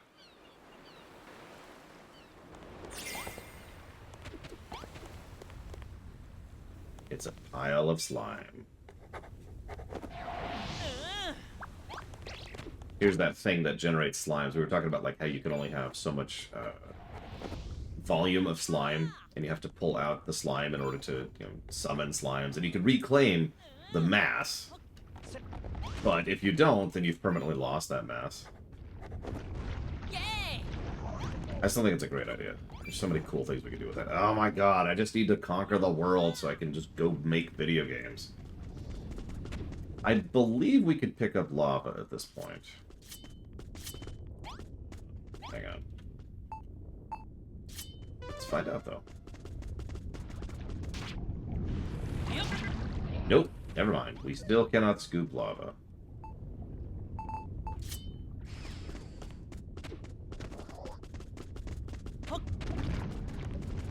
Okay, so we're here for something specific, so we're not going to go do the exploring thing. Even though I'm doing that on complete accident. Doesn't count, doesn't count. We don't want it. We don't care, we don't care. Nobody needs infinite resources.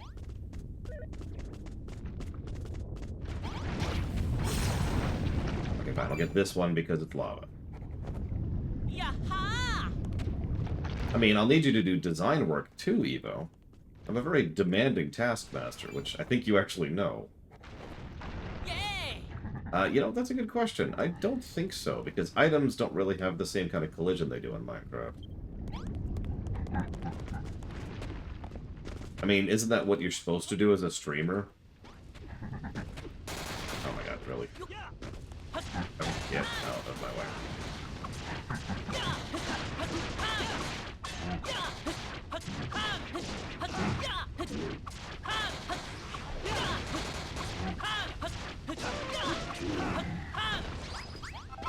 Anyways.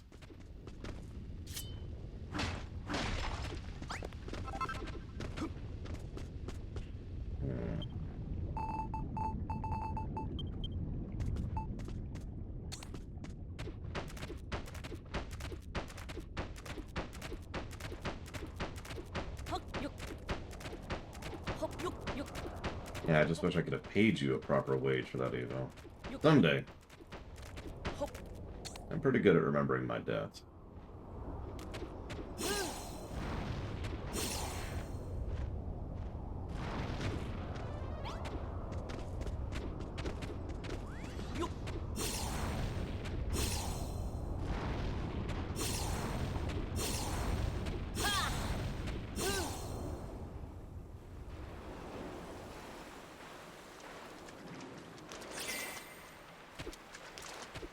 Yeah, the golems are just crazy good to tame.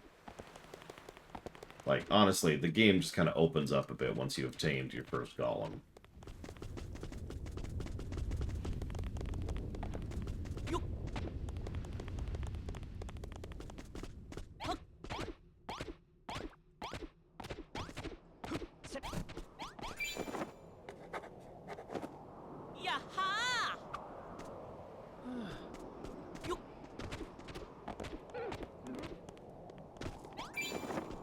Coffee beans. Yay! See if Savacom was here. Here, I'll get some coffee beans just for her. Dragon, which we don't care about. There's actually something really specific we're looking for here, if you're wondering.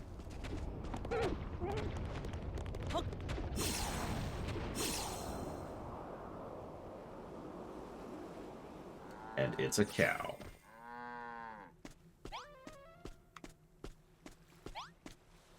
I'm joking. But now we have a cow. We actually weren't here for a cow, but I mean, I'll take it. Why not?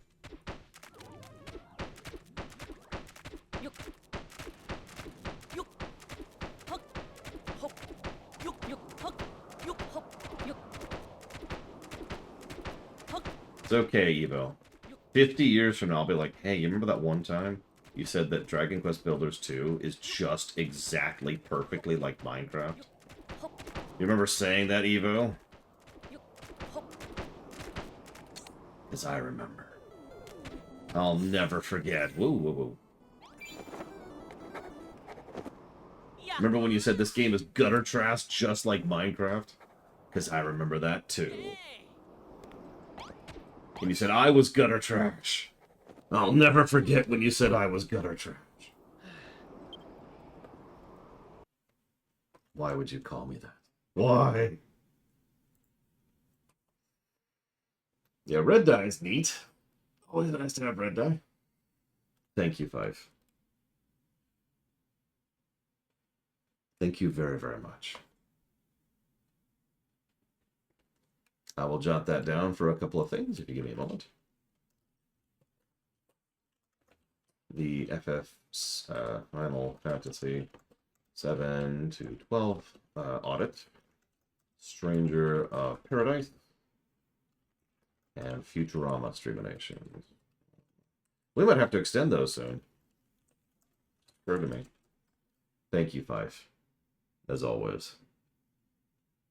And I bow to Evo just to spite her. There we go. All right, so let's do this. See, if I ever actually met Evo in person, she'd hate me because I do just bow to people as like a normal social interaction. That's just me, right? I don't really intend it. It just kind of happens. I'll be like, hi, Evo. Bow. And she'll be like, no! And I'll be like, what? Yay!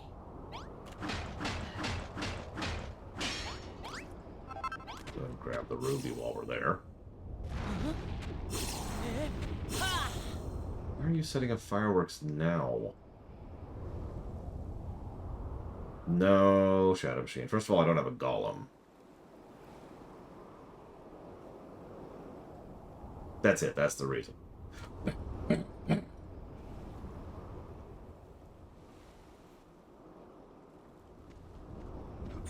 I wonder that about several people sometimes, period. Do you remember Vincent and Joel? Question mark.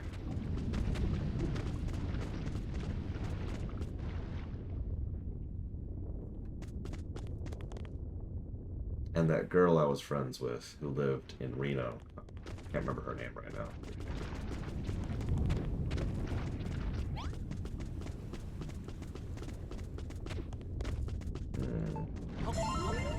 There, I have food. Listen, Sarkar. Wait, what did I say this time?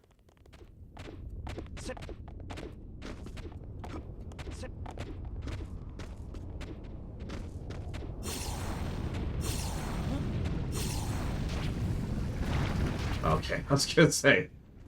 I didn't bash anything. What are you talking about? I do almost have copper unlocked, without really meaning to. Ooh, lemonade mix. I do like good lemonade. One of the only things I like about summer is all of the restaurants and fast food places start carrying the really good drinks, you know. Like the watermelon stuff, or the peach stuff, or the other watermelon stuff, or the watermelon lemonade stuff. Look, I like watermelon, okay?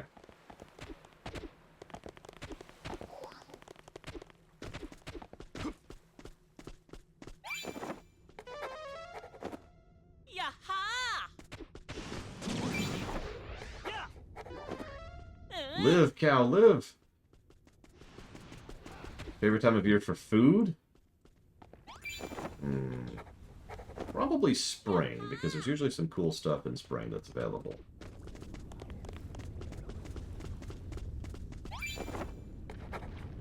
Other than that, honestly, probably summer, which is weird, but there it is.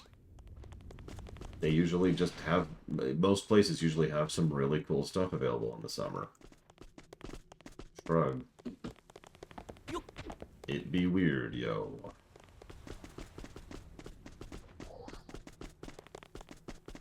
Yeah, fall is chili season, but that's on me. Places don't have food for that. Now, if you're talking about, like, my favorite time of year to cook in, which is a very different question, winter. I love grilling out in the cold. It's kind of awesome. And, of course, I love cooking, and, you know, just, yeah, you get it. You get the idea. Okay, don't die to the lava. Don't die to the lava. Just teleport to me. Just teleport to me. It's okay. Everything's okay, Mr. Cow. I mean, one of those, yeah, right, it'll never happen once. I want some days to have an outdoor kitchen. And I want it to be in a good climate, like New Zealand. So, that is the kind of thing I would love to do, is to just go outdoors and cook. Like, alright, I'm handling dinner tonight. Make a nice stew with some ribs that I cooked right then and there on the grill, you know?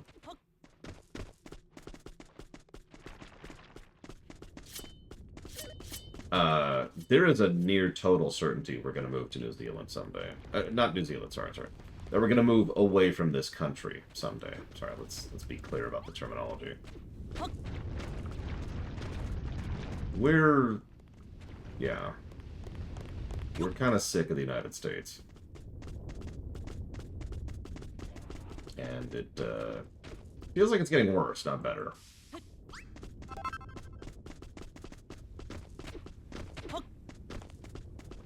New Zealand in particular is one of, like, I think like 6 places on the list right now. Okay, this is ridiculous. Why is there no music playing here? Don't worry, I have a lava playlist.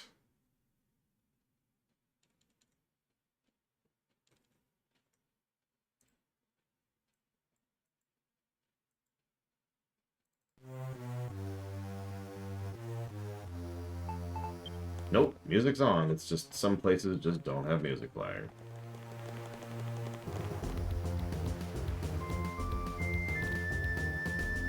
Ireland is actually one of the locations on the list, believe it or not. God, it's like Ireland, Germany, all the Nordic countries. New Zealand. No, don't. No, Ireland, not the UK.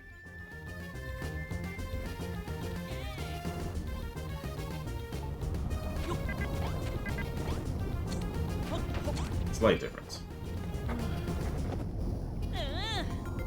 I mean, and you've heard the phrase, the grass is greener. Oh, hello. But the harsh truth is that there are some places that are legitimately better for you. Not in general, not objectively. Hello? But, you know, we all have different tolerances and things we can deal with, right? Like, for lack of a better way to put that. So, there are some places that are going to be better for you, and there are some places that are going to be worse for you. And I think that's figuring that out and figuring out what has where is kind of the big thing, you know? And yeah, I know several people who are thinking about, and by thinking about, I mean, are going to be moving to better locations for them. And one of those is Japan. So we need to be a little careful here, because this guy can turbo kill us. We're going to be relying on the proc here. Assuming it even works on him. Might not.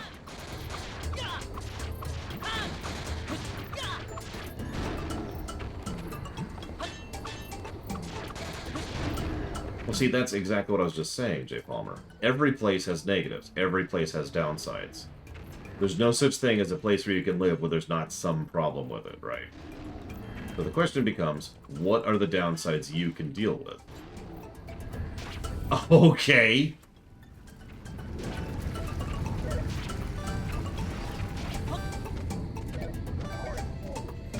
Listen, all I'm saying is that this country is the worst country in the history of the universe, Ross. I am obviously being facetious.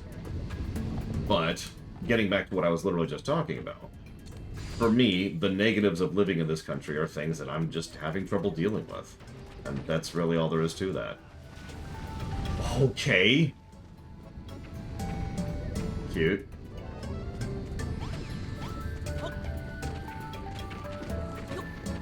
Like, I don't... Yeah.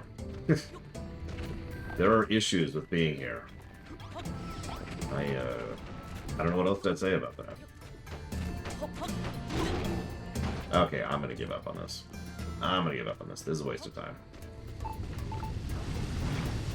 Still haven't even found the damn house.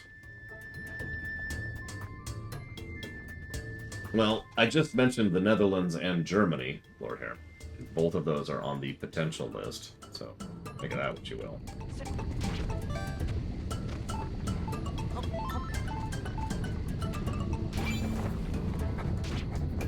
Can you stop writing? You're literally actively burning while you write. Come on, dude. I mean, that is a big thing, yes, Savacom. But it's worth noting that even the country I live in is currently experimenting with trying to solve some of the homeless problems here.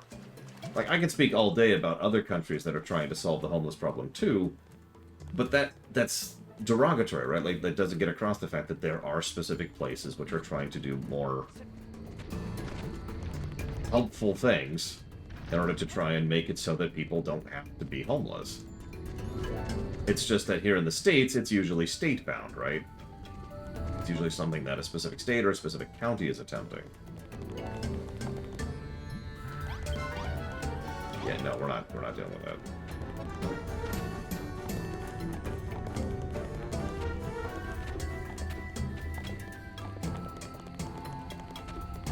I mean, I could probably brute force my brain into Celsius eventually.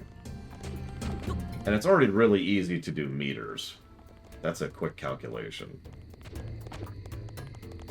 At least if I'm being vague. And if I'm being specific, then I probably have a calculator anyways. Also true, Savacom. Very true. Admittedly, one of the requirements we have is we don't want to move to a country that doesn't speak English. Which I know sounds extremely America-centric, but it's actually just pragmatism. Like, we're in our 40s, right? Yay! What, this song? This is from Mega Man X1. Yeah, learning another language is hard and time-consuming. It's something I'd love to do if I had the capacity for it. I absolutely do not. But yeah, New Zealand speaks English. Actually, a lot of the Nordic countries do speak a large amount of English. Because most of them are bilingual. And do a lot of business with the States. So, if we moved to Norway, Finland, or Sweden, we'd probably be fine. And even Germany, which I just mentioned, still has a fairly decent English-speaking populace, so we'd probably be fine there too. Yep. It does, however, push Germany down the list a little bit, I'm not gonna lie. It completely removes Japan from the list. Japan still has the anti-outsiders thing going on. And Japanese is Japanese. That's not happening. Antarctica is actually where I'm moving. Sorry, spoilers. I'm going to start streaming from Antarctica soon. It'll finally be a temperature where I'm comfortable, though, so that's the important part. I love Japanese as a language, but learning that is just not happening. I am way too stupid to learn a language at this point in my life, or in general.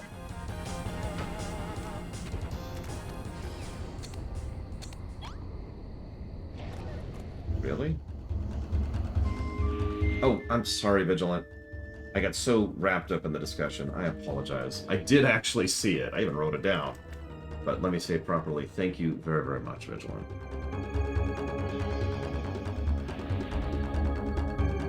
Always and ever appreciate. And that was for HOI World, Old World Blues, Sonic Adventure DX, and Alpha Centauri.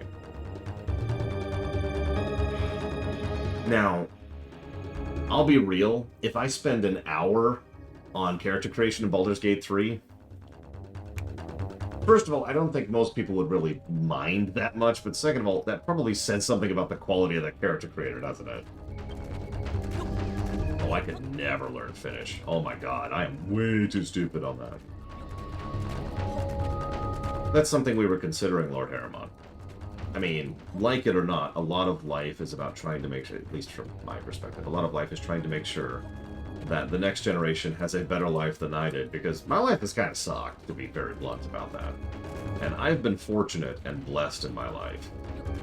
I would give a great deal to ensure that my nieces never experience anything that I have on the, you know, the actually bad scale of things. We now have infinite silver. Oh, anyway, so the previous song was from something. Oh god, I don't remember. Mario Odyssey, Mega Man X1, Mario Sunshine, and this is from Bomberman 64. Yeah, no kidding, Blade of all. If I could make a world where nobody ever has to go through what I've gone through, gone. Like, not even a question. Not even a question. Just done. So, have you noticed that the flute generates the second point from where you are when it goes off? It's actually one of the nicer features about the flute. It allows you to triangulate a little bit. Because, like, you're stuck. You can't move right now. You're just stuck here. And then the first thing goes out. But then the second one goes out from where you are when it spawns. See? Just like that. The flute's an awesome tool. Like, honestly, a lot of these are awesome tools. So, whatever. There's the Zenithium. And that should be infinite copper. Okay, so... looks like... where am I right now?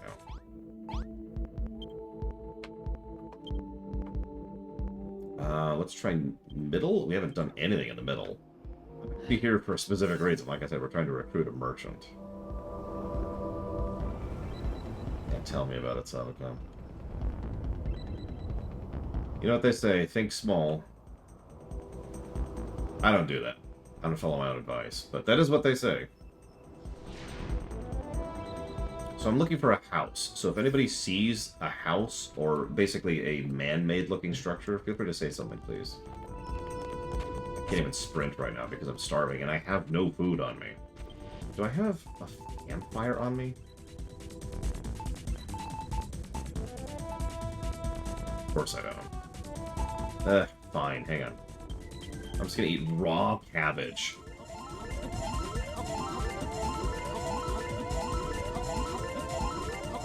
Okay.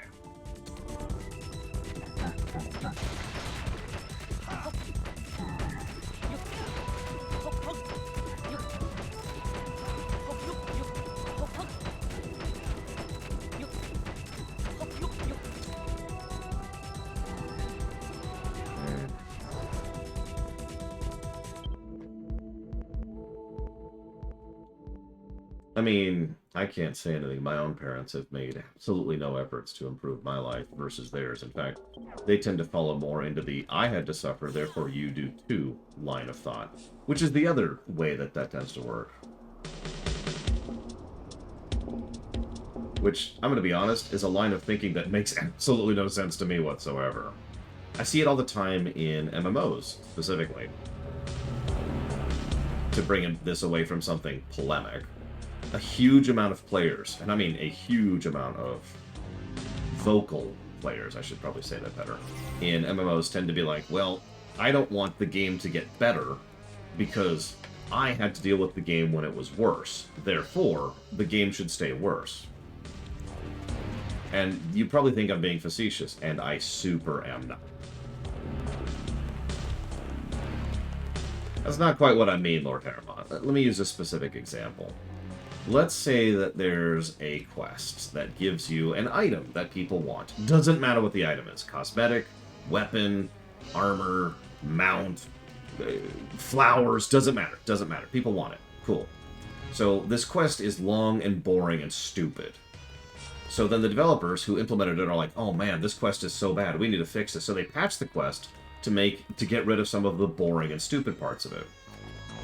These idiots, and I'm going to call it that way, will then complain because, hang on, I had to go do all the stupid things in order to get that stupid item.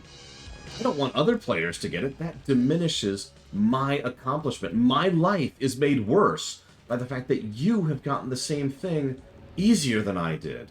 You should have it exactly as hard as I did.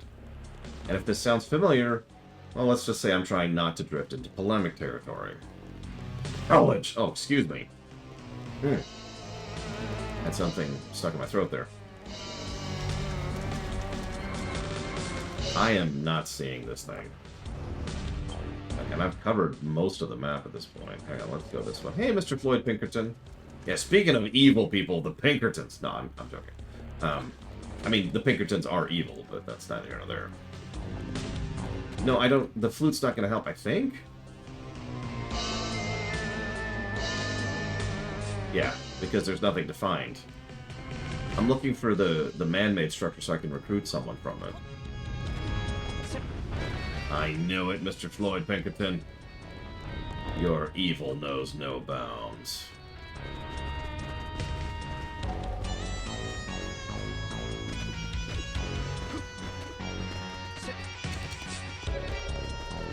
I mean, that's getting into gray territory, but I could see that, Blade Jamal. For example, learning what hard work is, or learning what responsibility is. You know, my kid shouldn't have everything handed to them on a silver platter so that they learn the value of good work is a valid statement. But I would argue very strongly that it's actually detached from the very mentality I am arguing against. Maybe over here? Oh yeah, learning how to bring this down away from polemic territory again, learning how to group, learning how your class works, you know, learning how to play your class. How many of you have ever played with brain-dead morons in an LFG group in FF14, Guild Wars 2, or World of Warcraft? All of those are games in which I have played with plenty of people who have no idea how to play their frickin' class. So that's a valid line of thought. It's just, I don't think that's connected. I don't think that's, it sucked for me, therefore it should suck for you. I think it's more along the lines of, maybe you should actually bother to try and, you know, learn and grow and do and be and develop. It's different.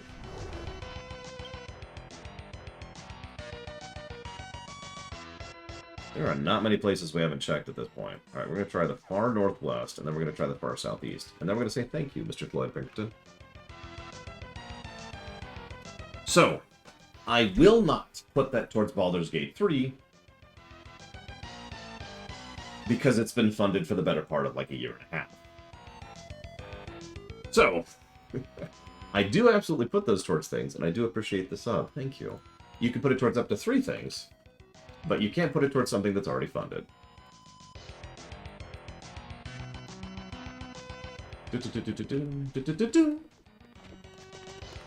So yeah, let's try Northwest really quick, because I don't think it's up here. For those curious, we will actually be playing Baldur's Gate 3 1 week after it comes out, which I believe... I'll even pull this up really quick. Oops. Oh well, period. I hope they're doing okay, period. Phone hugs, exclamation mark. God damn it. Oh well, period. I hope they're doing okay, period. Phone hugs, exclamation mark. Phone hug. So let's see here. Looks like we'll be playing it on the 11th is when we will be playing Baldur's Gate 3, roughly. Okay, so there's nothing up here.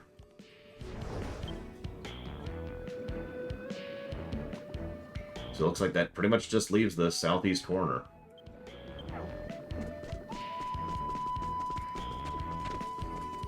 My honest goal, and I don't want to sound like unkind about this, but I am a little stressed about my schedule, is to try and smash through as much of the queue as I can before we get there. We got this game. It's a big chonker. That's okay. Like I said, I scheduled 3 large games side by side, which was Kingsfield 4, XCOM 2, and then Dragon Quest Builders 2. And then we're going to be smashing towards some very quick games, rapid fire style, and just kind of mashing those out. And we'll see how many we get done before we reach the 11th. Because then we're going to be playing Baldur's Gate 3 for like a month. So you don't know what to put the list towards, or put the game towards. No problem. If you type in !list in chat right now, you'll get a link. And that link will lead you towards a very large, sortable list of all the games currently in the list. Those are sortable by name, by how much they're currently funded, by how many... There it is! how many people have put interest towards it, stuff like that. Baldur's Gate 3 comes out August 3rd, Loner, but what we usually do for large-scale releases like that is we play them 1 week after, and starting a game on a Friday is usually a good policy. So, we'll be starting it on the 11th.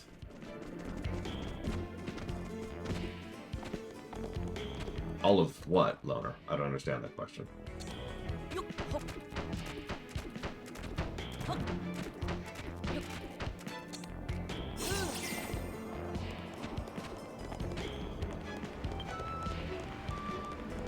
Oh, I guess I can kill the lava music now.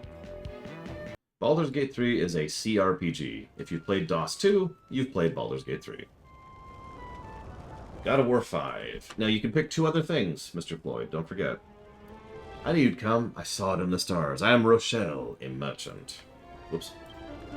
Although I can hardly make use of my skills on an island like this. I do not think we met here by chance. The fates will allow me to return to your island. Let me work my money-making magic upon it.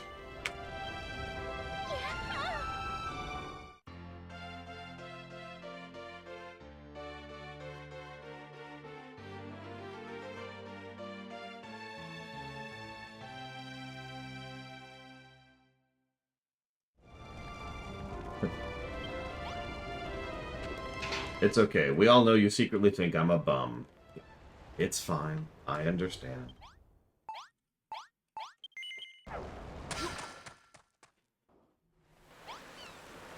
And yeah, not to, speak positively about my own system that I invented, but I'm rather fond of the funded system that we have going. It's taken a few years to really polish it out and hammer out some issues, but we're in a pretty happy place with it, I'd say.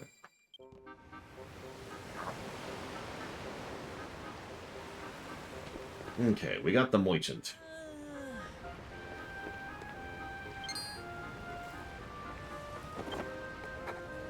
Yay! Yeah, how to make a pet bowl. Yeah. And pet bedding. You got it. Hang on. So, Pentiment. Hang on. Pentiment. God of War 5. And... Resident Evil 8. You got it. Thank you again, Mr. Floyd Pinkerton. Even though you're extremely evil, I still allow it. I mean, the queue is a negative because of previous iterations of the system. Once we get caught up, we will stay caught up. That's just, we're not there yet. That's the problem.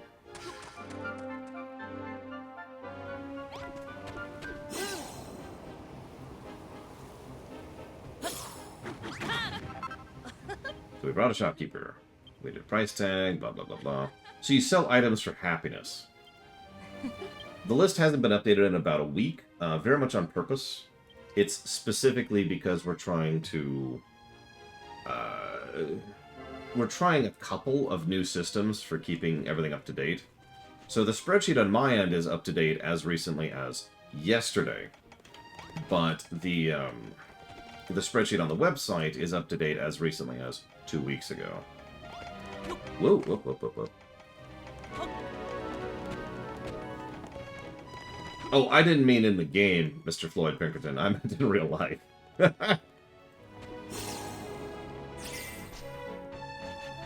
Sorry. Yeah, Yeah, I do not recommend looking up what the Pinkertons got up to in real life. That's how I'm going to say that. Okay. What do we have? What do you mean, Jay Palmer? It's a good question, Walker. We were on pace to be finishing it by August, which I was hoping for because the anniversary of the show. But at the moment, also Baldur's Gate 3 has gotten in the way of that. So we'll be playing Baldur's Gate 3 for the anniversary, which is funny. Okay, so...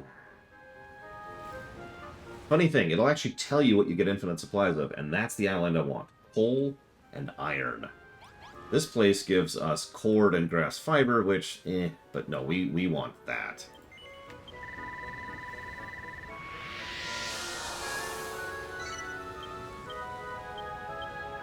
I think you're right, Eduardo. Oh, okay, so generally speaking, keeping record of stuff on an online site that can go away at any time for any reason is not the greatest idea. However, there's actually a much more fundamental, possibly, Ross, there's a much more fundamental reason I don't keep track of it on the website. It's because I have to run scripts, multiple scripts in different directions to keep track of everything that I do, right? Some of those formulas literally don't work on something like Google Sheets, first problem.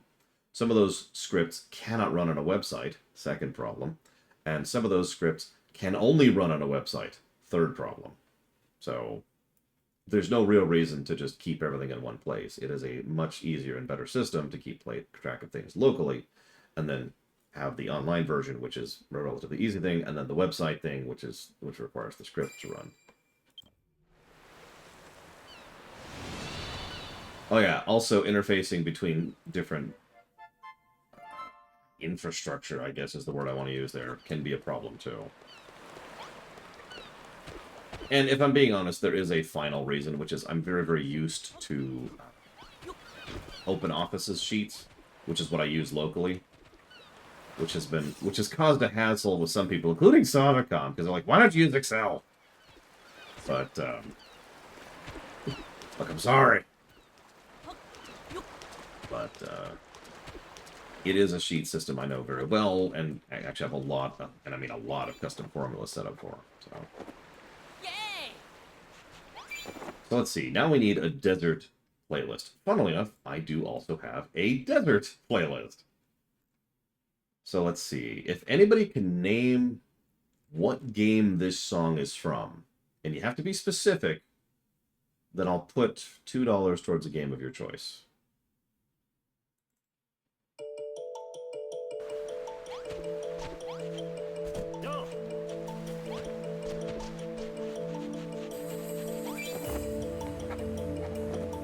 Yaha!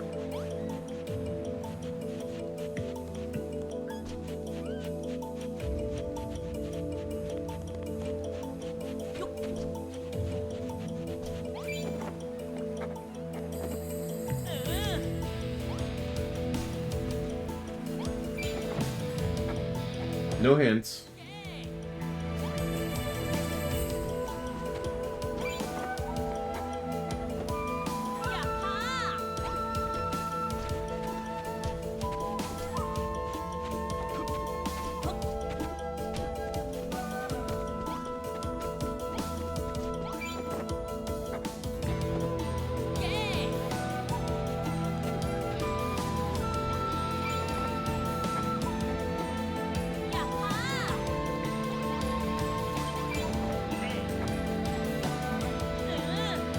Shantae's a good guess. It is not accurate, but it is a good guess. Get some seeds while we're here.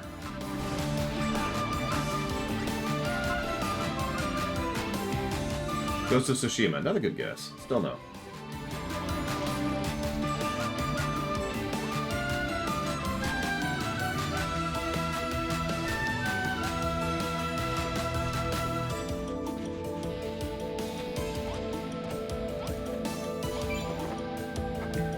I have played Ghost of Tsushima, although it was before the Oblivion line.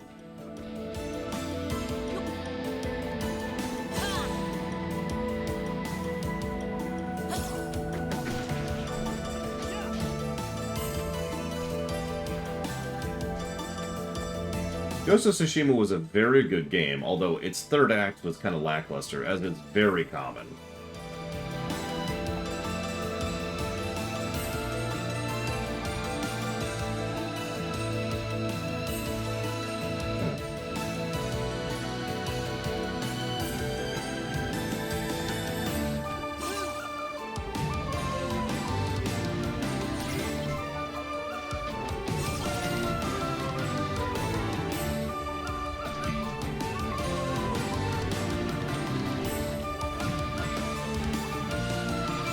It's okay. The game let me pet the fox. Ooh, bananas.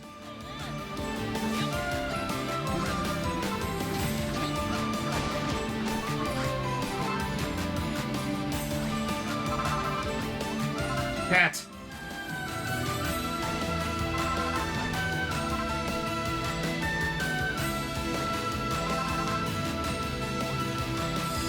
cats get?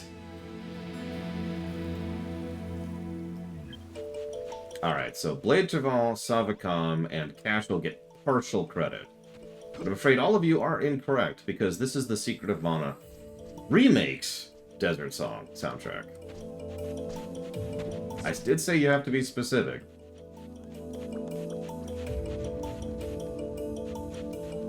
Jesus, Mr. Red, seriously? That's awful. But yes, I believe the literal name of the song is Desert Sands. For a bit of contrast, because I literally have the original song right here. Here's the original.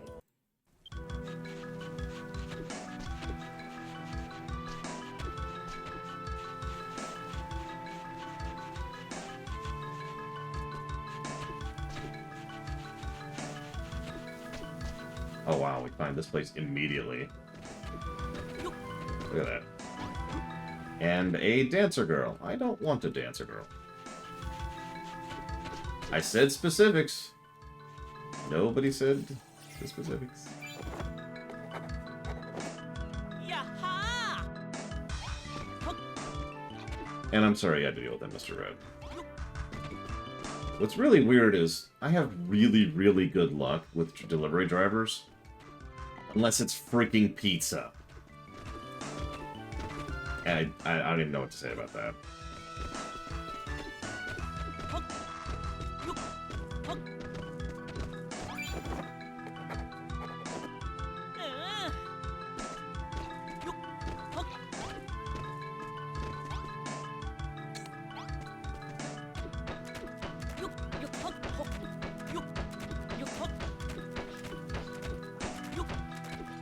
You do, actually, Dakota. You'll see it when we go back to the island, but there will be a number in the upper left, which is your food cap. So you are actually going to have to, you know, lose people at a certain point to gain other people. Grocery store delivery of a pizza? You know, I've never done that. So I don't know how it would go.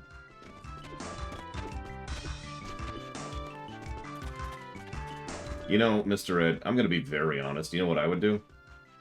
Just order it again. Seriously. In fact, can you go to that restaurant in person and be like, look, it's fine if you can't, I understand. Transportation limitations are a thing.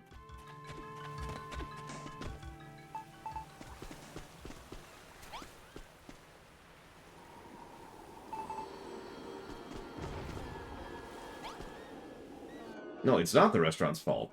It's the fault of the delivery driver. Like, that's well established here. Hell, that's arguably not even Uber's fault, although that's debatable. So anyways, you want to play a geologically accurate builder game. Yeah, that's Dwarf Fortress. Which we will never review, by the way, don't we?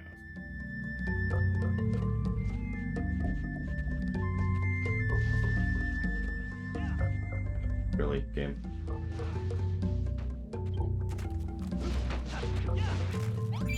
There we go. I suppose I would say that it's Uber's fault twice, actually. Once for not having... You've never heard? Oh, no, you never played it, excuse me. It's Uber's fault twice. Once for... That looks like that's down. That is down. Once for not having stricter employment policies. And once for not having better enforcement policies. When crap like that happens. Yeah, I feel like I've gone too far down.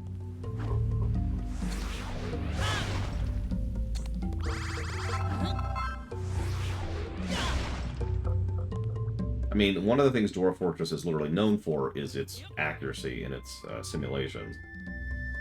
And its ridiculousness. It's still down. Damn, okay.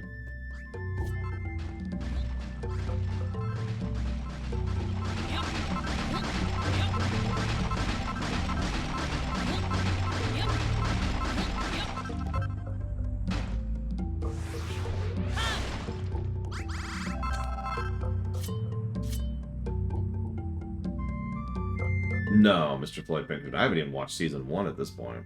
Still down. Holy crap.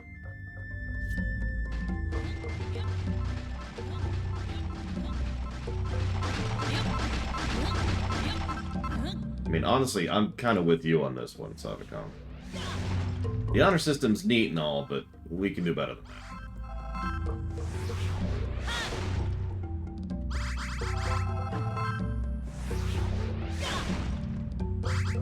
I mean, I don't blame you, Mr. Ed. I don't actually use Uber anymore.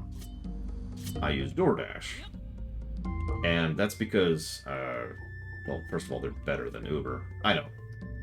Smart bar. Up? It's up? Seriously? Why can't I look up? Why can't I look up? Okay, it's like right above us, right here. Because Uber is, scummy is the nicest way I could put that. And DoorDash is less scummy. And that's the reasoning. That's it. In a nutshell.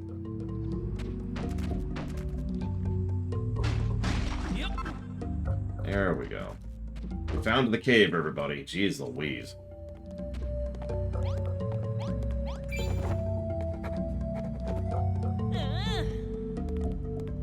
Took us a minute. Yaha!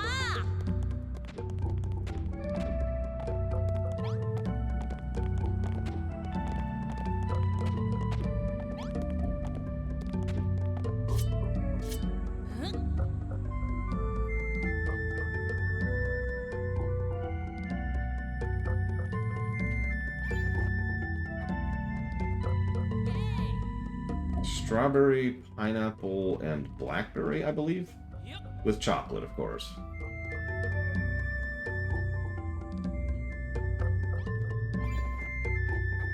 Thanks, Flute. Hey, there's something right next to you. Yeah, let's try that again.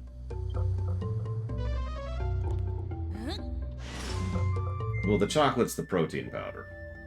I need some protein in my life. I'm not a big fan of dying horribly.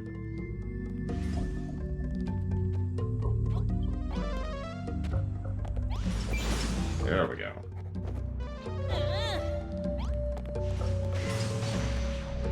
Yeah.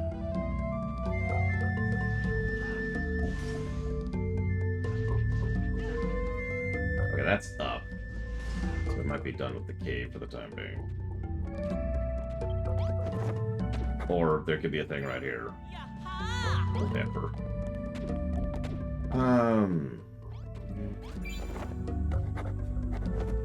Yay!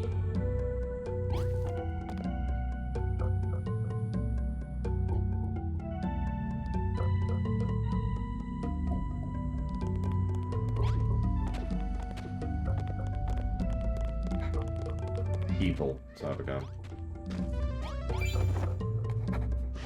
I mean, we're already past my normal break by about 10 minutes, Jay Palmer. That's okay. We're in the taking shorter breaks era of streaming right now.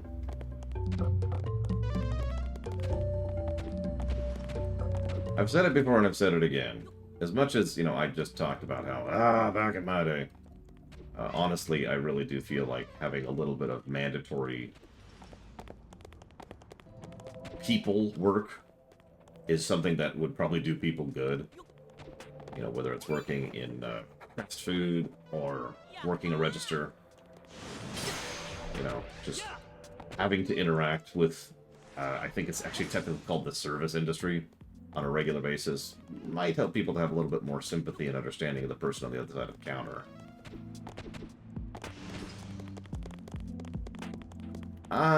No, I'm not sure about a call center. That's a little bit more soul-crushing. I have done that, of course, but I'm not sure I would inflict that on someone. And nobody should have to work in telemarketing. That's just evil, horrible, wrong, terrible, and disgusting.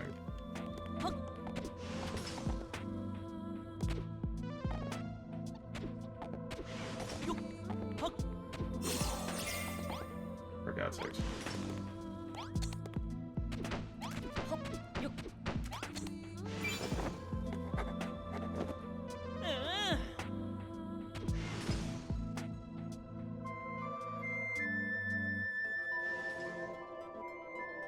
I mean, that is true. People are different. It's one of those interesting things about life. Yeah, telemarketing jobs are crushing for everyone involved. It's why they should honestly probably just straight up be illegal.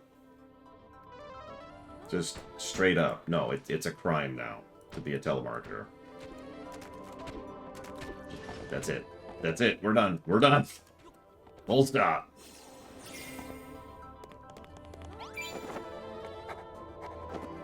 Yay!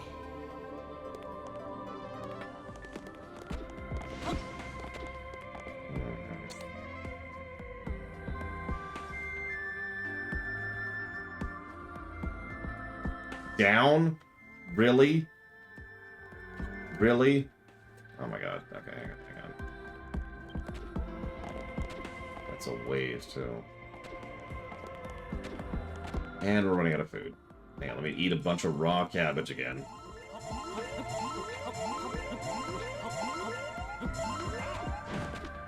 Okay, now that I want to throw up. Speaking of someone who can enjoy cabbage, raw cabbage sounds really gross to me. And by sounds, I mean is really gross. Good evening, Wenlock.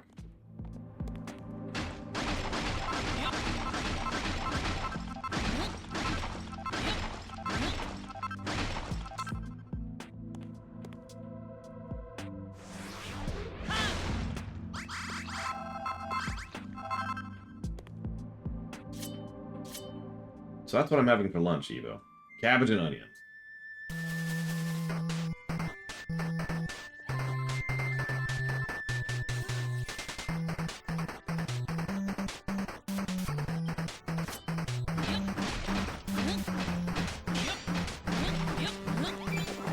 There we go.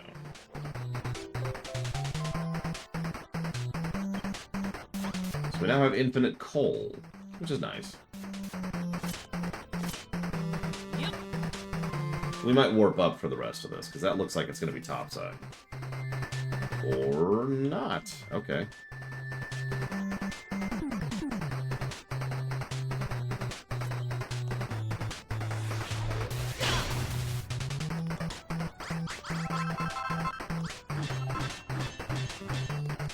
Literally can't break that. Oh, sorry. Mega Man music. Sorry.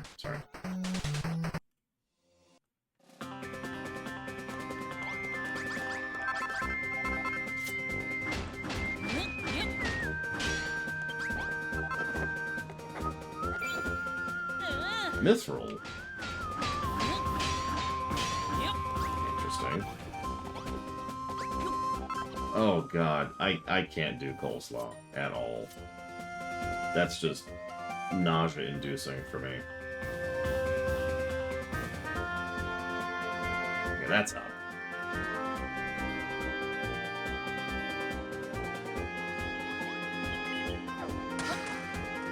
Honestly, I don't know. I might take Lulu's cake over coleslaw. It's the mayo, the sweetness, and the texture, all of which just make me go, ugh. Having said that, I have had, I forget what it's called, but it was a vinegary coleslaw, which had no mayonnaise and different types of cabbage and no sweetness. So it was like completely unlike coleslaw, but it was actually quite good.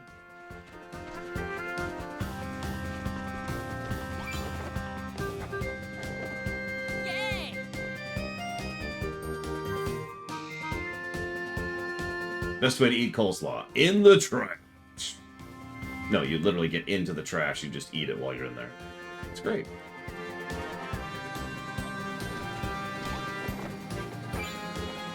Okay, looks like we just need literally one thing.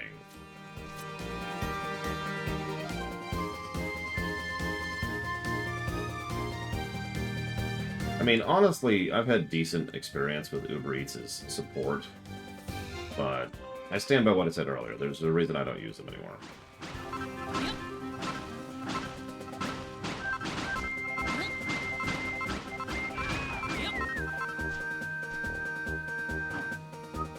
This is from Kirby Star Allies. I think. Yep. Nice, Wenlock. Congrats. I know exactly what that feels like, and that is a good feeling. So, again, congrats.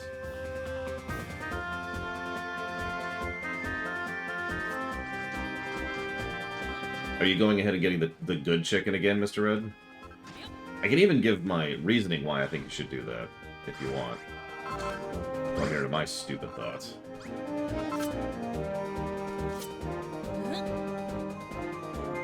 Do it, Mr. Red. Do it!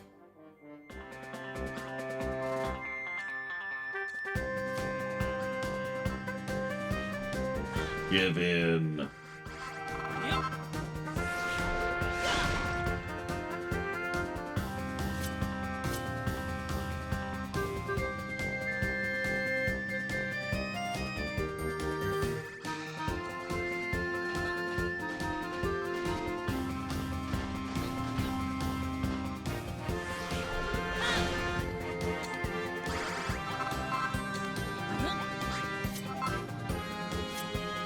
Okay, so here's my reasoning, Mr. Red. That person has robbed you of your meal, right? Now that can be recovered, but do you want them to rob you of actually getting to enjoy that meal for the rest of the day?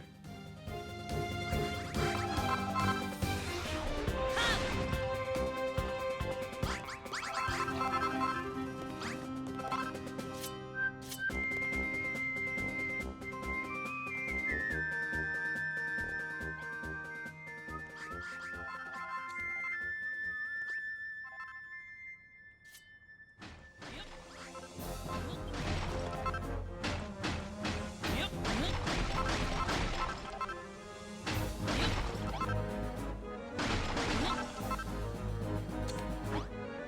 Alright, I ain't gonna force the issue, Mr. Red. It's cool.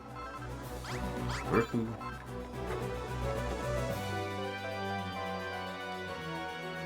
I just thought I'd share my thoughts.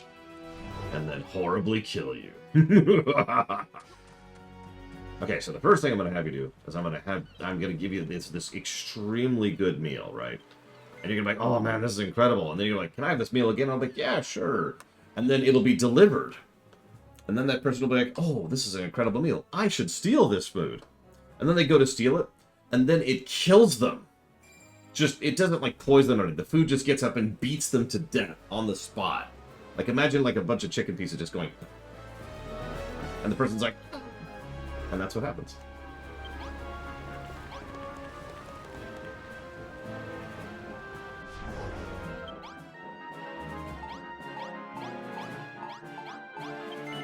I'm probably just too spiteful, Mr. Red. I'm at a point in my life where if someone tries to make my life worse, then screw them.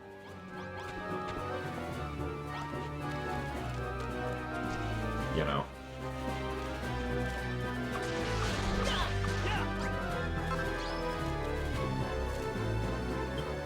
Okay, that's probably a good cutoff point. We did what I wanted to do. I mean, you didn't make my life worse, Sabacom. You just made me want to kill myself. Anyways. Suicide. There we go. Right at the end. Just for you, YouTube. I'll be back after lunch.